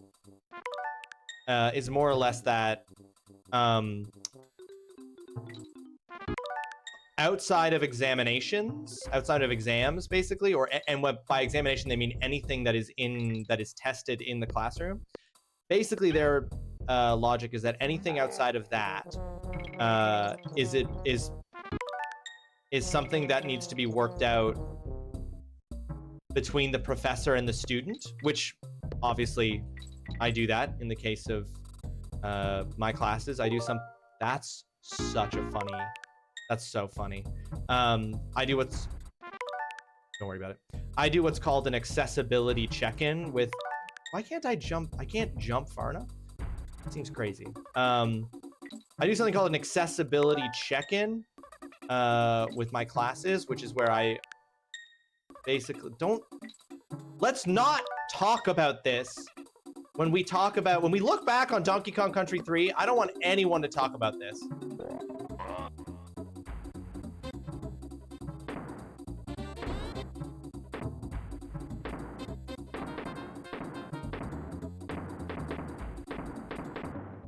That was crazy. Yeah, I do what's called an accessibility check-in to just basically ask my students, like, are there any accessibility needs that you have that this room or this setup for the classroom or your accommodations do not account for? And then we do what we can. I reach out to the various people that I can about it. But as far as just what students can already have prepared and accessible to them from day one, there's really not a lot of actual in-classroom options that the university provides, unfortunately. How am I safe scumming? How am I safe scumming? I just press button. Game come with built-in, as far as I can tell, the game has a built-in, you know, it's not cheating because the game lets me do it. It's not cheating because the game lets me do it. Nintendo was like, you can do this.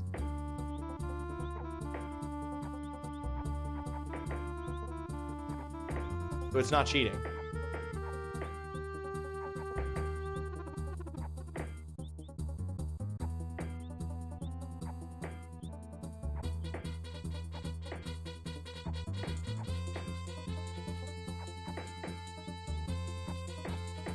Okay, I don't think I've missed a single one. I think I just played a perfect game. Yeah, I'm not going on the whole rant again, but I don't like that. I do like that you do an accessibility check, though. Yeah, I'm trying to remember what it's called. There's a name for it. I took notes for a student with a disability in a disability studies class. Oops, I didn't mean to go in. That's fine. That the prof described it. There's two names for it. There's one kind of model, and then there's the medical model.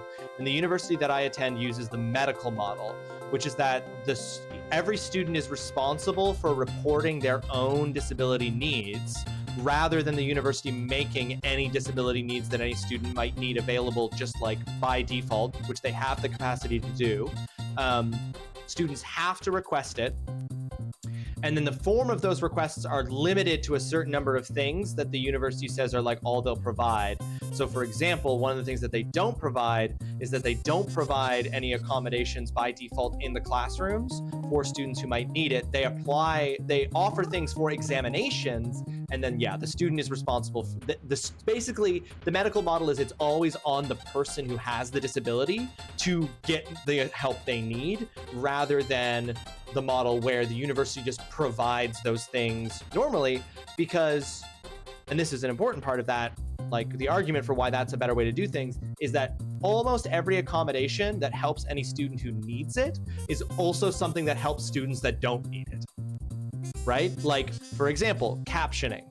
Having captioning on a lecture hall, like if you've got a lecture hall of 300 people and you've got a prof with a mic who has to speak into the mic to be heard in a classroom of 300 students, there is no requirement for that professor to have captions on unless, even if a student requires captions, but they just should have them on by, like, that should be like how the system is set up by default, but it's not, because the argument the university makes is that it's not their responsibility to just provide those things. They have to be requested. Exactly, Mama. Exactly.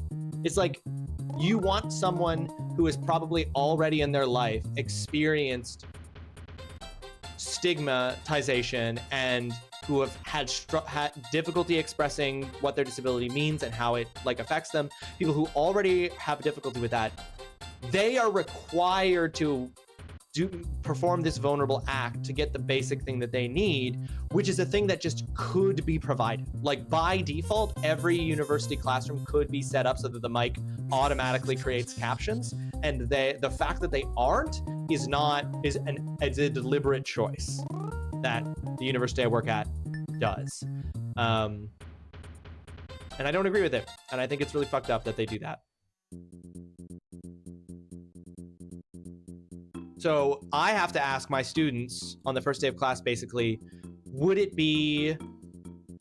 basically I have to ask, like, does anyone require me to use a microphone or to have speakers use microphones? And do you require captioning for that? And if that's the case, I have to contact 2 different services on campus. One to give me access to a microphone for the room because it doesn't come with one. And then another one to come in and set it up with captions and show me how to set it up so that it has captions. Which means that it might not be ready, it might not be ready for the first couple of weeks, depending on how many requests they have. Oh. This makes it backwards. Oh God, guys, this is an inverted control level. Can I redeem inverted controls and invert the controls in the inverted control level so that they're regular controls?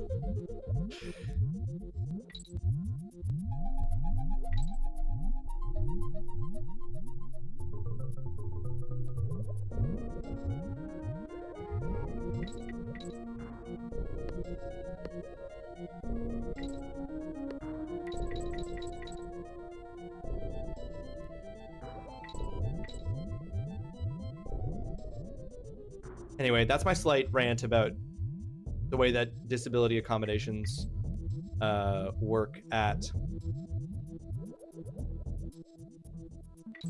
actually, both universities that I work at do that. Both universities I work at go by that model. The difference between the universities is just that one of them gives way more like advanced notice to the instructor about the accommodation needs of the students, which means that it's easier to get things set up because you know you're going to need certain accommodations. Oh fuck, the inverted controls got me. You know you're going to need certain accommodations well before the semester begins, so it's just a lot easier to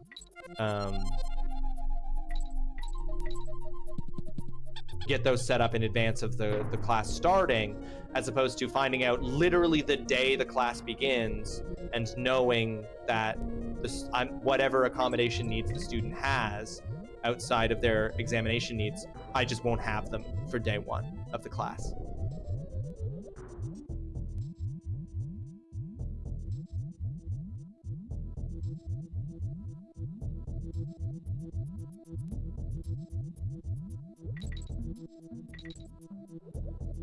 Oh, oh, oh, fuck. I could have been a swordfish? That's upsetting. Oh, fuck.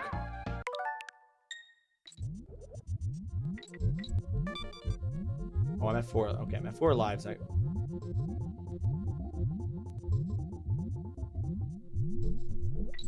Bro, ain't no way.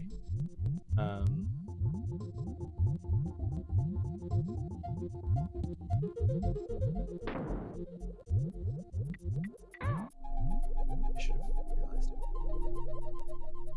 Get hit.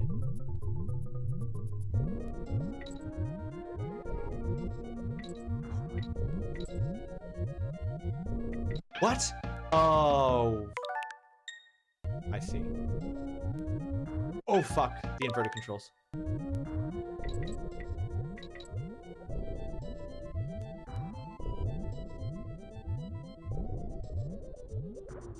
Oh, son of a tuchus.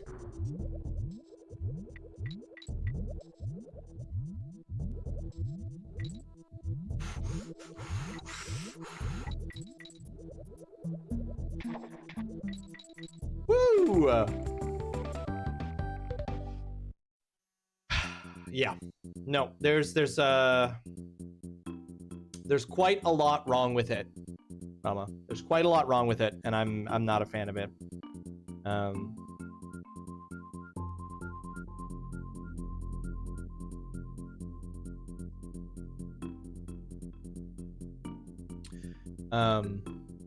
Okay, I'm just gonna tell this story real quick before we go on to the next level, just because it's pertinent to this conversation. So, the prof that I took note for the course that I was taking those notes in, I got to know him a bit. Very, very cool dude. Loved his work. Thought he was so interesting. He helped inspire the project that I'm currently applying for funding to do as my postdoctoral project. His course partly inspired it. I remember him telling the story in the class because one of the universities that I teach at boasts, as part of their general marketing strategy about the university, boasts being the most accessible university campus in Canada.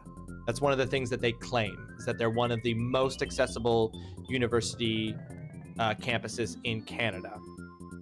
And him, as a professor in the disability studies department, he sits in on a lot of, he's on a board that basically reviews construction requests and stuff for the university. So whenever the university is looking to have any kind of construction done on campus or buildings built or any renovation work or anything, they have this board that has to approve whatever the construction company or whatever the company they're working with proposes. And he was telling about this meeting that he had sat in recently. This was a couple of years ago when I was taking the notes in his class. He talked about a meeting he'd sat in on recently where the guy from the company was this construction company was really excitedly telling this board which is made up not just of people from the, like, he's the only person from the disability studies department. Everybody else is just like representative of the dean's office, representative of the president's office, representative of the blah, blah, blah, blah, blah, all these other people, right?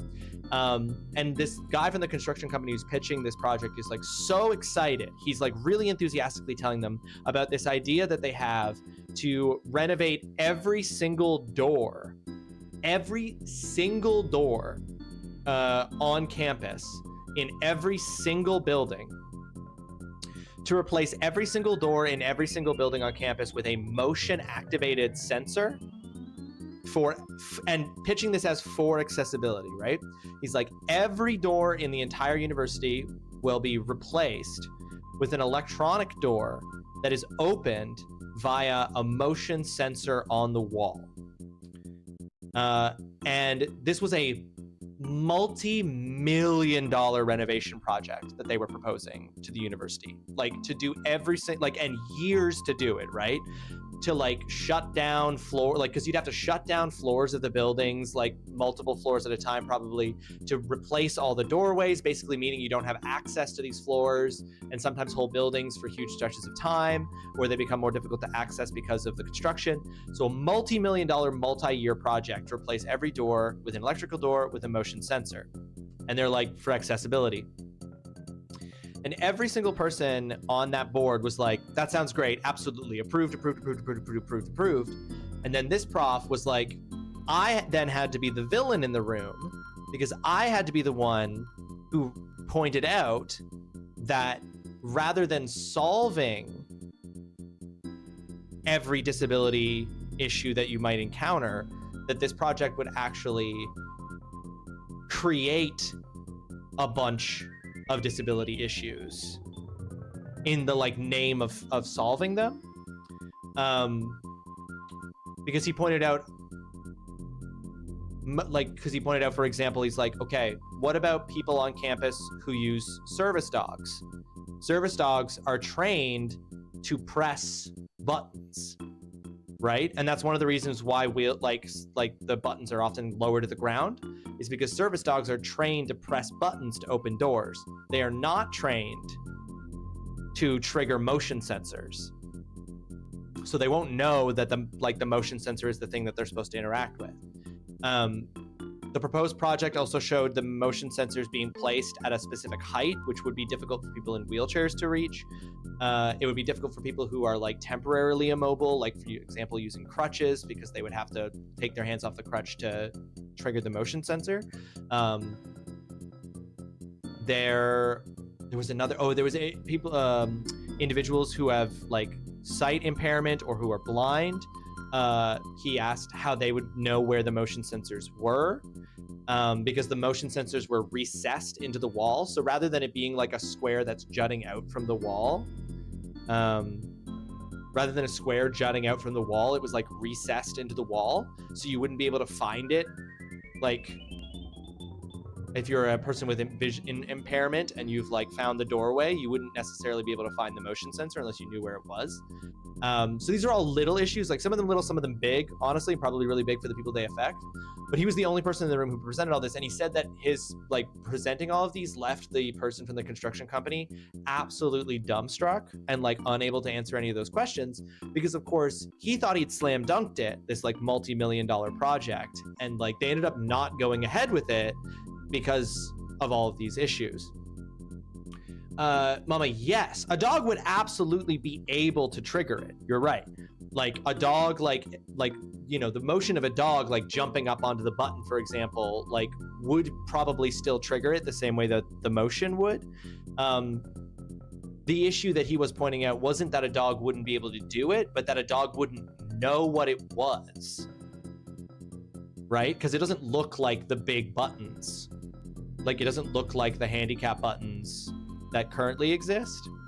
And so, because it was just going to be like a black featureless square in the wall. And he was like, a service dog isn't going to know that that's the thing it has to trigger to open the door for the person who's using the service dog. Anyway, I just thought that was a really interesting story, right? I don't necessarily know that like I don't think that it's a story about like this stupid construction company. That's really not what I want like to put forward as this, but that it was like a moment where he was like, he was basically being like, this is why I'm on these committees, because a lot of the time you get people who are really well intentioned, who like are like not are like thinking within a limited capacity, and like sometimes like changing something for the sake of changing it to try to improve it like doesn't always lead to a like actual direct improvement, and so you have to be really careful about what kind of choices you do make about like accessibility changes, because you need to be thinking more broadly than tends to be the case sometimes. I get the point he was making. I just wasn't sure if it would be triggered by the dog if it was trained, knew where it was, etc. Just because there's certain things that go into the actual mechanics. Yes, yeah, I don't know. He didn't have an answer, right? Because like basically what he was doing this guy was doing in the meeting was basically just asking, like, what do you have a plan in place for these scenarios, right? Because he was like, based on what you've said so far, this is what I worry about. Like, do you have any plans? Like, how do you plan to address these issues? And the guy didn't have an answer. So yeah, I suppose like it would be possible. I think it would be possible. I don't, yeah, like, but it's hard to know. I only know the version of the story he told, right? But that's a really good question. Like, would the dog have been able to do it if it was trained to do it? Which is a really good question. And my assumption is the answer would be yes.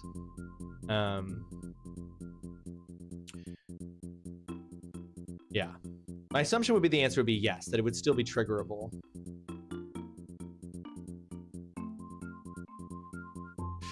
One thing that I thought of in the class when he was telling this story is like, how sensitive is the motion sensor?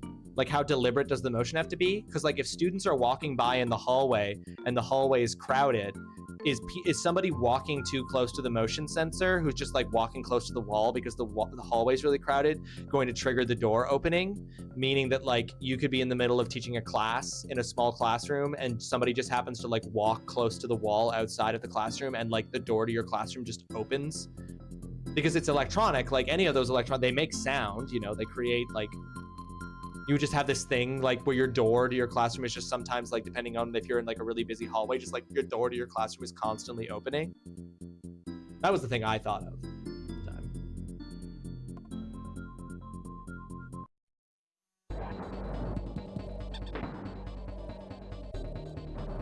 Oh shit, this guy. We're click Kong's back. This time chaos will be victorious. Oh shit. Oh. A little ledge, that's nice.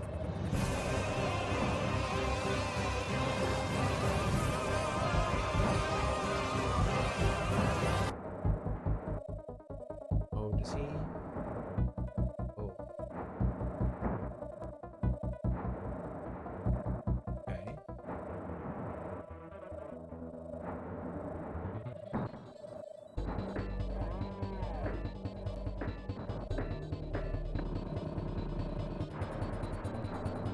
Oh god, what the hell?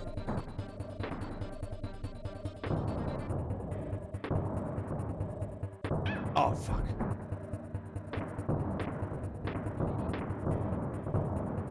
Jesus. That's wild. Okay. Okay, I think I see what I'm supposed to do there. I have a suspicion about what I'm supposed to do there.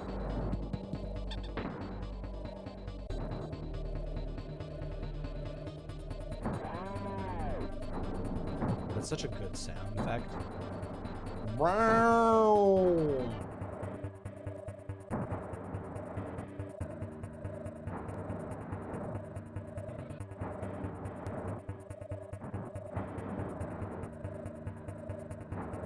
Anyway, I don't know that any of those issues that he brought up were unsolvable, right? Like, I think they were all solvable issues, and he was bringing them more to be like, can we solve for this issue? Is there a way we can, like, you know, make changes to the design? And I guess he was like, But the guy was so startled by the like the guy was too like he didn't have an answer basically. He was like, we could have probably kept discussing it. What does this mean? What's happening? Oh, I've been repositioned by against my will. What? What? What? Oh no! What have you done? My wife's going to kill me. I used all her best pots and pans to make him. And then you just cast him aside. As if he were a stack of empty tins. Is this K. Rool or is this a different guy? I thought that's what he was. Is that Dixie? What? How dare you? Chaos was my ticket to world domination. This does feel like this is maybe King K. Rool. And I'd have gotten away with it. If it wasn't for you meddling... Is that a Scooby-Doo reference? I guess it just isn't your day, is it? Well, you may have roasted my robot.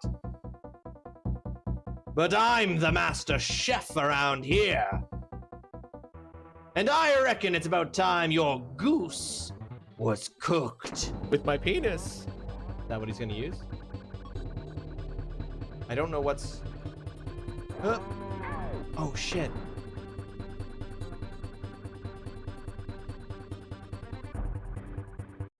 Oh, but you hit his...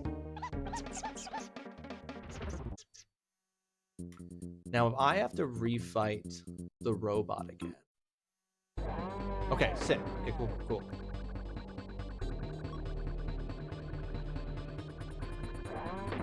Oh, I see. I got you. Okay, but if you don't fucking get him, you...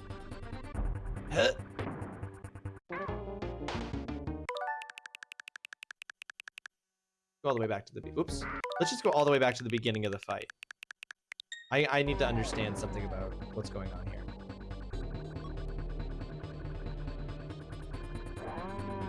Okay, it doesn't hurt him. And then jumping on him hurts us.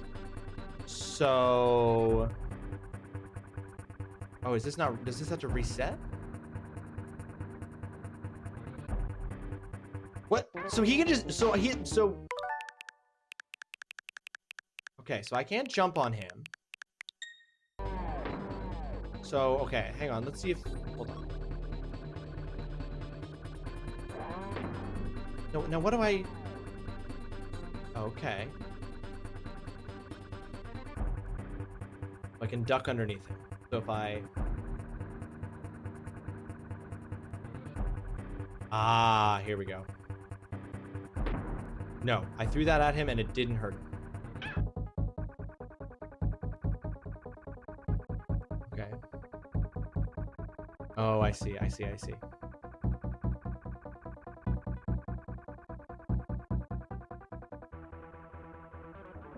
No, I don't...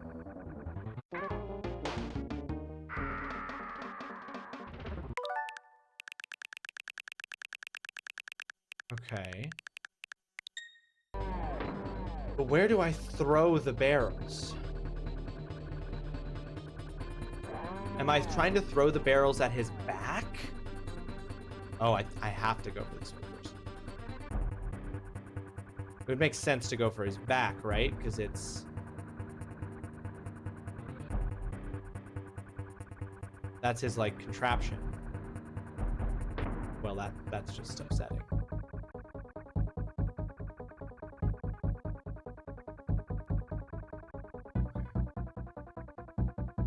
Get low.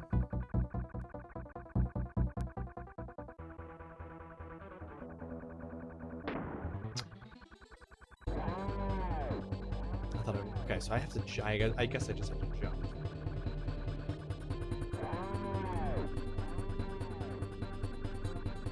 Is he supposed to be like a Dr. Frankenstein kind of thing, I guess? Oh. Okay, okay, okay, okay. Yeah.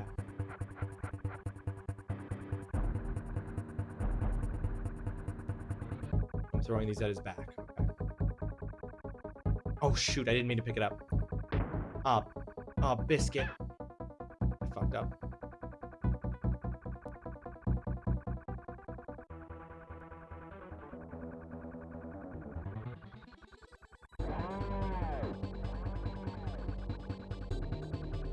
so I'm throwing these on at his back. Take out his contraption, then he bounces like a crazy man.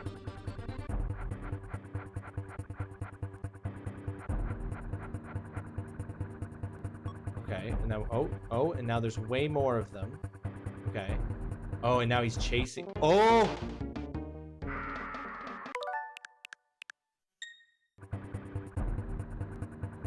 Oh, but then he hits me. Okay, hang on. I need to figure this section out. Oh.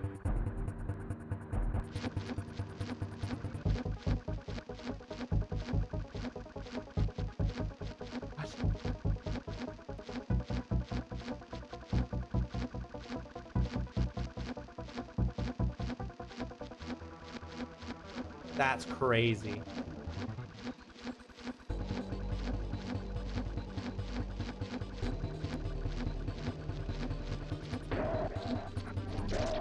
Oh, and then he gets electrocuted. Cool, cool, cool, cool. Okay, nice that we have this little safe spot here.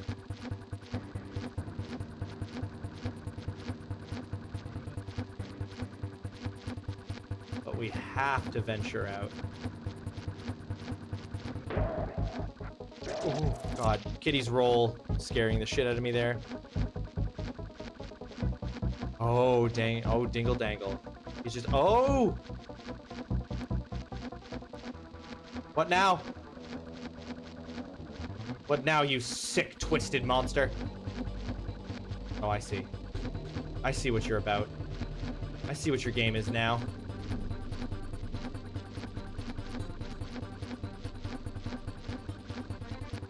Oh, no, no, no, no! Fuck! Just have to hit down B. Down B, nothing too complicated.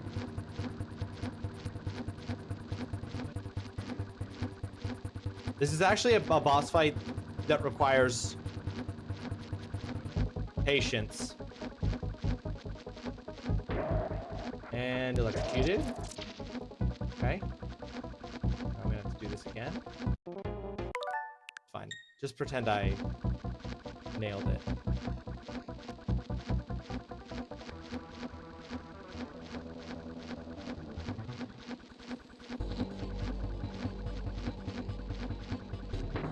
Oh, that wasn't considered.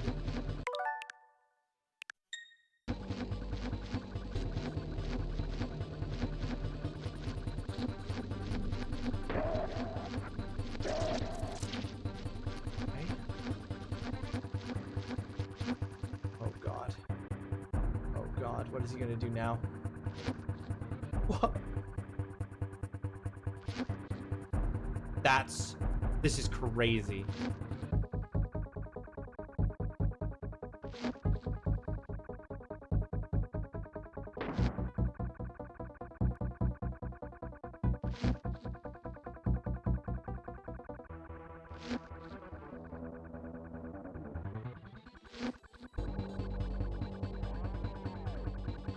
Oh, I did it slightly. No, no.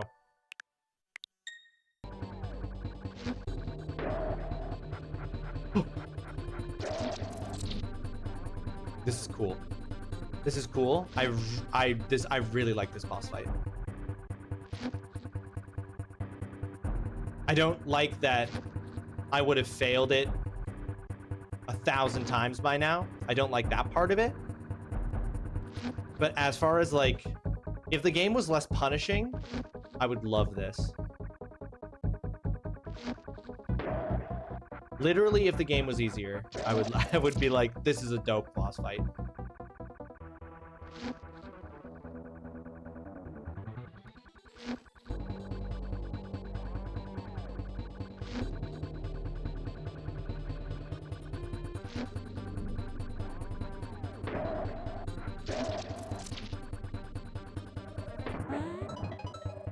Hell yeah! Let's go! Hey! It's DK and Diddy! What's up, guys? 1 minute I was dreaming about the world's biggest pile of bananas. The next star was a power-crazed madman. Oh, they were inside Chaos? Hey, don't worry, Donkey. Thanks to Dixie, it's over. I'm impressed. I bet even Cranky would be after that performance.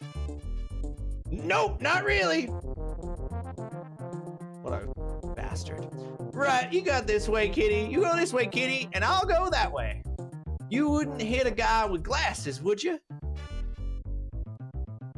Dixie Kongs. Wait, did I just beat the game?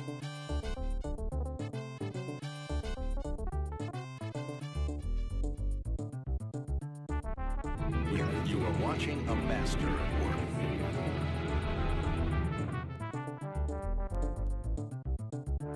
That felt shorter than either of the other two. That felt shorter than either of the other two Donkey Kong Country games I've played. They usually...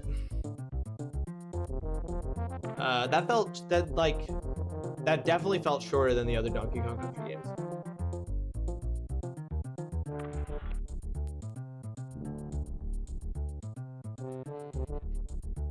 I beat Donkey Kong Country 2 in 2 streams, one of those streams containing an assignment.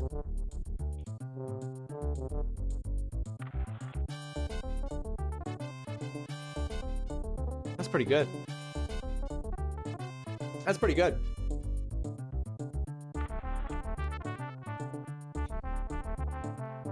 The problem is that we still need to do 3 more streams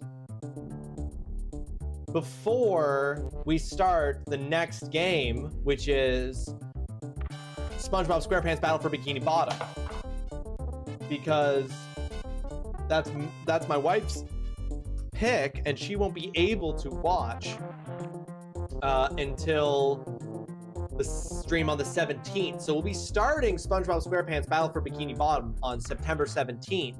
I've got to figure out something to do on September 8th, 10th, and 15th that we can be done with after the 15th so that we can start SpongeBob SquarePants Battle for Bikini Bottom.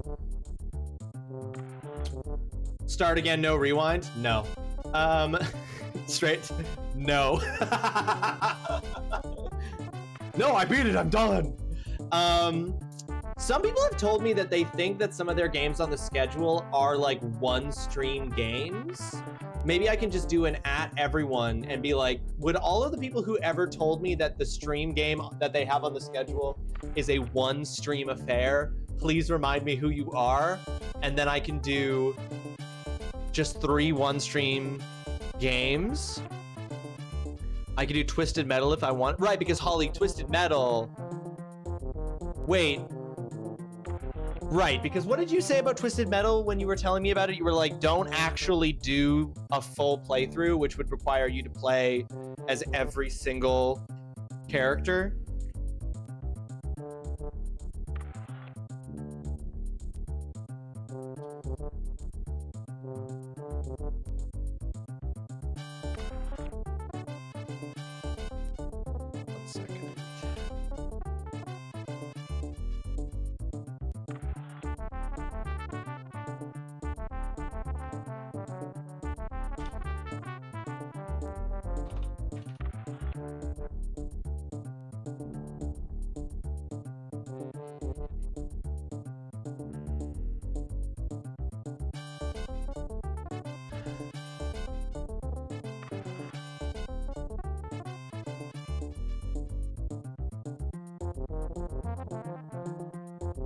One second, sorry.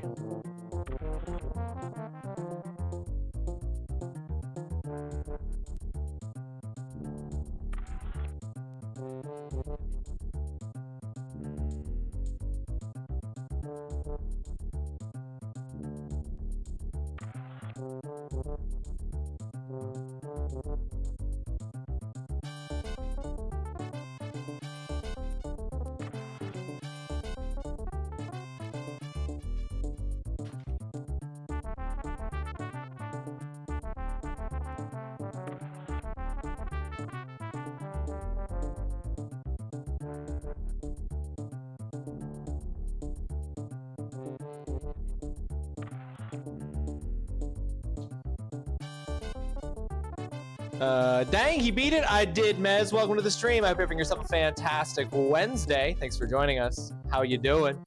The full playthrough would require you to play as every character, and you can just YouTube the other endings on stream if you want, but so long as you get one, you're good. So right, you were saying for Twisted Metal, just do a playthrough as one character. And is that something that you think I could do in 2 to 3 streams, Holly? I thought that was possibly the final boss. GG. Although, what are you gonna do now? Not specifically, obviously. Yeah, that's what I'm trying to figure out here, Mama. I have 2 ideas. The idea I'm thinking, Mama, is about several people told me that their suggested games were just supposed to be like play it one stream sort of situations, and I'm like, maybe I can do that for the days. Depending on how well you do, you might be able to do it in 1, depending on what character you choose.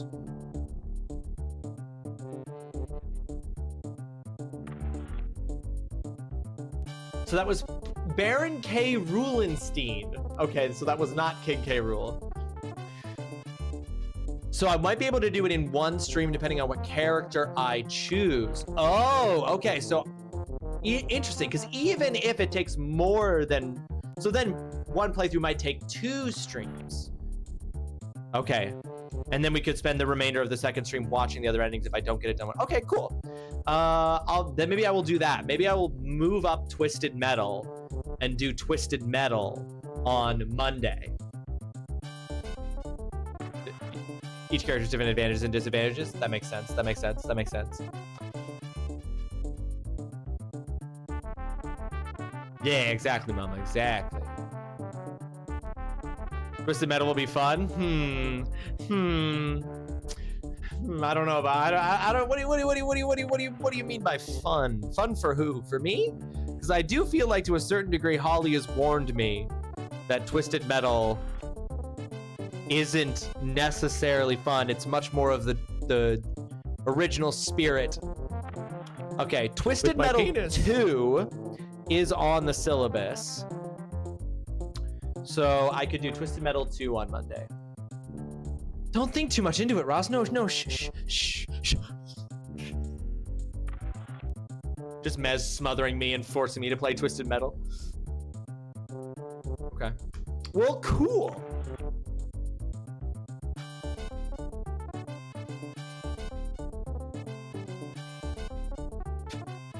It's the emote. It's specifically the emote, the boogie emote.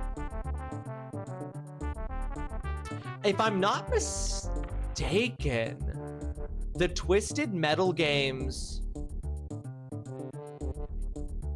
are on PlayStation Plus?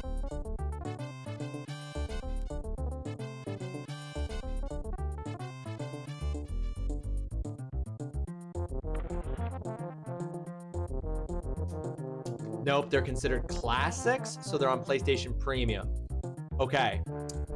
I think it'll be okay. I think I do feel like I'm good, and I'll be able. I'll be good. I'll be okay. I'll be okay.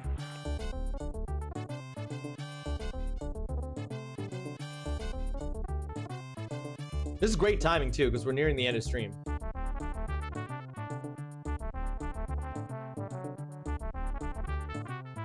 Crazy. Oh! Dixie Kong.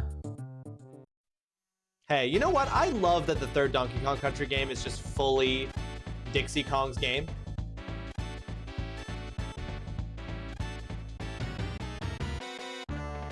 Straight up. I think that's so dope. All right. We beat a game, folks, which, actually, hold on. Let me show you something. So this is going to be interesting because I'm going to have to figure out how to make this work. But this is the Mouth Institute designed wall of gaming accomplishments, meaning every game that we've ever beaten on stream. From the very first game I ever played back in 2020 on stream, The Last of Us Part 2, all the way up to our most recent completed game, Stellar Blade, in August of 2025. Now, with the completion of Donkey Kong Country 3, this is now going to have to become a 2-page wall of gaming accomplishments. I'm going to have to figure out exactly how to do that. But now there's going to be a second page, with Donkey Kong Country 3 being the first slot on the second page. Which I thought I was going to have a little bit more time to figure out, but I'm going to have to figure out how to do that. Which is fun. But because we just beat a game, we have to spin... I owe 2 spins, actually. I owe a spin of the Wheel of Gaming for the failed side quest from last month. The failing the main quest got rid of all the experience points I would use towards getting Wheel of Treat spins, but I did fail a quest which still gets a spin of the Wheel of Gaming, so I'm going to spin the Wheel of Gaming here, and then I'm going to spin the Punishment Game wheel, and we're going to get a new game added to the syllabus. So first we'll do the spin of Gaming.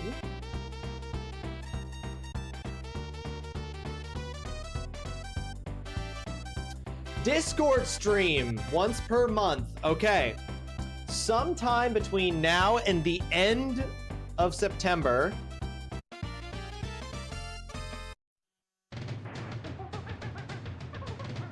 Sometime before the end of September, I will be streaming 2 and Choose.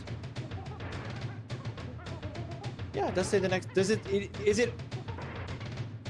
Yeah, any wheel. I guess I do choose. I was thinking of that just for punishments, but you know what? You're totally right. Wait, Chance of Sonara was June 2024? I feel like it was so much more recent. Nope, it was last year, Alex. Or I do an in-game exercise challenge. I'm going to choose the Discord stream. So at some point before the end of September, I will stream on Discord for a period of time. I'll let people know when I'm going to do it. And I'll do some kind of stream on Discord of some kind of game I'm playing off stream, either Chrono Trigger or Kirby in the Forgotten Land or Assassin's Creed Valhalla or something. I'll do that stream in Discord sometime between now and the end of September. I've made note of that. We'll get rid of the 2 spins. I choose the result. Thank you for catching me on that, Mama. All right.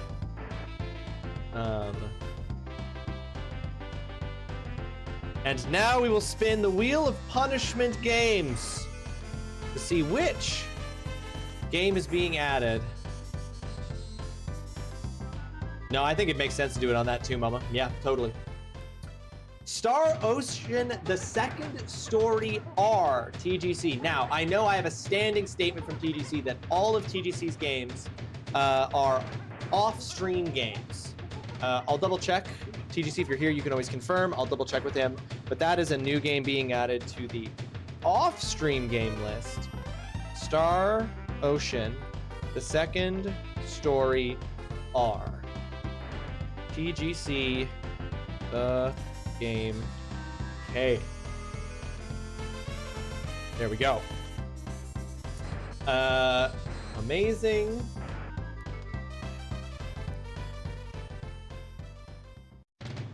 Which means we will remove that game from the wheel, leaving Eternites from Zine, Homebody from Darren, Twisted Metal 4 from Holly, Wild Frost from Mama, and Wacky Wheels from Oolong as the 5 games currently on the punishment game wheel.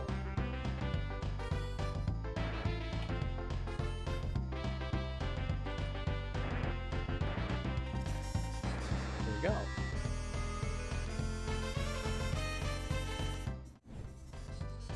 Well, hell yeah. Oh, let me get rid of this. Well, hell yeah, folks. And I said I was probably going to need to end a little bit early today since it's my first day running from stream to school to teach. So that worked out perfectly. Let's see who we're going to raid. Hang on, let me close the Super Nintendo emulator. Turn off the Switch too. Okay, folks. Hey, everybody. Thanks so much for hanging out with me today. I appreciate it. I appreciate it very, very much. Thank you, thank you, thank you. I hope you all had yourselves a lovely Wednesday hanging out with me while I played and beat Donkey Kong Country 3. Donkey Kong Country 3. Oh my god. Let's fucking get his ass. Let's fucking get his ass. We're gonna raid Scorponot. Let's fucking get his ass. We're gonna raid Scorp. He raids us so often, we never can return the favor. Let's get his ass. Folks, grab that top message if you're a subscriber. Grab the bottom message if you're a follower. Spam that when we get in there. Scorponauts playing some Minecraft. I hope you have yourself a fantastic time over on Scorp's channel or on someone else's channel, wherever you're going to hang out today. I'm going to apologize to Scorp that it's my turn to raid and run immediately because I'm the one who has to get to work. I'll let you guys know how things went with the first week of classes on Saturday, which is when you'll see me next. No, you won't see me on Monday next week. When you see me next, this schedule will change. There's no stream on Saturday because Hollow Knight Silk Song is coming out, and so I'm going to be playing that on Saturday instead of playing with my friends.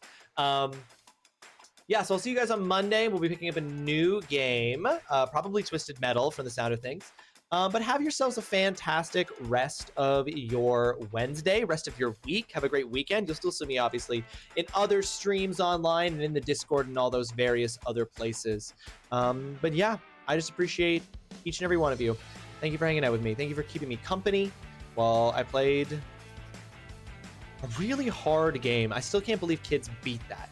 Children beat that. This is why I didn't have this, and this is why so many people are better gamers than me. Take care of yourselves, folks. Be kind to yourself. Be kind to others if they deserve it. Get yourself lots of exercise, water, stretching, food, whatever the case might be, and I will see you all very, very soon. Bye!